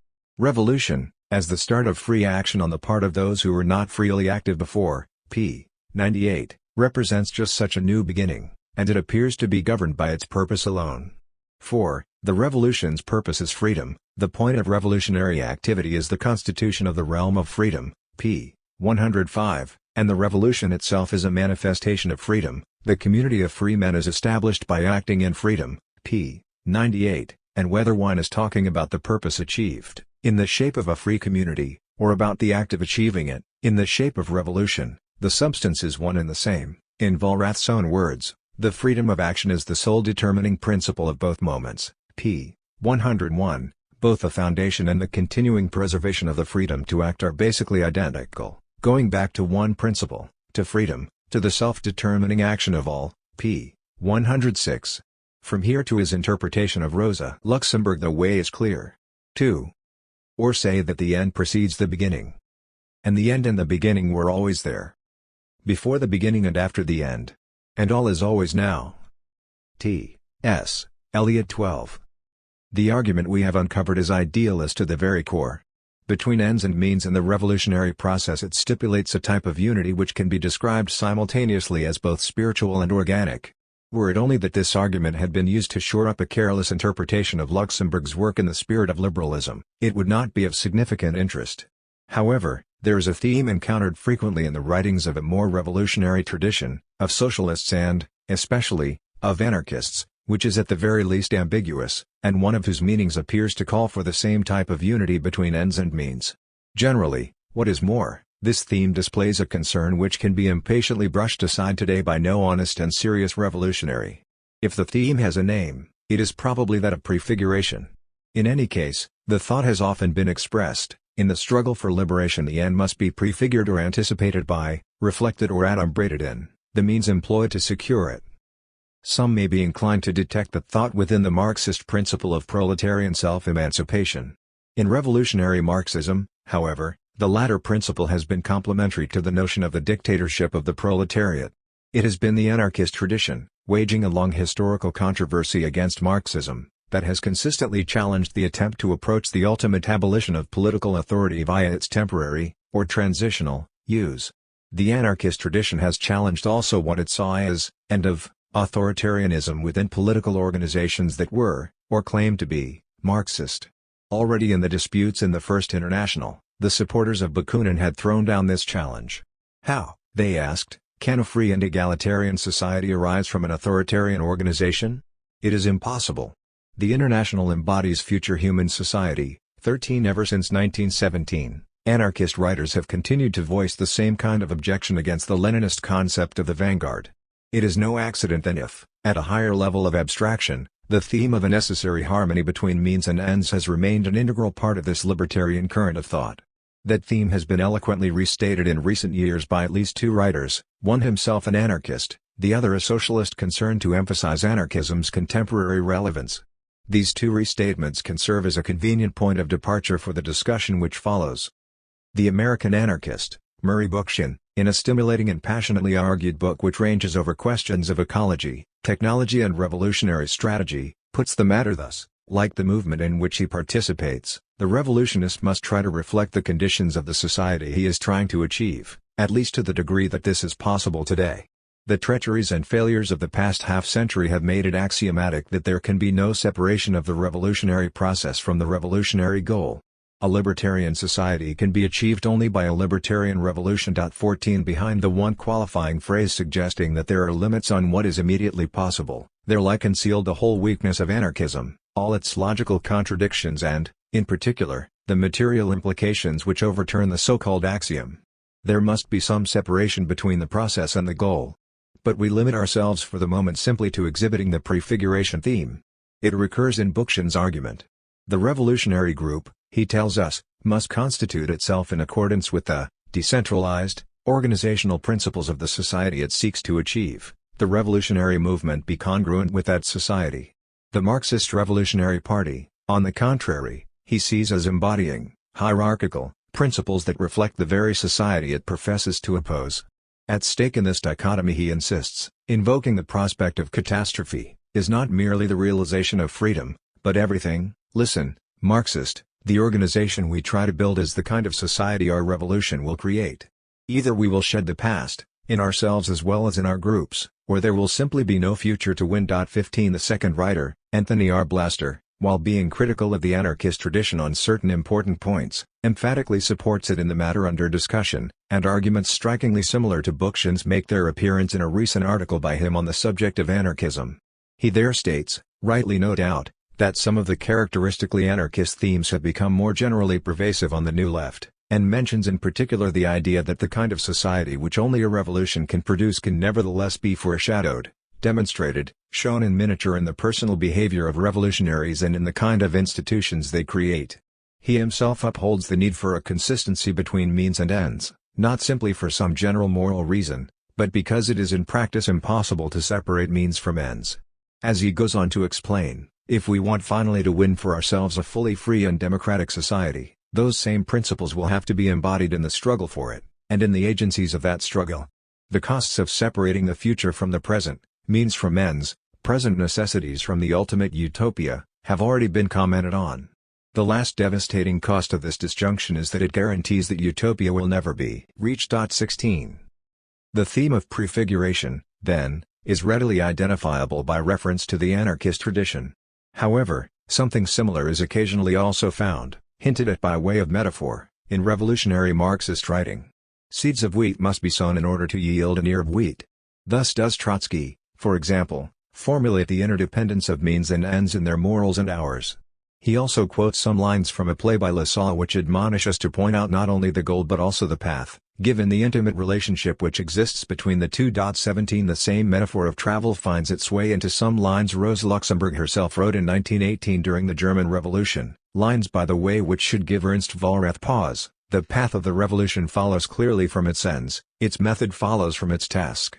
All power in the hands of the working masses, in the hands of the workers' and soldiers' councils, this is the guiding principle. Every step, every act, must, like a compass, point in this direction. 18 In addition, we have shown in the preceding essay how Luxemburg, during the early years of the century, stressed continually the need for the day-to-day struggle to embody, or be informed by, the revolutionary socialist goal.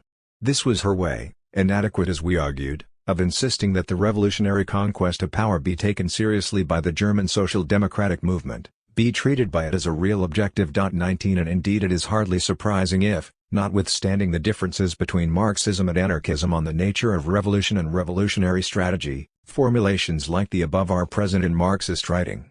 For the theme of prefiguration which they too suggest can be construed in a way which is not merely unobjectionable from a Marxist point of view, but in fact entirely uncontroversial, so obviously true as to seem at first quite trivial.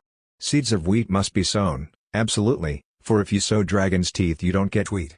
The obvious truth here is that the accomplishment of an end requires that the means used really be means to that end. This can be expressed from one angle by saying that means determine ends, in the sense that actual outcomes are dependent on the objective consequences of the means used. It can be expressed from another angle by saying that ends determine means, in the sense that means used must be chosen with a view to the likelihood of their being able to produce the projected ends. But, however expressed, the point is unlikely to provoke dissent.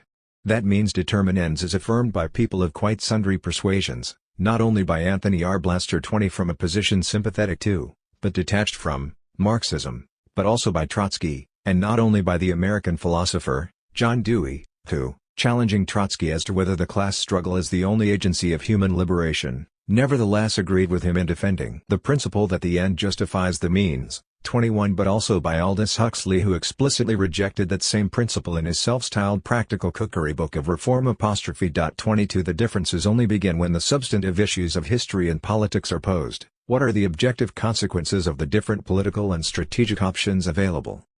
Even if, however, the objective interdependence of means and ends is obvious, it may not be altogether trivial to draw attention to the obvious in this case. For, all too often, in practice, what is done supposedly as a means toward some end is done merely in its name without any too careful attention being given to what might be the real aim in, or consequence of, adopting such means. Leave aside the depravities committed against the Vietnamese people, for instance, in the name of defending its freedom, or against the Chilean masses, for another, in the name of the principle that man is the end of all societies. It is not the purpose of this essay to debate what is the real aim of their perpetrators and apologists.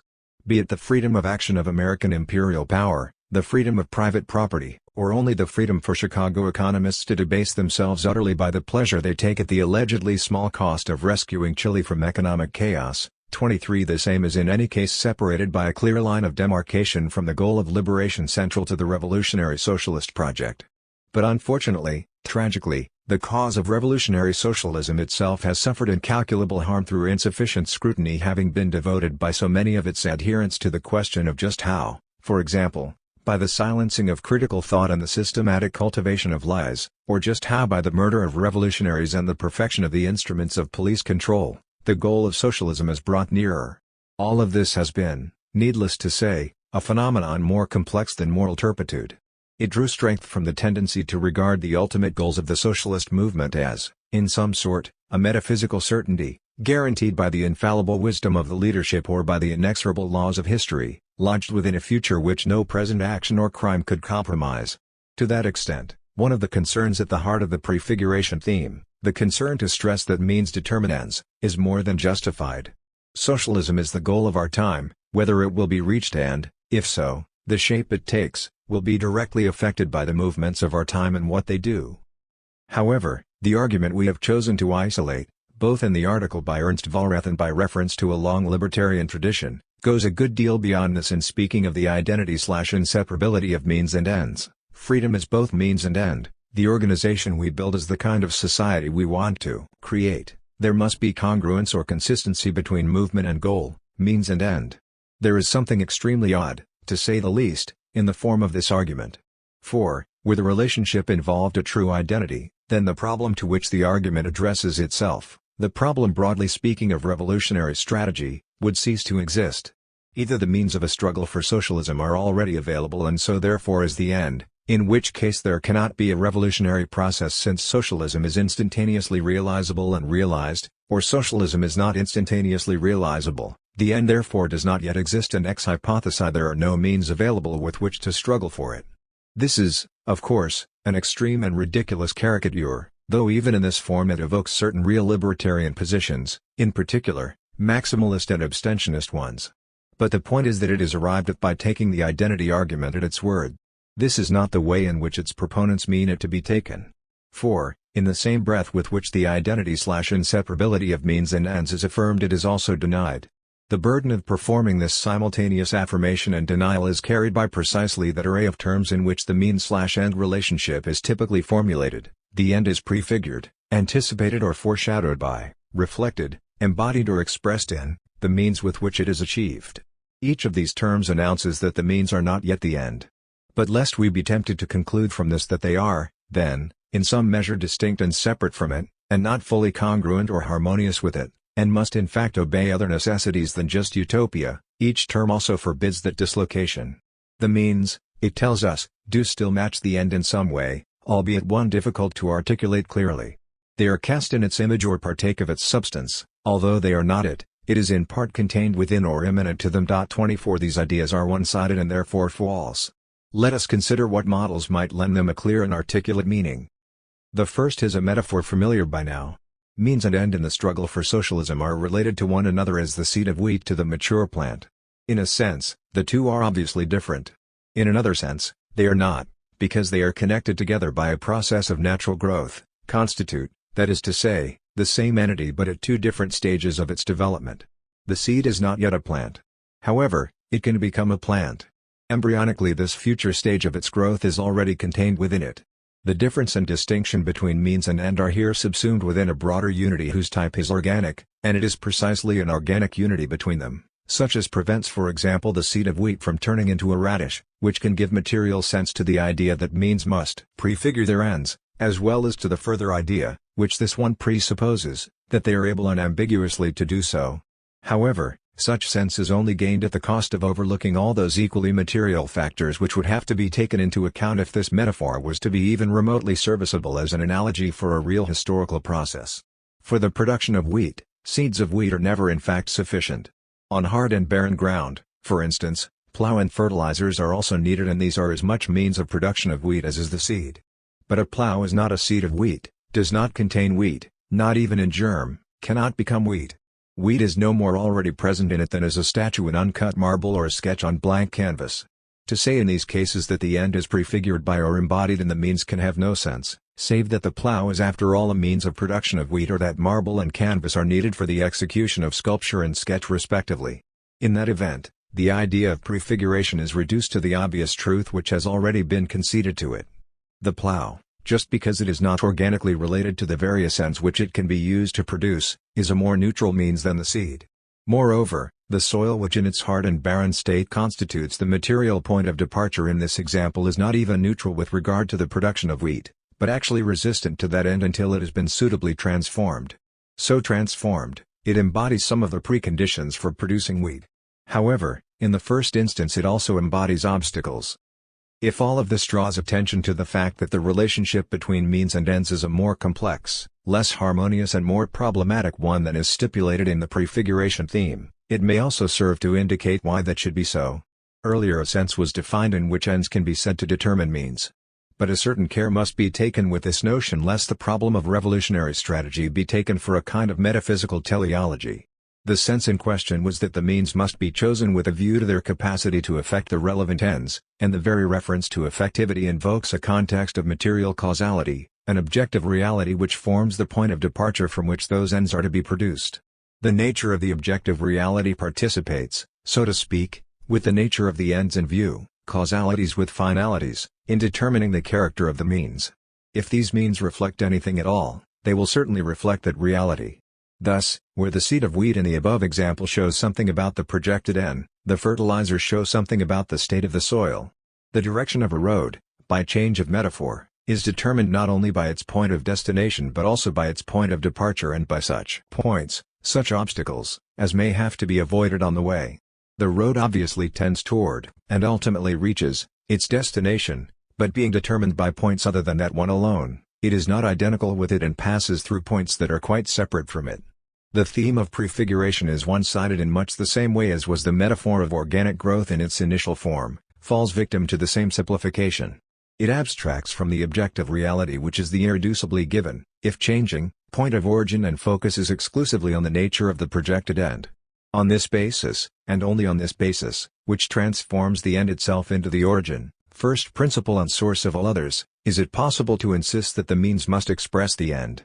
For an end abstracted from material reality is a project without objective preconditions or limits, a project whose every aspect must express its purpose since it is governed only by that purpose, indeed is that purpose. The only process which meets these demanding criteria is that of pure and original creation, hence the act of creation or, perhaps, the march of God in the world. In this precisely we confront the second model which gives sense, a spiritual sense now, to the idea of prefiguration. It is the model of what Althusser has called a spiritual or expressive totality 25 and, as it concerns us here, it relates the end to the means and the struggle for socialism as the purpose to its creations. As in the first model, so here, there is the doubled relationship of identity/difference established between the purpose and its means of actualization. In an initial moment, the purpose is different from the creation, the end from the means, distinguishable from it in the shape of pure subjectivity. But a subject without objects, a purpose without works, is good for nothing. To be actualized it must objectify itself and its creations. In a second moment, it is therefore the same as these creations, because it is realized by them as its means, objectified and manifest in them. Again, no single aspect of the whole creation, no particular means, can be identical with the purpose, since the latter only realizes itself in the whole. But relating to the purpose as the part to the whole, each aspect and means of its realization must at least partake of its being or share something of its essence. In this case, then, the difference and distinction between means and end are subsumed within a unity whose type is spiritual, and it is precisely a spiritual unity between them which preserves their marriage in perfect harmony against the demands and the conflicts of a more mundane necessity. From a materialist point of view, what is wrong with this model, baldly stated, is that in favor of a purpose it abolishes the world. Those, however, who hope to act effectively in the world cannot fashion their means in ignorance of its realities as if these did not exist, for every real creation, even the most inspired, is subject to dictates other than the will of its creator. Labor is not the only source of wealth, nature is too. Men make history but in circumstances that are given and not chosen. It may appear to be excessive even beyond the point of caricature to visit a metaphysic of pure creation upon the writers whose arguments have been examined. We are concerned, however, not at all with what the ultimate metaphysical commitments of these writers might be, only with what conception of revolution their arguments regarding means and ends presuppose, and that is a conception which treats revolution as if it were a process of pure creation. It surfaces most clearly in Walrath's case. Here there is a leap into the realm of freedom, a leap which is quite explicitly self-propelled, self-directed and unlimited, not grounded in other words in any realm of necessity. We have seen already how he defines the freedom of action as the sole determining principle of the revolutionary process, and action itself as a new beginning that posits a difference from all that has gone before. Significantly, he begins his article with these lines from Cicero which he sees as encapsulating the doctrine of action, for there is nothing in which human faculties come closer to the power of the gods than either founding new states or maintaining those already founded, p. 83. Such invocation of the gods could, of course, be merely a loose way of talking, but in fact there is many another passage to testify that it is not. Walrath writes, for example, unlike, indeed in contrast to, mere behavior, which is subject to norms of behavioral biology, depth psychology, sociology or economics, is uniform and accordingly fixed and confined, politically revolutionary action is free from these norms and restrictions, is diverse and unlimited. The circumstances it creates and in which it moves are precisely not fixed, confined, and restricted as are the ones of behavior. They are determined by action and counteraction alone. p. 95. This free action has only one goal, to keep restoring its own possibility as free action. p. 96. Revolutions are not made like things, at one stroke, but over a period of time in which the revolutionary activity must never cease, lest the action vanish in a result that lies outside the action. p. 97, 26 and so forth. That such voluntarism, to all appearances wild and irrepressible, can be comfortably integrated within a perspective that is reformist through and through is a story we shall return to in the next section, one at least as old as Edward Bernstein who, albeit in more sober form, could appeal against materialism to the Kantian ideal in order to liquidate socialism in a reformed capitalism. Within the anarcho-libertarian problematic the model of pure creation or, what is the same thing, of the new beginning and wholesale negation of the past, is less consistently present, but only because its proponents adhere less consistently than does Walrath to the theme of a harmony between means and ends, and this for the very good reason that, despite their contempt for political realism, certain realities of the revolutionary process do from time to time intrude upon their vision. At such times, as we shall see, the prefiguration theme is generally forgotten. Nevertheless, the politics of anarchism are governed to an important degree by that theme, and, to the degree that they too presuppose a model of pure creation and pure negation. What other model could justify the notions that the revolutionary movement must reflect its goal in contradistinction to its point of departure, that it must, or can, simply shed the past, that it might be able to reach the ultimate utopia without having to confront present necessities quite distinct from that utopia? What all of these ideas overlook, to state only the bare minimum, is the brute fact of bourgeois power. This fact refuses to be spirited away even when it is the spirit of freedom and democracy that is abroad. It defies that spirit as also all other dreams of reconciliation. It is a reality which lives. To conclude this section, as we began, with the words of T.S. Eliot. 3. Socialism, both in its ends and in its means, is a struggle to realize freedom. Karl Korsch 28. A revolution is certainly the most authoritarian thing there is. Friedrich Engels 29.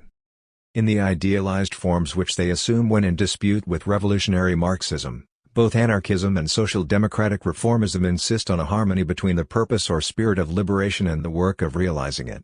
In reality neither of them is quite so pure. Anarchism in struggle, in Russia and in Spain, armed itself. Reformism in power, from Berlin in 1919 to Belfast now, has gotten blood on its hands.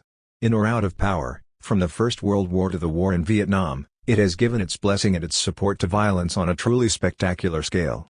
This contrast, Marxism's old two-quoque, with the myth the two traditions have in common forms an indispensable backdrop to what follows, since this concerns itself largely with the myth, an emphasis on consistency between means and ends which accounts for a certain structural homology between reformism and anarchism as ideologies.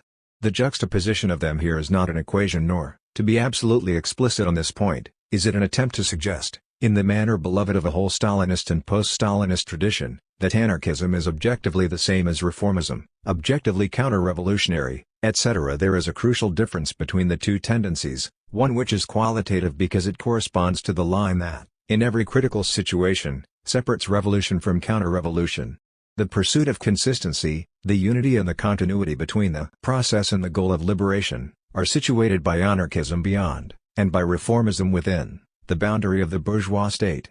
Yet just the unilateral placement of them, beyond or within, is what secures, in the myth, the unity and continuity against having to be broken by any coercive act. For the boundary is the problem. Itself policed by an apparatus of coercion which in normal circumstances, does not always observe even the canons and procedures of existing legality, and in critical ones, is capable, with the assistance of extra-state groups and organizations, of orgies of undisguised savagery and lawless revenge. 30. This boundary represents an obstacle in the way of human liberation. It represents the power of capital. For socialism to be achieved, such resistance as the latter has to offer must be overcome, such forces, people, as it can mobilize in its defense must be politically defeated, the whole apparatus of coercion must be destroyed. Only by supposing that none of this does constitute an obstacle, or a serious obstacle, can the aforementioned harmony and continuity be preserved against disruption. In different ways both reformism and anarchism make that supposition. For the first, the bourgeois state, insofar as it is democratic, represents not the power of capital but the principle of universality. In other words, it is not a bourgeois state. Since reformism's ideal ends, democracy/liberty, are already contained by it, at least as principles, as forms in search of content, as seeds that will bear fruit, its death is not required. On the contrary, it is through its life and growth, via the development and extension into new areas of the principles it embodies, that the power of capital is curbed. This is the triumph of persuasion and of compromise, of reconciliation, in a word, of reason over power. The polity in question turns out to be nothing less than the realm of freedom in the entry into the latter, nothing more than the activity of the masses within the former. Socialism becomes the continuation and actualization of liberalism, connected to it as it were organically, but connected also spiritually because presided over by the same benign ideals. For anarchism, the bourgeois state, as a state, is the paradigm of coercion and authoritarianism, these features of it being focused on to the virtual exclusion of all others. As such, it is the very antithesis of anarchism's ideal ends, liberty/equality, and its death is required. However, it is the essence of anarchism's libertarian ethic and theory that the destructive act involved here, as well as the destruction of capitalist relations which anarchism in its communist variants requires, must not be and need not be a coercive act. It must not and need not entail any recourse by the revolutionary movement either to action within the structures of the existing state or to the creation of an alternative form of political authority. That is to say, at least, process and the goal of liberation, are situated by anarchism beyond, and by reformism within, the boundary of the bourgeois state. Yet just the unilateral placement of them, beyond or within, is what secures, in the myth, the unity and continuity against having to be broken by any coercive act. For the boundary is the problem. Itself policed by an apparatus of coercion which in normal circumstances, does not always observe even the canons and procedures of existing legality, and in critical ones, is capable, with the assistance of extra-state groups and organizations, of orgies of undisguised savagery and lawless revenge. 30. This boundary represents an obstacle in the way of human liberation. It represents the power of capital. For socialism to be achieved, such resistance as the latter has to offer must be overcome, such forces, people, as it can mobilize in its defense must be politically defeated, the whole apparatus of coercion must be destroyed. Only by supposing that none of this does constitute an obstacle, or a serious obstacle, can the aforementioned harmony and continuity be preserved against disruption. In different ways both reformism and anarchism make that supposition. For the first, the bourgeois state, insofar as it is democratic, represents not the power of capital but the principle of universality. In other words, it is not a bourgeois state. Since reformism's ideal ends, democracy/liberty, are already contained by it, at least as principles, as forms in search of content, as seeds that will bear fruit, its death is not required.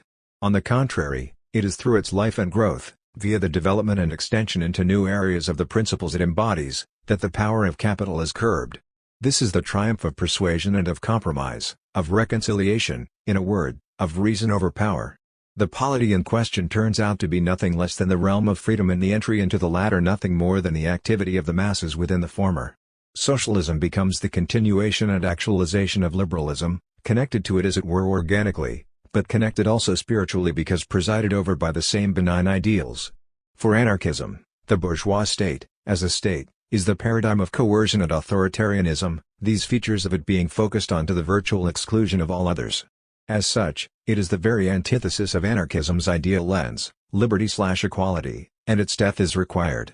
However, it is the essence of anarchism's libertarian ethic and theory that the destructive act involved here, as well as the destruction of capitalist relations which anarchism in its communist variants requires, must not be and need not be a coercive act. It must not and need not entail any recourse by the revolutionary movement either to action within the structures of the existing state or to the creation of an alternative form of political authority. That is to say, at least, libertarian. We shall take a closer look at what separates her from both of these idealist reductions. The key to the interpretation of Luxemburg's thought with which this essay began is provided by the standard socialist formula, employed occasionally by her, in which a distinction is drawn between the democratic form of bourgeois parliamentary institutions in their class and inegalitarian content. Ernst Vollrath refers to one such use of this formula, p. 90, and on the basis of it proceeds to define as the fundamental question of her thought that concerning how democracy can be realized, not only in line with the concept, but by the activity of all, p. 93.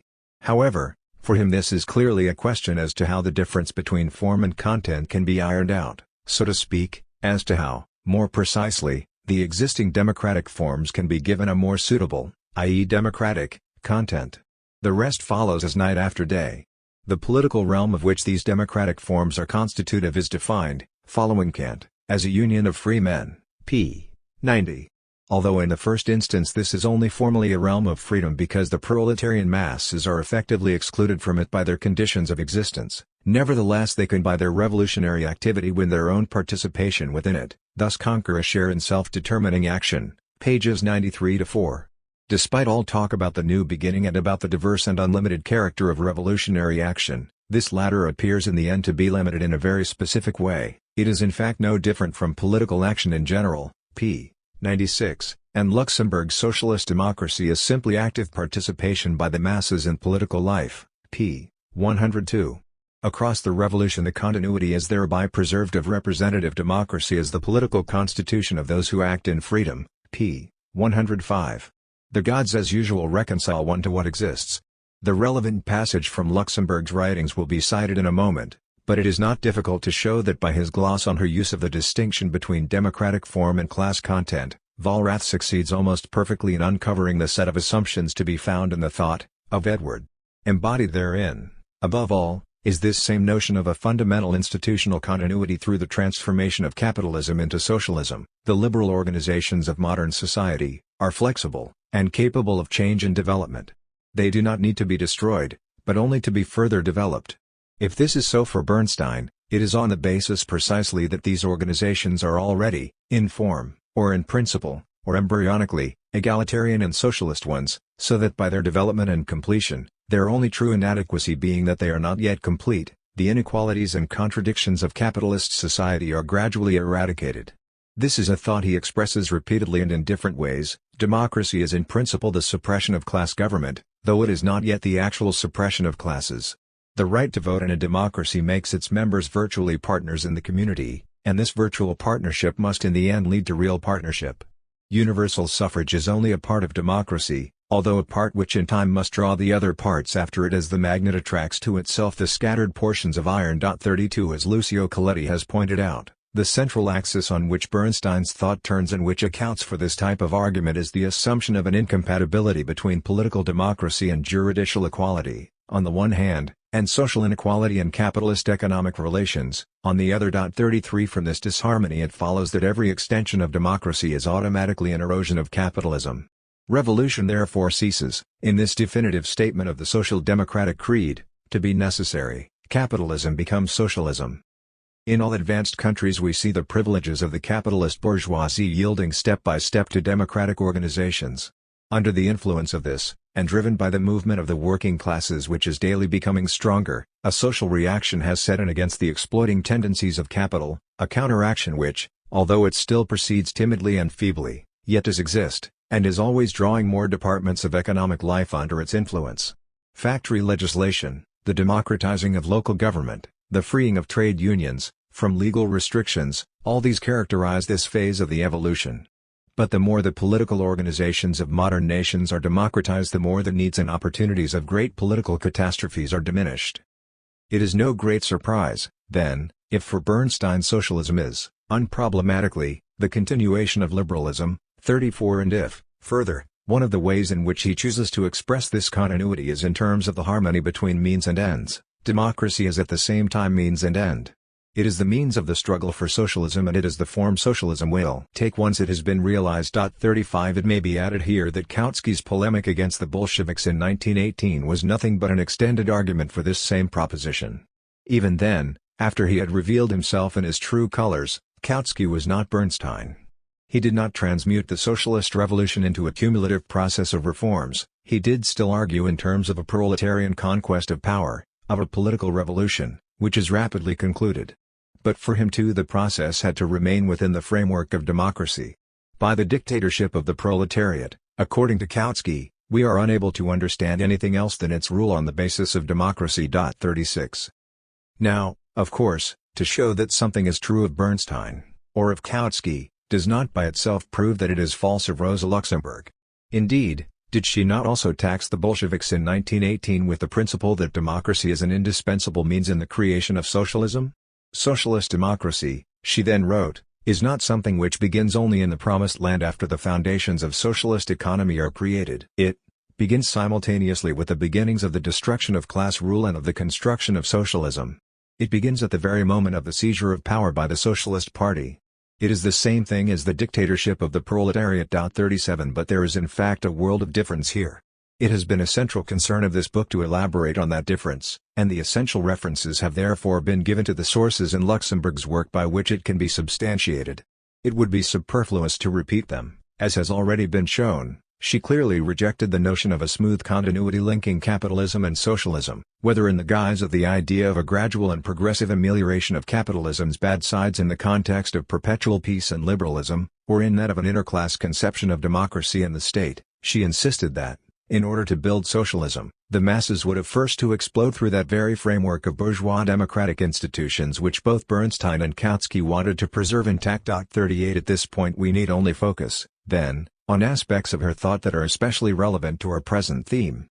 Of first importance in this respect is her contention against Bernstein that the political democracy and juridical equality of bourgeois society are not inadequate expressions of socialism within capitalism, and thereby egalitarian forms in conflict with an inegalitarian social content, but wholly adequate expressions of capitalist economic relations which they serve both to legitimate and to protect. The contention is grounded in Luxemburg's grasp of Marx's political economy, a grasp that Bernstein could not match even in order to overturn the latter. In any case, where he posits an opposition between the legal/political and the economic orders of bourgeois society, between its liberal and democratic principle and the existing facts about class and inequality, which, however, as mere facts, are only contingent and transient. She by contrast identifies that kind of opposition as necessarily running the length and breadth of bourgeois society, through its economy and its polity and its law. It exists already within the economic relation, in the fact that by virtue of an exchange of equivalent economic values, of labor power for the wage, the capitalist becomes enriched and the proletarian remains a proletarian, that is to say, impoverished relative to his own productive powers.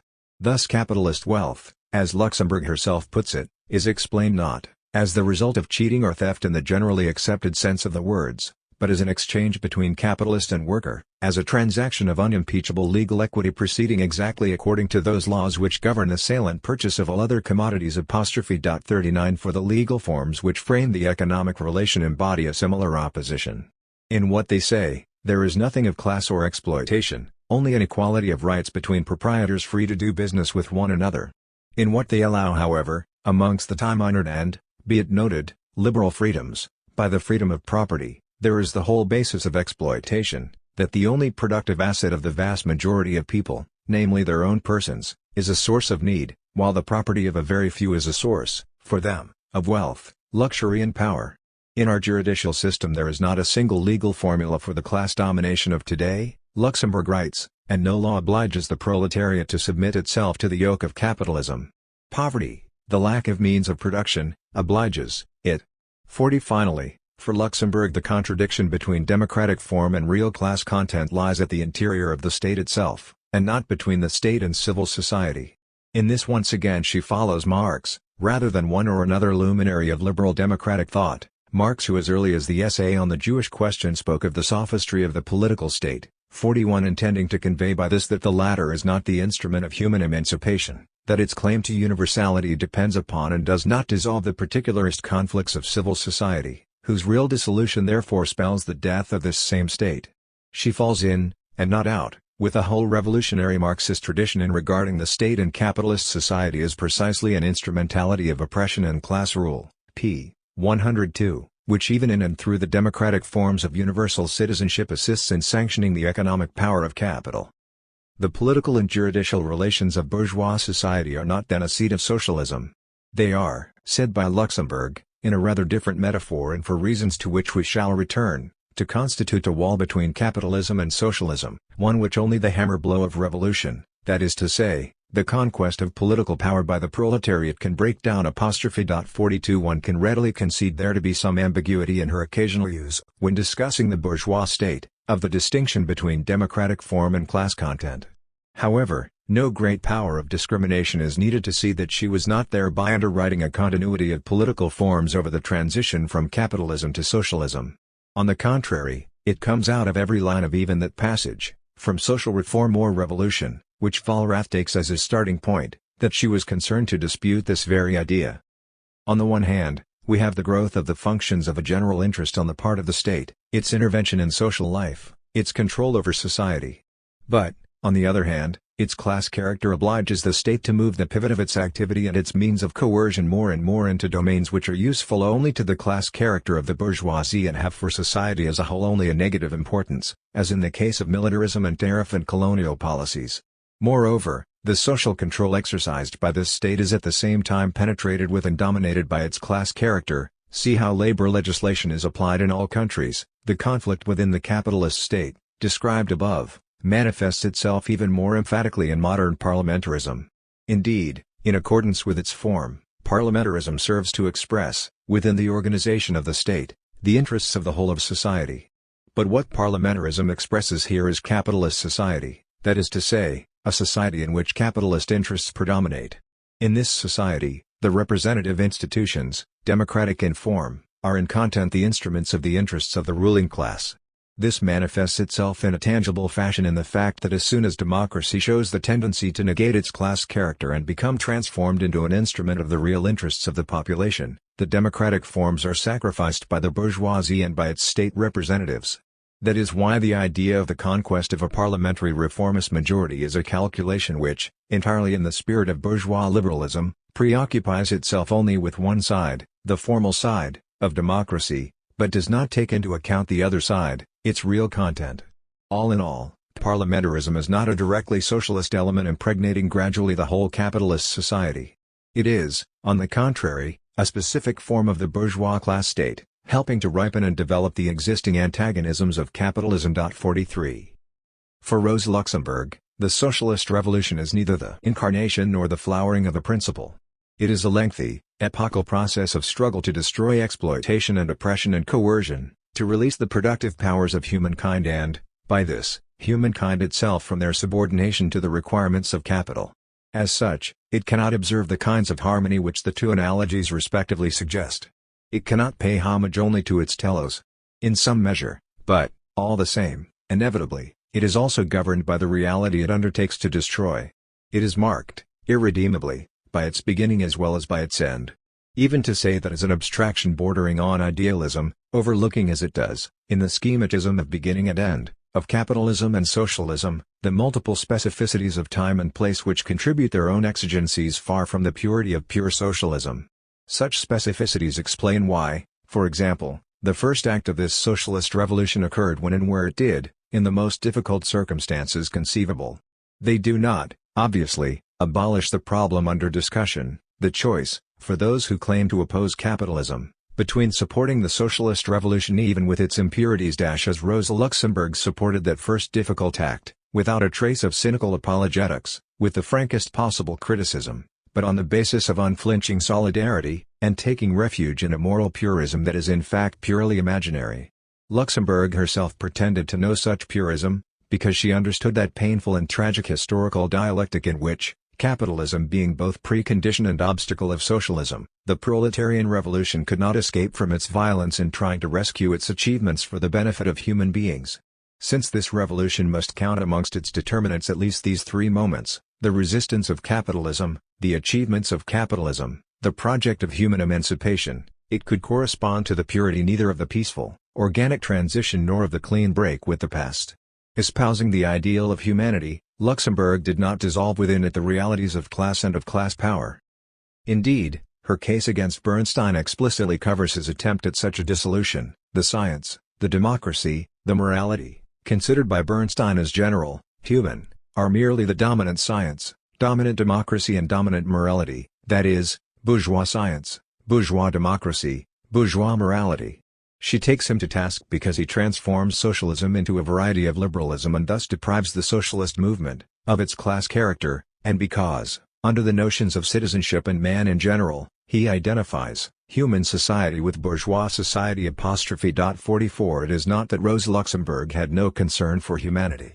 The very opposite is true, and it is the more so because she coupled this humanitarian concern with a revolutionary realism rather than any assumption of universal goodwill. Ruthless revolutionary energy and tender humanity, she writes in 1918, this alone is the true essence of socialism. One world must now be destroyed, but each tear that might have been avoided is an indictment, and a man who hurrying on to important deeds inadvertently tramples underfoot even a poor worm is guilty of a crime. 45 Later in the same year she repeats this humanitarian/realist couple but with its two terms reversed. The proletarian revolution does not need terror to realize its goals. It hates and abhors human murder. So begins an argument in the program of the Spartacus League, one which goes on to finish on the following note: the struggle for socialism is the mightiest civil war that world history has ever seen, and the proletarian revolution must prepare the necessary tools for this civil war, and must learn to use them, to fight and win. The intermediate step in the argument is the life and death struggle which all the beneficiaries and parasites of exploitation and class rule are prepared to unleash against socialism, the savage desperation, the brutality, unconcealed cynicism, and baseness, the methods of cold malice, revealed throughout the history of colonialism, the massacres and the methods of passive resistance, with which they will be ready to oppose it. This opposition must be met, according to Luxemburg, with an iron fist and unrelenting energy, the force of counter-revolution with the revolutionary force of the proletariat, with the arming of the people. 46. There are those who will no doubt be quick to see in this contradictory couple just one link in a chain of reasoning that runs from Marx's notion of the dictatorship of the proletariat, or from Engels' characterization of revolution quoted at the beginning of this section, to the labor camps and the purges of Stalinist Russia. To Marx and Engels it most certainly does connect, but what it connects to there is no disgrace to Marxism. It represents on the contrary one of Marxism's very finest traditions, namely, the aspiration to call things by their proper names, to tell it like it is, and the crimes of Stalin are separated from this tradition by a cacophony of lies. Luxemburg warns of the murderous resistance which the capitalist class, reacting to the revolutionary struggle for socialism as to a declaration of war, will try to mobilize to the defense of its interests under threat, and she exhorts the masses to be ready to defend themselves against it and to crush it. Without evincing in the slightest any tendency to extol or to glorify this necessity, she refrains from picturing it as an idol of peace and libertarianism. She calls it what it is, a preparedness to use force, and armed force, in the struggle of the masses against their exploiters, a force which is not the less coercive of the latter for being a defense of the most vital interests of the former, their interest, in particular, in escaping from a paroxysm of bloodletting and repression. The clarity and the honesty of this position, the lack of either evasion or excess in its attitude towards the question of violence, these are a measure of Luxemburg's moral and political stature, not merely against the grossly deformed shape of classical Stalinism. It is a position that will easily bear comparison with the rhetoric of democratic and peaceful order employed typically by social democracy, the very same which its leading German representatives used at the moment of their complicity in the gangsterism that smashed Rosa Luxemburg's skull, whilst it continues, decade upon decade and at whatever cost, to support a bourgeois order that oppresses millions of people. It will bear comparison also with the statement, in one breath, both that socialism can be achieved by peaceful means and without armed struggle, and that the workers' movement will have the strength and the means to deal with the resistance of reaction whatever form it may take, one way or another, an equivocal statement albeit unastonishingly so, coming as it does from the British road to socialism, pure concentrate of equivocation, since it wishes to give assurance, on its left, that its goal is the destruction of bourgeois society and, on its right, that it will play the game by bourgeois society's own rules. 47. It is, however, facile to measure Luxemburg's stature in this regard against political traditions as corrupted as these are by apologetics on behalf of bureaucratic power. More interesting is a comparison with someone like Bookchin, who is not this particular cross to bear. Yet Bookchin will do anything rather than squarely face the implications, destructive for libertarian purism, of the fact that the liberation of mankind does not already command universal agreement, that there are definite class interests and forms of power deployed against it. Here again the solvent qualities of that universal, humanity, are made to do their work in order to liquidate such inconvenient realities. A society based on self-administration must be achieved by means of self-administration. Power can only be destroyed by the very process in which man acquires power over his own life. 48 Since what are brought into play, or rather conflict, here are on the one side power, and on the other just man, it may appear that the ugly necessity of conflict between classes, and thus people, has been removed. It is, at any rate, a central theme of Bookchin's argument that the traditional classes are progressively decomposing to yield an entirely new class whose very essence is that it is a non-class, entirely new subcultures which bear a resemblance to non-capitalist forms of relationships, a new human type, in ever-increasing numbers, the revolutionary 49 at the limit. This emergence of a new human being out of the decomposition of the traditional class structure seems to come close to corroding power, and the need for a struggle against it, out of existence. Hence, discarding the tactical handbooks of the past, the revolution of the future follows the path of least resistance, eating its way into the most susceptible areas of the population irrespective of their class position. Here the form of the revolution becomes as total as its content, classless, propertyless, hierarchyless, and wholly liberating. 50 Fine sentiment that. But just in case the sentiment is not enough, Bookchin lets us know, twice in a book of nearly 300 pages, both times in passing, without pausing to reason out the consequences for his own libertarianism, that against the power of the bourgeois state and other incipient powers the people must be armed, and that armed confrontation between the people and the troops is something every revolution has to risk. 51. Does that not mean, anarchist, that violence may have to be done to create a society in which violence ceases, finally, to be done against people? And, on the side of the victims, will it be self-administered? And can such violence be wholly liberating? And, taking for granted that the answer to this last question must be negative, since Bookchin will surely not want to enlist the services of the great commune in the sky, would it not be more honest to recognize that if revolution is indeed what is required, it cannot reflect only the teleology of freedom? This matter is, after all, neither funny nor one where any old, arbitrarily chosen designation will do. It is deadly serious.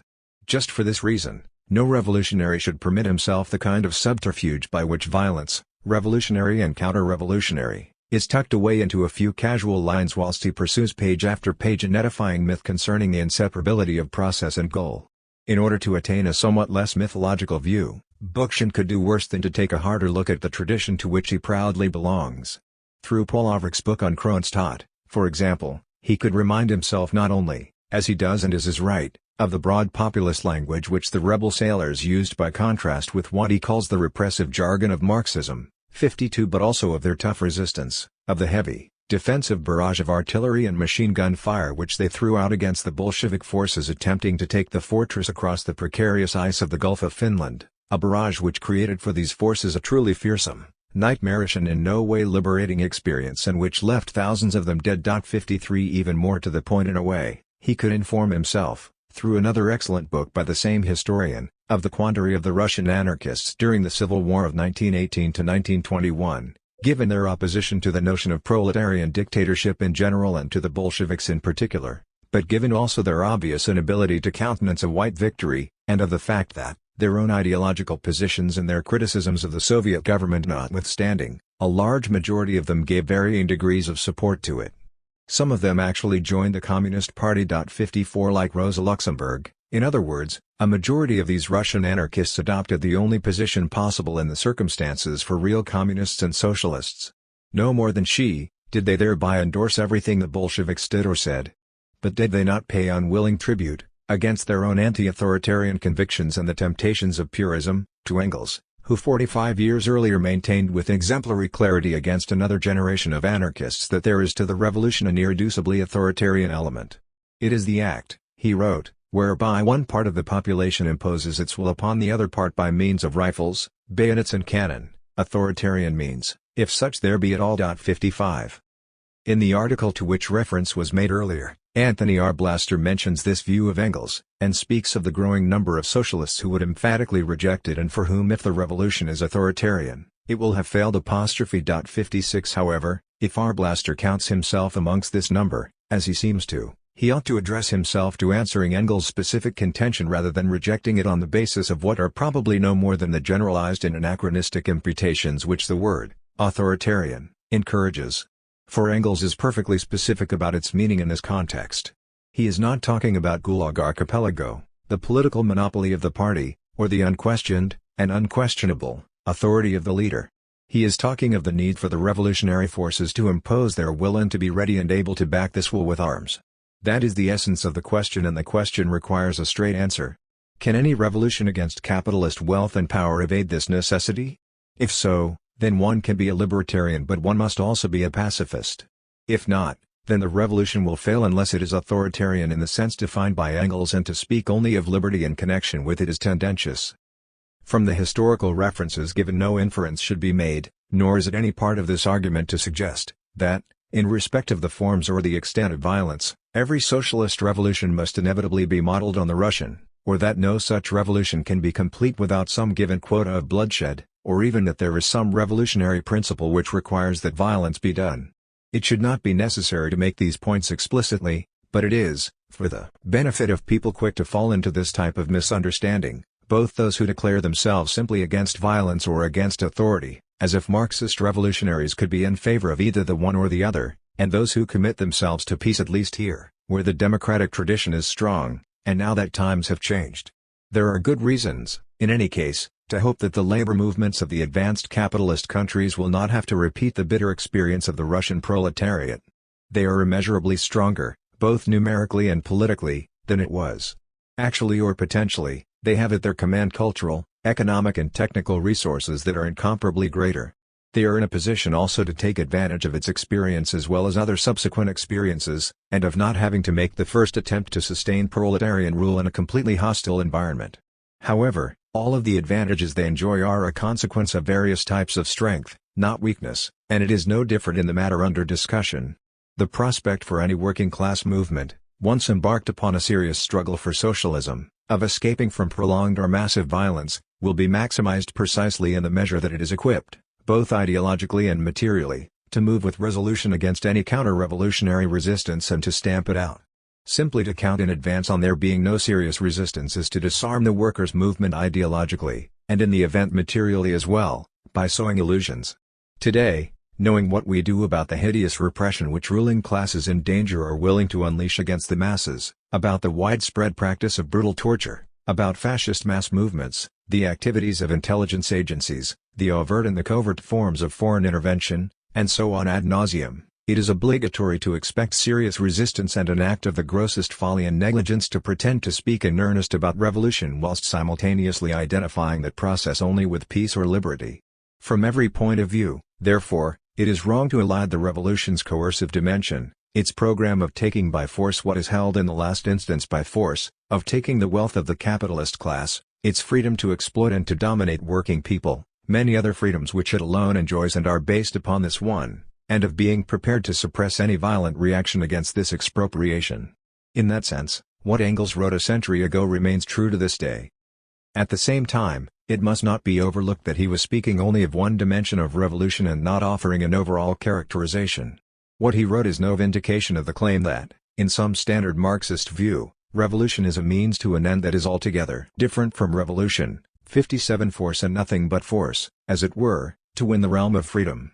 Engels' words on the authoritarian character of revolution are as compatible as Marx's on the dictatorial character of proletarian rule with the view that the proletarian revolution, as an act of self-emancipation, must create for the masses forms of democracy and of freedom that are more real, more effective and more extensive than any they have enjoyed hitherto.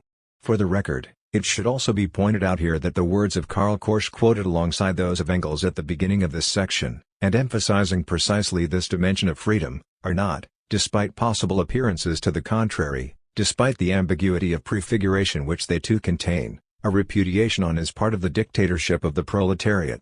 On the contrary, Korsch situates them explicitly within a recognition of its necessity. Engels on authority and Korsch on freedom, these are not two different positions, the one authoritarian, the other libertarian. They are two sides of one position, revolutionary Marxist. And that position, both sides of it, is the position also of Rosa Luxemburg. Yes, dictatorship. But this dictatorship consists in the manner of applying democracy, not in its elimination, in energetic, resolute attacks upon the well-entrenched rights and economic relationships of bourgeois society, without which a socialist transformation cannot be accomplished. The proletariat, when it seizes power, must at once undertake socialist measures in the most energetic, unyielding and unhesitant fashion, in other words, exercise a dictatorship, but a dictatorship of the class, not of a party or of a clique, dictatorship of the class. That means in the broadest public form on the basis of the most active, unlimited participation of the mass of the people, of unlimited democracy. Revolutionary idealism can be maintained over any length of time only through the intensively active life of the masses themselves under conditions of unlimited political freedom. It is a well-known and indisputable fact that without a free and untrammeled press, without the unlimited right of association and assemblage, the rule of the broad mass of the people is entirely unthinkable. 58.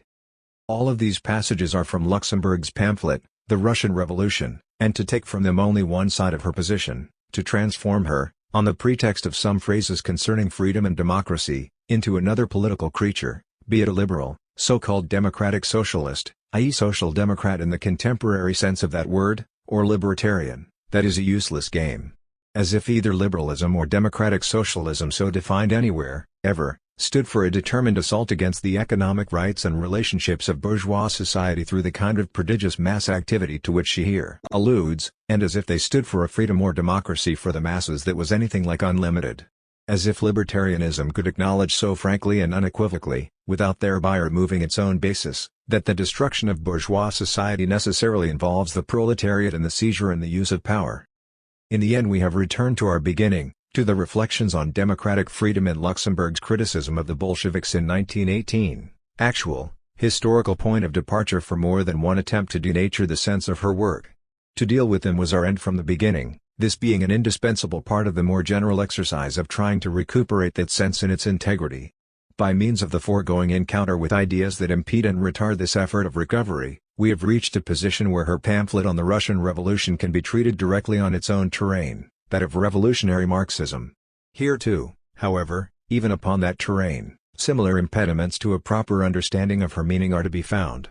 Indeed, as early as the beginning of 1922, in the first serious critique of the pamphlet by a Marxist, Georg Lukács identified as the faults basic to Luxemburg's arguments concerning democracy her tendency to oppose to the exigencies of the moment the principles of future stages of the revolution and her overestimation of the organic character of the course of history.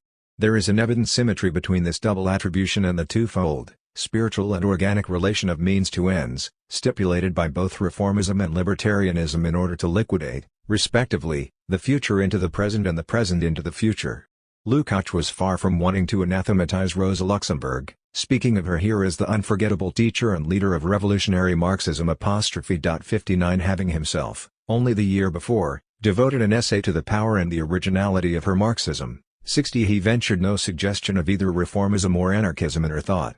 At the end of 1922, in the preface to the celebrated collection of essays in which these two appeared, he still wrote that a truly revolutionary, communist and Marxist position can be acquired only through a critical confrontation with the theoretical life's work of Rosa Luxemburg. 61 An opinion not very different from Lenin's of the same year. Lukács' criticisms of her pamphlet, then, were directed at what he saw as errors, but as the errors of an outstanding revolutionary within a framework squarely Marxist. Nevertheless, the particular criticisms cited are grounded in a reading of Luxemburg's text which is disputable, and in proffering them Lukács contributed, in the company once again of Lenin himself, 62 to initiating a long and still-going tradition within revolutionary Marxism of regarding that text as simply another in an ample list of her mistakes. The Russian Revolution is not free from mistakes, at least one of them Luxemburg herself subsequently recognized as such, another of them she had sustained throughout her political life and merely repeated here in saying that the famous right of self-determination of nations is nothing but hollow, petty bourgeois phraseology and humbug. 63 Yet in view of the historical sequel it is today implausible to see the preoccupations of the pamphlet as just mistaken, and unilateral to overlook its considerable merits. Not the least important thing about it is the fact that a work of this kind was written at all at the time, in 1918, under the full impact of the encouragement and inspiration which revolutionaries everywhere drew from the example of the first successful proletarian revolution, a work quite empty of any reverence, combining an independent, critical spirit with the most wholehearted sympathy and support. Whatever a party could offer of courage, revolutionary farsightedness and consistency in a historic hour, Lenin, Trotsky and the other comrades have given in good measure. All the revolutionary honor and capacity which Western social democracy lacked were represented by the Bolsheviks. Their October uprising was not only the actual salvation of the Russian Revolution, it was also the salvation of the honor of international socialism. 64 These are not the words of someone of doubtful or vacillating loyalties. They are lavish praise. Luxemburg, however, had no hesitation in qualifying praise with criticism, considering it to be axiomatic that, in the difficult conditions in which this revolution was being made, it was bound to exhibit features of which socialists must take a critical view. They should not defer to the spotless authority of the Russian example. 65 It has, of course, become something of a cliché of revolutionary writing to stress the virtues of criticism and self-criticism, as she did many times, designating them on one occasion life and breath for the proletarian movement. 66 Cliché though it may be, in 1918 she was not content to voice it. She practiced it, and that practice then, in relation to its particular object, and by a Marxist revolutionary, was in no way stereotypical. Unwilling to be overawed by the first proletarian conquest of power, she marched out her criticisms one by one, mistakes and all. Doing so, she displayed towards the immensely enhanced moral authority of Bolshevism and of Lenin a strength, an independence of judgment, the courage and the capacity to uphold, in relative isolation, principled positions which she thought to be right. That in itself is a fact not to be belittled in view of the crippling epigonism which soon came to surround Lenin's name and all his works. As to the substance of the pamphlet's arguments on democracy, it is necessary in the first place to be clear about what they were. Even Lukács, who held Luxemburg's work in high regard, shows a certain lack of care in the way he handles them. On the one hand, he himself draws attention to the fact that she did not here forswear or condemn the use of revolutionary violence, that she stated explicitly that socialism has as its prerequisite a number of measures of force, against property, etc. He says also, quite rightly, that she was not concerned to offer a defense of democracy in general. 67 On the other hand, however, he is led to flatly contradict what he thus knows to be the case, and that by his claim, noted above, and nowhere substantiated in detail, that her arguments on democracy are based upon her practice of counterposing to the exigencies of the present the principles of the future. For the only points relevant to this claim, points which might begin to make some sense of it, occur when Lukács concludes his treatment of the topic by saying, as if in opposition to Luxemburg, freedom cannot represent a value in itself. Freedom must serve the rule of the proletariat, not the other way round, and when he starts it by speaking of her emphatic disapproval of the denial of rights to the bourgeoisie on the part of the Bolsheviks. 68 But in the light of these imputations it is no longer clear why her defense of democracy is not a defense of democracy in general, in the manner of Kautsky and the manner that would oppose her, as so many have tried to oppose her, to the proletariat's dictatorship over its class enemies. It could of course be that the contradiction is in Luxemburg, as Lukács probably wished to suggest, rather than in Lukács himself. It could be, but is not, as can be seen from the following passage, limpid in its distinction from either liberalism or libertarianism, a passage to which Lukács makes no reference and to which, indeed, reference is very rarely made. As the entire middle class, the bourgeois and petty bourgeois intelligentsia, boycotted the Soviet government for months after the October Revolution and crippled the railroad, post and telegraph, and educational and administrative apparatus, and, in this fashion, opposed the workers' government, naturally enough all measures of pressure were exerted against it. These included the deprivation of political rights, of economic means of existence, etc., in order to break the resistance with an iron fist. It was precisely in this way that the socialist dictatorship expressed itself, for it cannot shrink from any use of force to secure or prevent certain measures involving the interests of the whole. 69. What Lukács imputes to Luxemburg, in other words, is the very opposite of what she says here, and it is not founded by him on anything else she says. Her concern about freedom is manifestly over its scope within the dictatorship of the proletariat rather than over a principle above the dictatorship of the proletariat. It is a concern for the most extensive, thoroughgoing and unlimited democratic rights and liberties compatible with proletarian rule and, to that extent, it satisfies the criterion stipulated by Lukács himself. This does not exhaust the matter, for what she and he understand by the general stipulation is not the same. We shall return to the point, however, after examining the other attribution which he makes to her. This is, as was indicated, an overestimation of the organic character of the historical process. Here again, Lukács knows Luxemburg's work too well to saddle her firmly and unambiguously with that. He himself points to some of the evidence against it, to sources in her work where she shows that the idea of an organic growth into socialism is untenable, and he even credits her with being one of the first people to advance the opposite view. 70 In the face of this evidence, however, he not only persists with his ascription but, going further, complements it with another, namely, that she imagines the proletarian revolution as having the structural forms of bourgeois revolutions. Now, no reader of Luxemburg's writings, not even one completely hardened in a conviction of her economism and spontaneism, will be able seriously to sustain the view that she sees the transition to socialism as a largely unconscious process in which a socio-economic revolution is accomplished before any fundamental political transformation occurs. But this is just what Lukács wants to ascribe to her by invoking the parallel with bourgeois revolutions. According to him, she is supposed to have thought that the proletarian state can only arise as an ideological superstructure after and in consequence of a socio-economic revolution that has already taken place, and, in line with this thought, to have failed to note the active role of class consciousness in the socialist transformation in contrast to the post-festum recognitions of the bourgeoisie.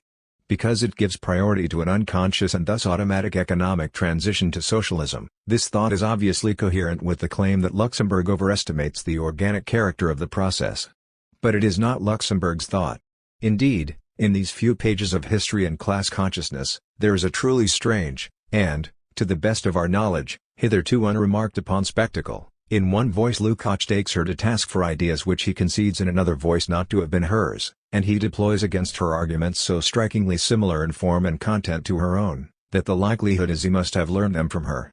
Such for example are the arguments: the natural laws of capitalism do indeed lead inevitably to its ultimate crisis, but at the end of its road would be the destruction of all civilization and a new barbarism, and even the most highly developed capitalist concentration will still be qualitatively different, even economically, from a socialist system and can neither change into one by itself nor will it be amenable to such change through legal devices within the framework of capitalist society.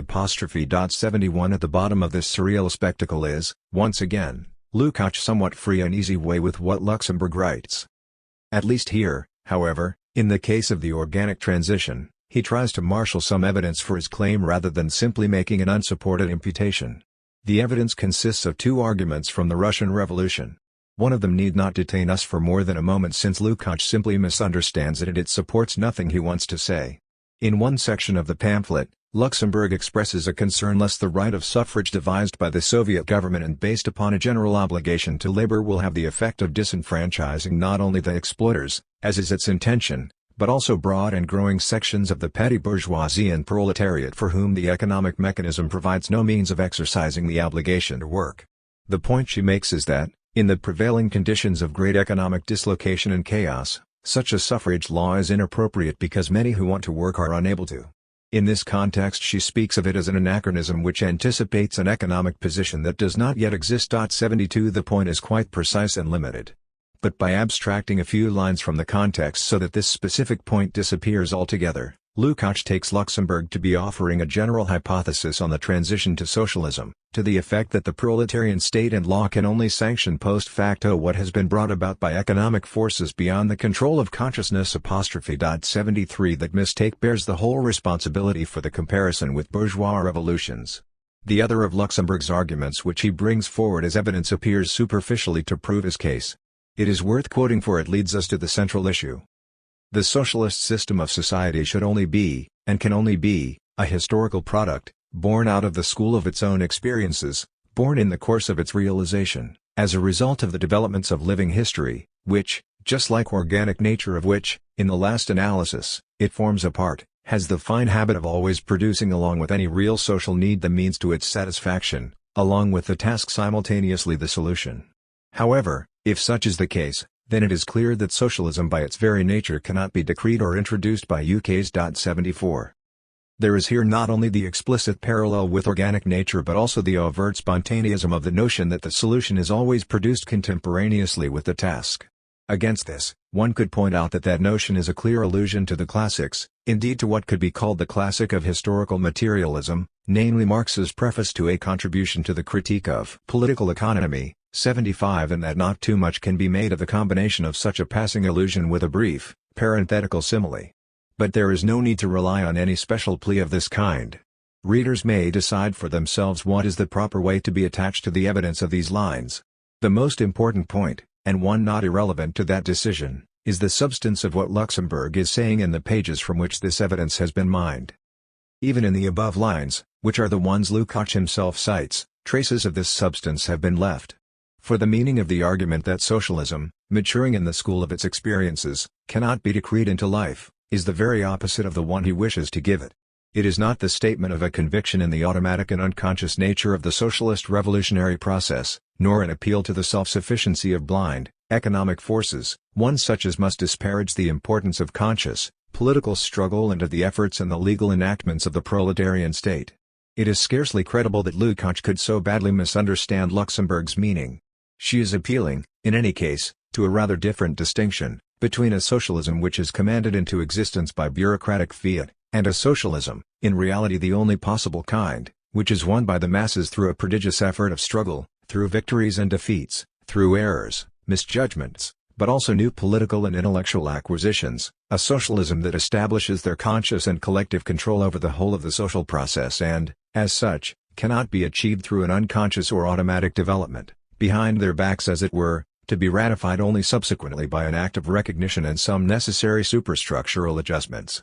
How little this conception resembles one of an organic or spontaneous transition is plain from virtually everything Luxemburg says both immediately before and immediately after the quoted passage. It is in these pages that she speaks of the political education of the masses as the indispensable basis of proletarian rule, and of the intensive political training needed to match the giant tasks undertaken by the Bolsheviks. It is here too that freedom is said to be ineffective when it becomes a special privilege, and given a situation where it is necessary step by step, to feel out the ground, try out, experiment, test now one way now another. There are some signposts, she says, but no ready formulas to the socialist transformation, no easy key to the thousand concrete, practical measures, large and small that are required. New territory. 1,000 problems. Only experience is capable of correcting and opening new ways. Only by their energetic participation in political and social life will it be possible to achieve a complete spiritual transformation in the masses. Social instincts in place of egotistical ones, mass initiative in place of inertia, idealism which conquers all suffering, etc., etc. 76 With its emphasis on the inevitably tentative, experimental, even mistaken, character of a great deal of revolutionary effort and on the untiring battle needed in turn to adjust and correct its results. All of this perhaps helps to provide some perspective on the notion that the task simultaneously finds its solution, a notion significant if at all only in an epochal sense. Criticism and self-criticism, these are no mere cliché, nor even only some abstract ethical requirement. They are definitive of the character of the proletarian revolution and turn out thereby to be the crux of the matter. Writ large in these pages from the Russian Revolution, they secrete another allusion to the classics, and that a surer guide to Luxemburg's thought than the one which caught Lukács' attention.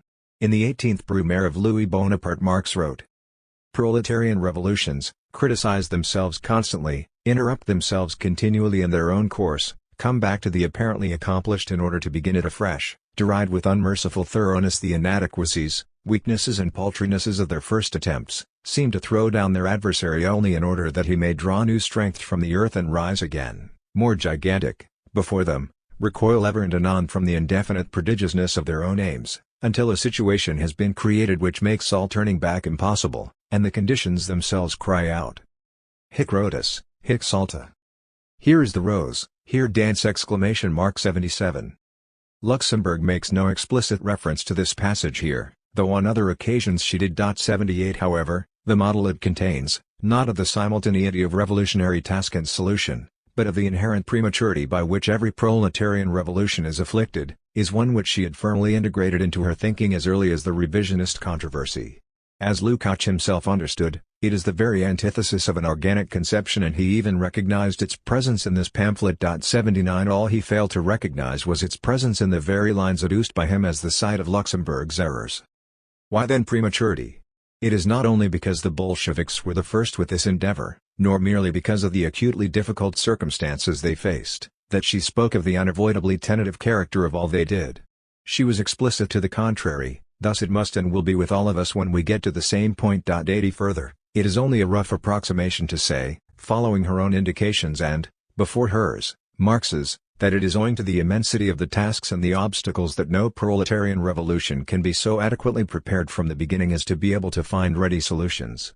The deeper meaning of this notion is that between the historical point of departure of the capitalist economy and polity, and the nature of the socialist objective, there is a specific qualitative difference which makes it impossible for solutions to be given in advance and unavoidable that they be sought and won by long exertion.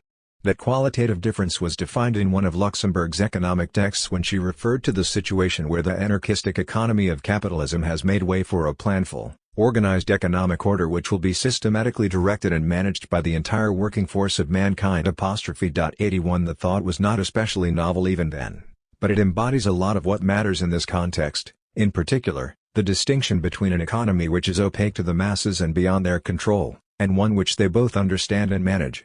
Congruent with this distinction, resting upon and reinforcing it, is another, between a democracy which restricts their political activity within very narrow limits and excludes them from both active participation in, and a rational consciousness of, the processes of public administration, and a democracy which bursts those limits to admit them to the one and to the other.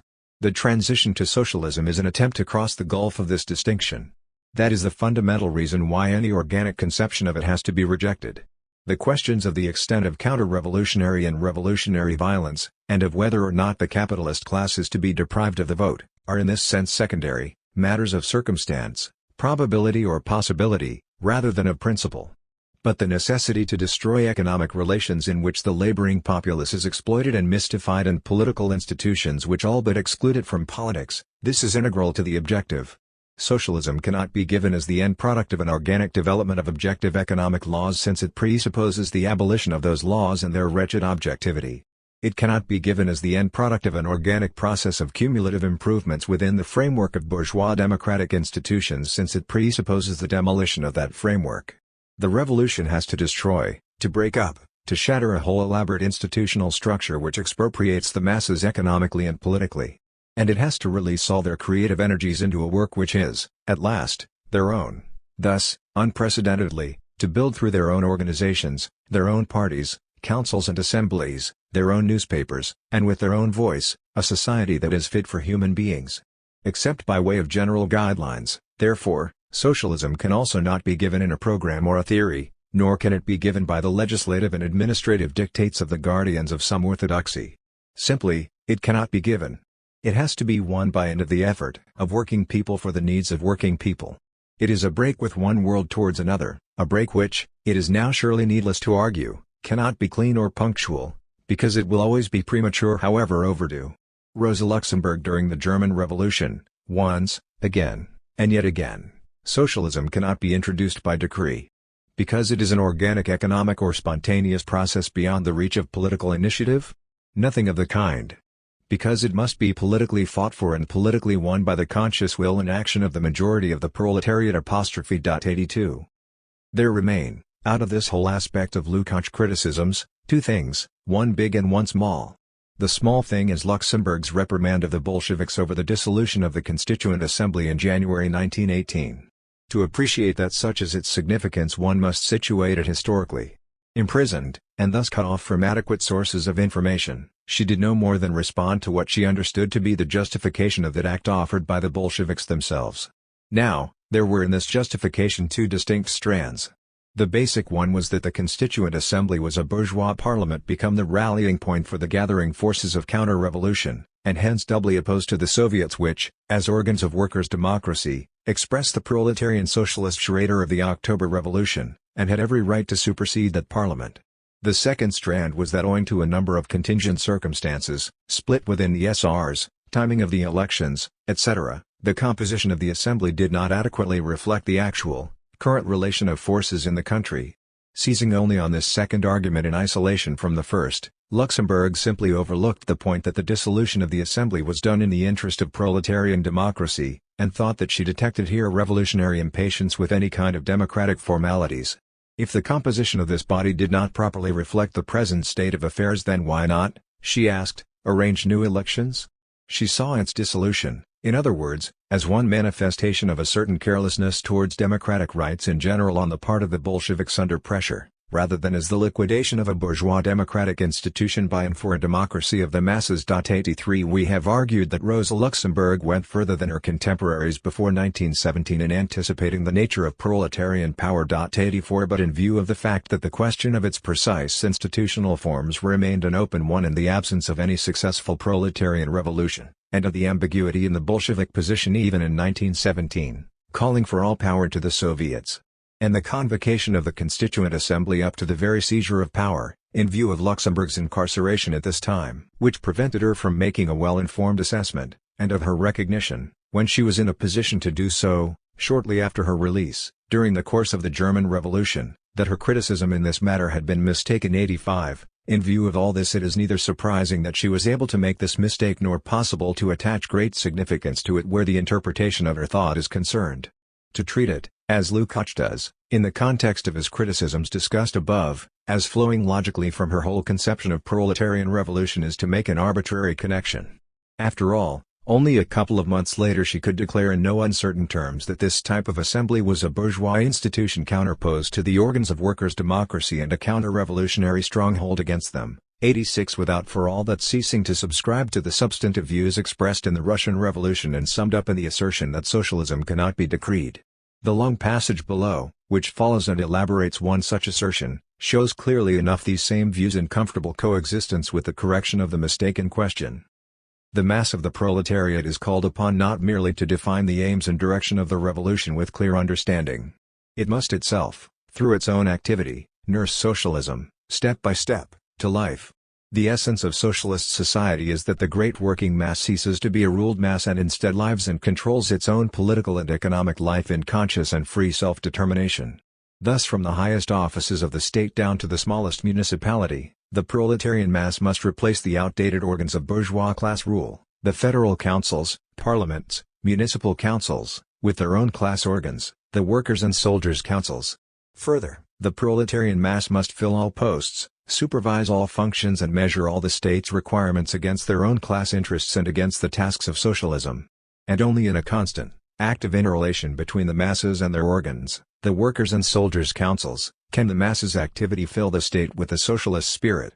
In tenacious hand-to-hand struggle against capitalism in every firm and factory, through the direct pressure of the masses and through strikes, and by creating their own representative organs, the workers can gain control over production and ultimately the actual leadership. All socialist civic virtues, together with the knowledge and ability to manage socialist operations, can be acquired by the working class only through their own activity, their own experience. The socialization of society can be realized only by the stubborn and untiring struggle of the working class on all fronts. The liberation of the working class must be the work of the working class itself. 87. This last sentiment returns us, conveniently, to the major issue still outstanding, namely, the scope of democratic rights and liberties within the dictatorship of the proletariat.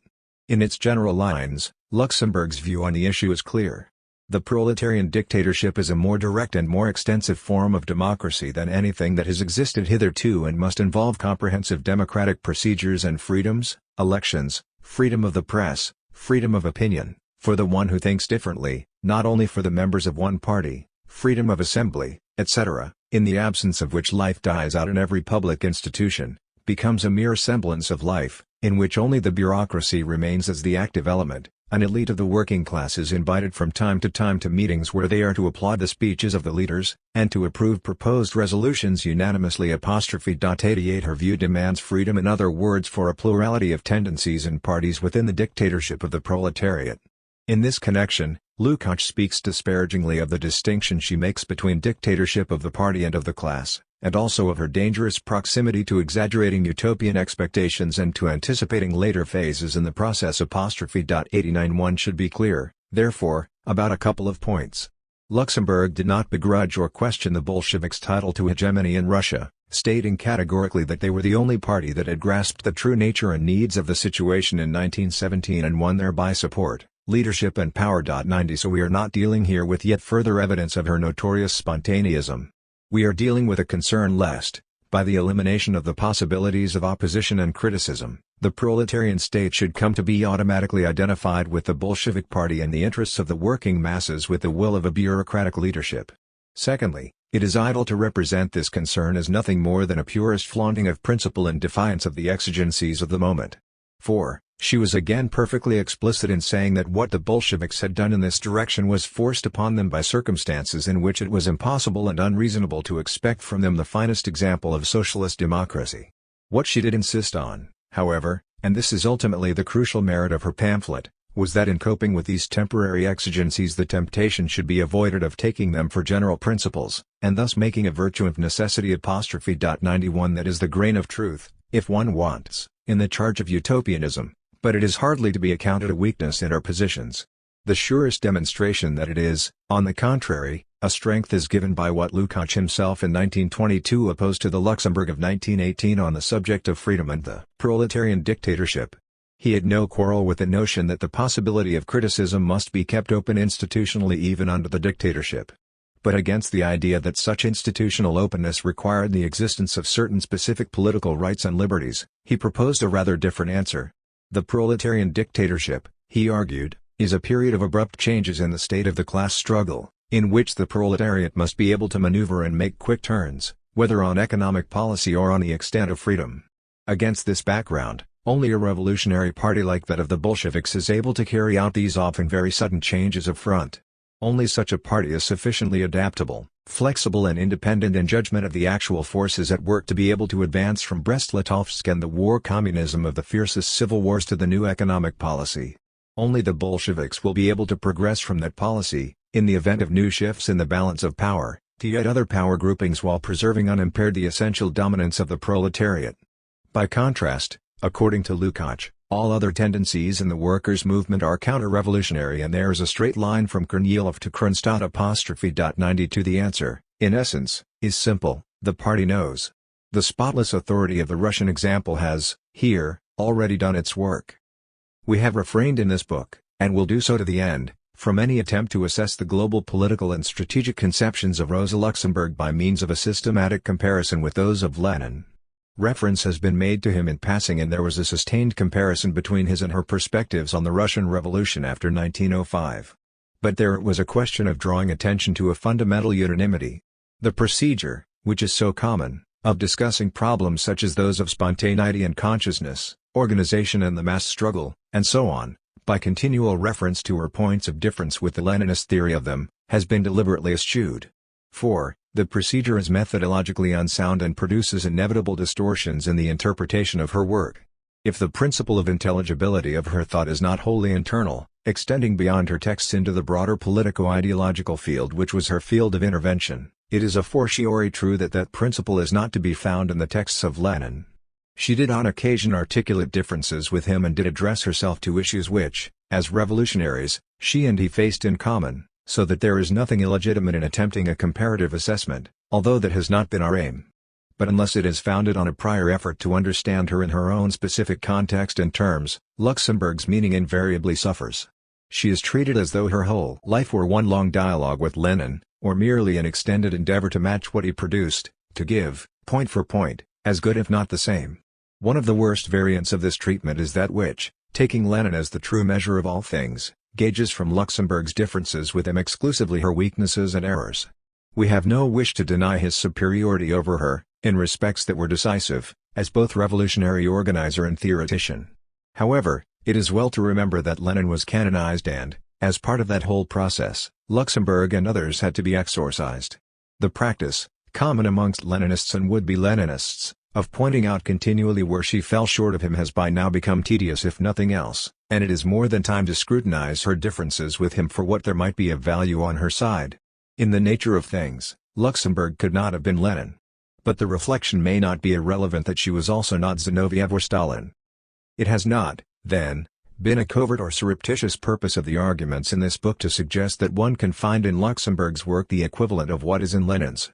To say that the old spontaneous economist charge is baseless and that she well understood the importance of a revolutionary party and leadership, to emphasize the value of the specific strategic conception embodied in her thinking about the mass strike, all of this still does not add up to the distinctively Leninist theory of a revolutionary vanguard organization, to the sharper sense of the concrete which he brought to this question and to others, to the almost ruthless single-mindedness with which he practiced the business of organizing a workers' vanguard for the seizure of power. Moreover, there was in her intervention in the dispute between the Bolsheviks and the Mensheviks in 1904 a serious misjudgment of Lenin. However, that is not all there was. There was also a deep and transparent commitment to socialist democracy, one which balked before some of the more unilateral formulations which he allowed himself, in a style of polemic that was always sharp, sometimes excessive and virulent, and destined subsequently to produce by its example some not very happy results. It was that same commitment, in Luxemburg more unequivocal than in most of her contemporaries, that expressed itself in 1918 in certain doubts, worries and reservations about the course of the Russian Revolution, at a moment when no one else had time for them. This was not a mistake. It was, as it turned out, a momentous contribution if only for a future revolutionary generation. One can recognize that between the party of Lenin and the triumph of Stalin there is a discontinuity so complete that it had to find a biological expression, in the extermination of the whole generation of old Bolsheviks, that Stalinism is no logical development of Leninism, and so forth, and still say that, in the years following 1918, the Bolshevik party could have used more of such worries as Luxemburg had voiced and a revolutionary of her caliber to fight for them. It would have been slightly less likely, in that event, to have made the mistakes it did which contributed, with more important factors, to the disappearance of Soviet democracy. It would have been less likely, at the end of the Civil War, to have destroyed the Soviet opposition, the Mensheviks and the anarchists, and less likely to have countenanced the prohibition of factions within its ranks. Again, one can recognize that, in the situation that existed in early 1921, the Bolsheviks had no option but to subdue the fortress of Kronstadt, and still say that more of the sensibilities that Luxemburg displayed would have restrained them from the kind of amalgam, transcending the category of mistakes, which they made between the sailors and the whites and which Lukács merely repeated after them. To mistakes, in any case, revolutionaries are entitled. But one generation must also learn from those before. The revolutionary left reads Lenin, constantly, assiduously, and so it should. But it does not always have the sense, indeed, the generosity, to identify his mistakes and faults, and to identify them loudly. Proletarian democracy, state and revolution. Only, there is no word in there about parties and about the right of different currents to exist within the workers' movement. Today, revolutionaries are not entitled to silence on that question. They must define their attitude towards it. They could begin by reading Rosa Luxemburg. V. Conclusion. In 1965, in his pursuit of historicist errors, Althusser classified Rosa Luxemburg as one of a group of leftist thinkers for whom Marxism was said to be the direct expression of the proletarian movement rather than a theory imported into it from outside. All the themes of spontaneism rushed into Marxism through this open breach. Prominent in the same group was the name of Karl Korsch. Some 3 decades earlier, Korsch had, for his part, identified her and others, Lenin amongst them, with the opposite error, of having understood Marxism as precisely something brought to the workers' movement from outside instead of as that movement's theoretical expression. One recently, on the other hand, Rosa has located in Luxemburg's thought a conception in which the theory of the class struggle is dependent upon that struggle without being its spontaneous expression, since it can neither be assimilated to the immediate consciousness which the mass has of itself nor be considered, as in Lenin's What is to be done? To be the pure product of culture. All the same, according to Rosa, this position of hers was condemned by the failure of the German and the European Revolution. 2 Again, Luxemburg's emphasis on both the value of party organization and its limitations, on the necessity of revolutionary leadership as well as on the creative force of the spontaneity of the masses. This double emphasis is declared by Daniel Geras to be a contradiction. 3 So it goes. Bertram Wolfe publishes her essay on organizational questions of Russian social democracy under the title of Leninism or Marxism? On the grounds that the latter is the most attractive title. Robert Conquest delivers himself of the opinion that it was Luxemburg herself who found it suitable to call the essay by that name. Others who know her work better than that, Peter Nettle and all of the editors of the 3 English collections of her political writings, have carelessly asserted that it is Lenin's What is to be done? That is the object of Luxemburg's critique in the essay in question. 4. It is not long ago that there was in certain Marxist quarters an obsession with the question of how to read. We have concluded our treatment of Rosa Luxemburg's ideas with the suggestion that her work is worth reading.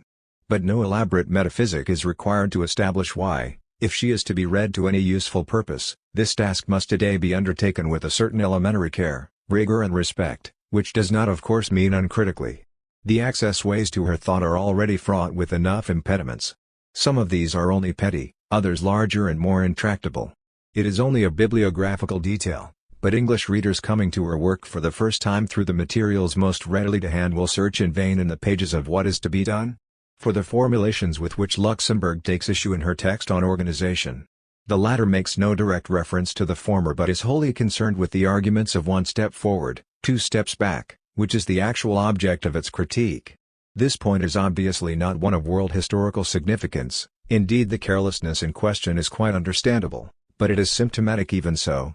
Luxemburg after all was taking issue with Lenin, and on the subject of the party, and the relevant locus classicus is what is to be done? So what else would she be attacking?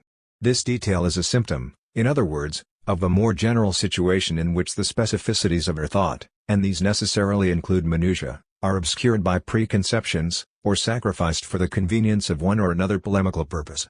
More often than not, the preconception or the purpose has to do with Luxemburg's views on the organization/consciousness of the vanguard in relation to the spontaneity of the masses. It is just here that the impediments to understanding are largest and most intractable. For there is now a mountain of words concurring in the judgment that she was simply wrong about all this, or well-meaning perhaps but naive, in any case a failure. As success breeds epigones, so failure encourages a certain kind of license. In the mountain of words ostensibly on Rosa Luxemburg's inadequacies there are many that are connected in only the most tenuous way to what she actually wrote. Thus, the contradictory positions attributed to her by Althusser and by Korsch are simply inverted reflections of their own opposed postures, both equally unilateral because governed by the common assumption that the relationship of Marxism to the class struggle must be either one of exteriority or one of expression.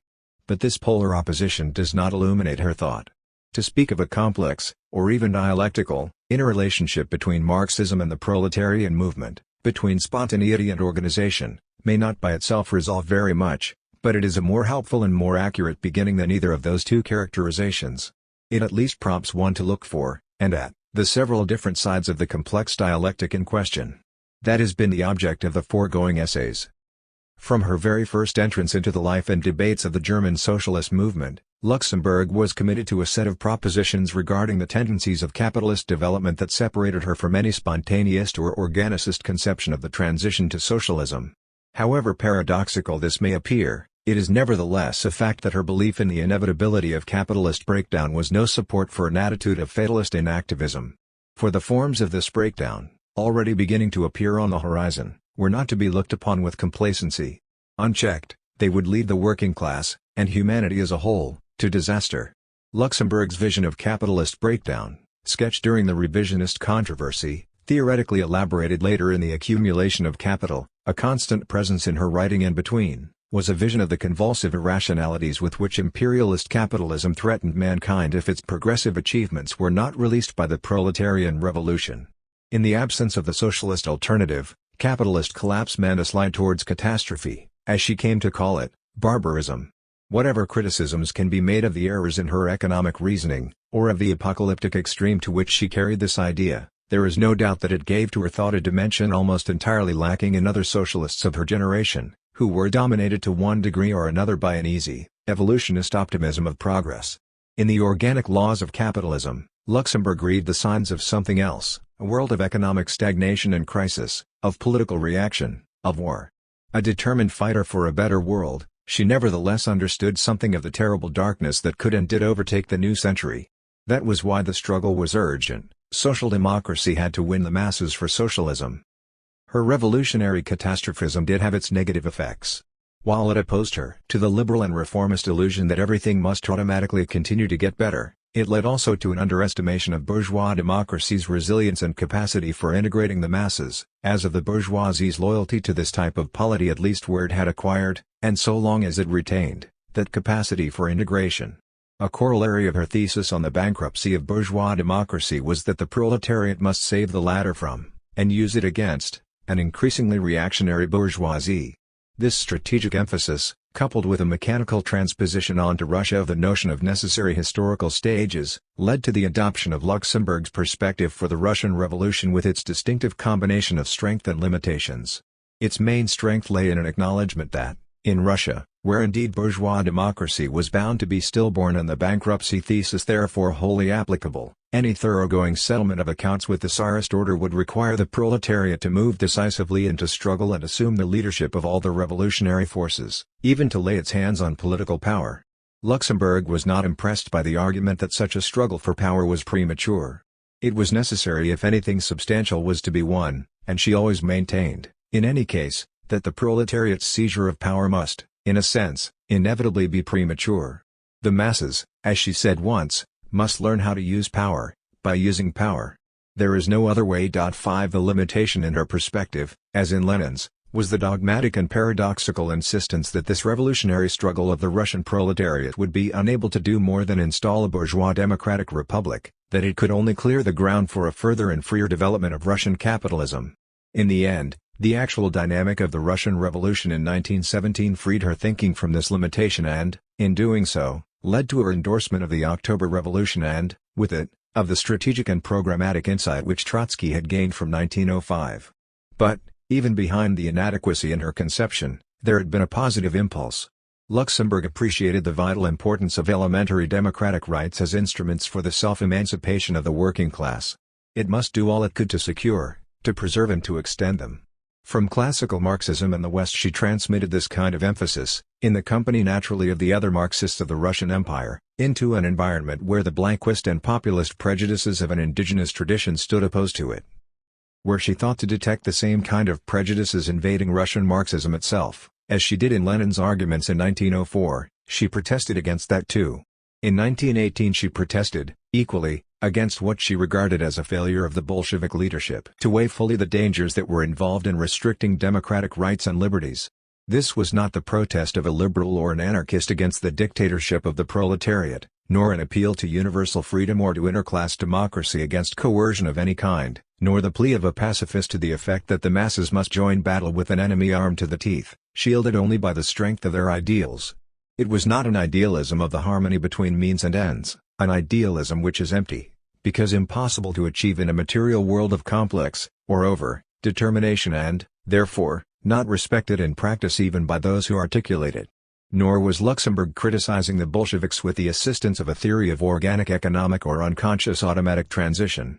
She was warning them against the temptation to rigidify necessities, that she acknowledged to be largely imposed on them, into some kind of model or principle.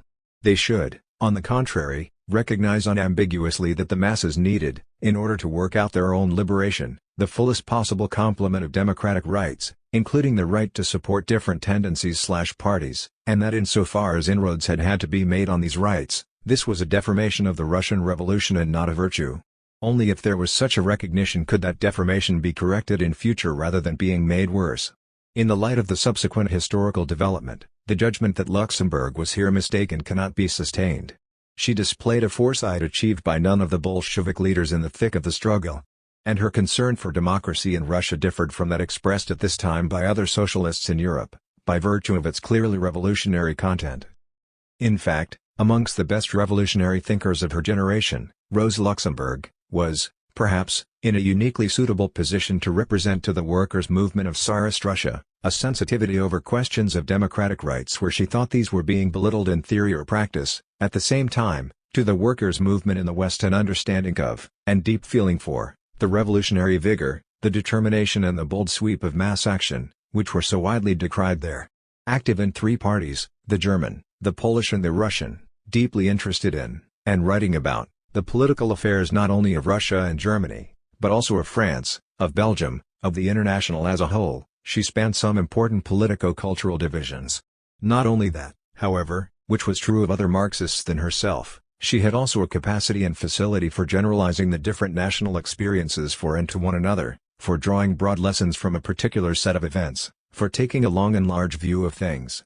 This, it should at once be said, was a source not only of strength, for it meant sometimes that she contributed to the discussion of a concrete problem exclusively generalities.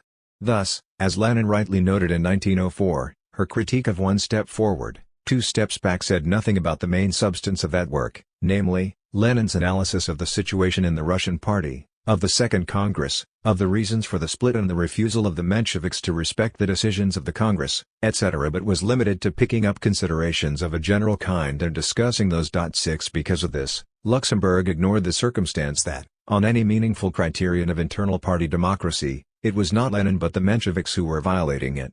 Even in this case, however, where Lenin's complaint was entirely justified and her attack on him not, one can detect a difference between her manner of generalizing and Lenin's own, which is not wholly in his favor. On the question of internal democracy, for example, Luxemburg offers generalities only, but they leave no doubt as to where she stands.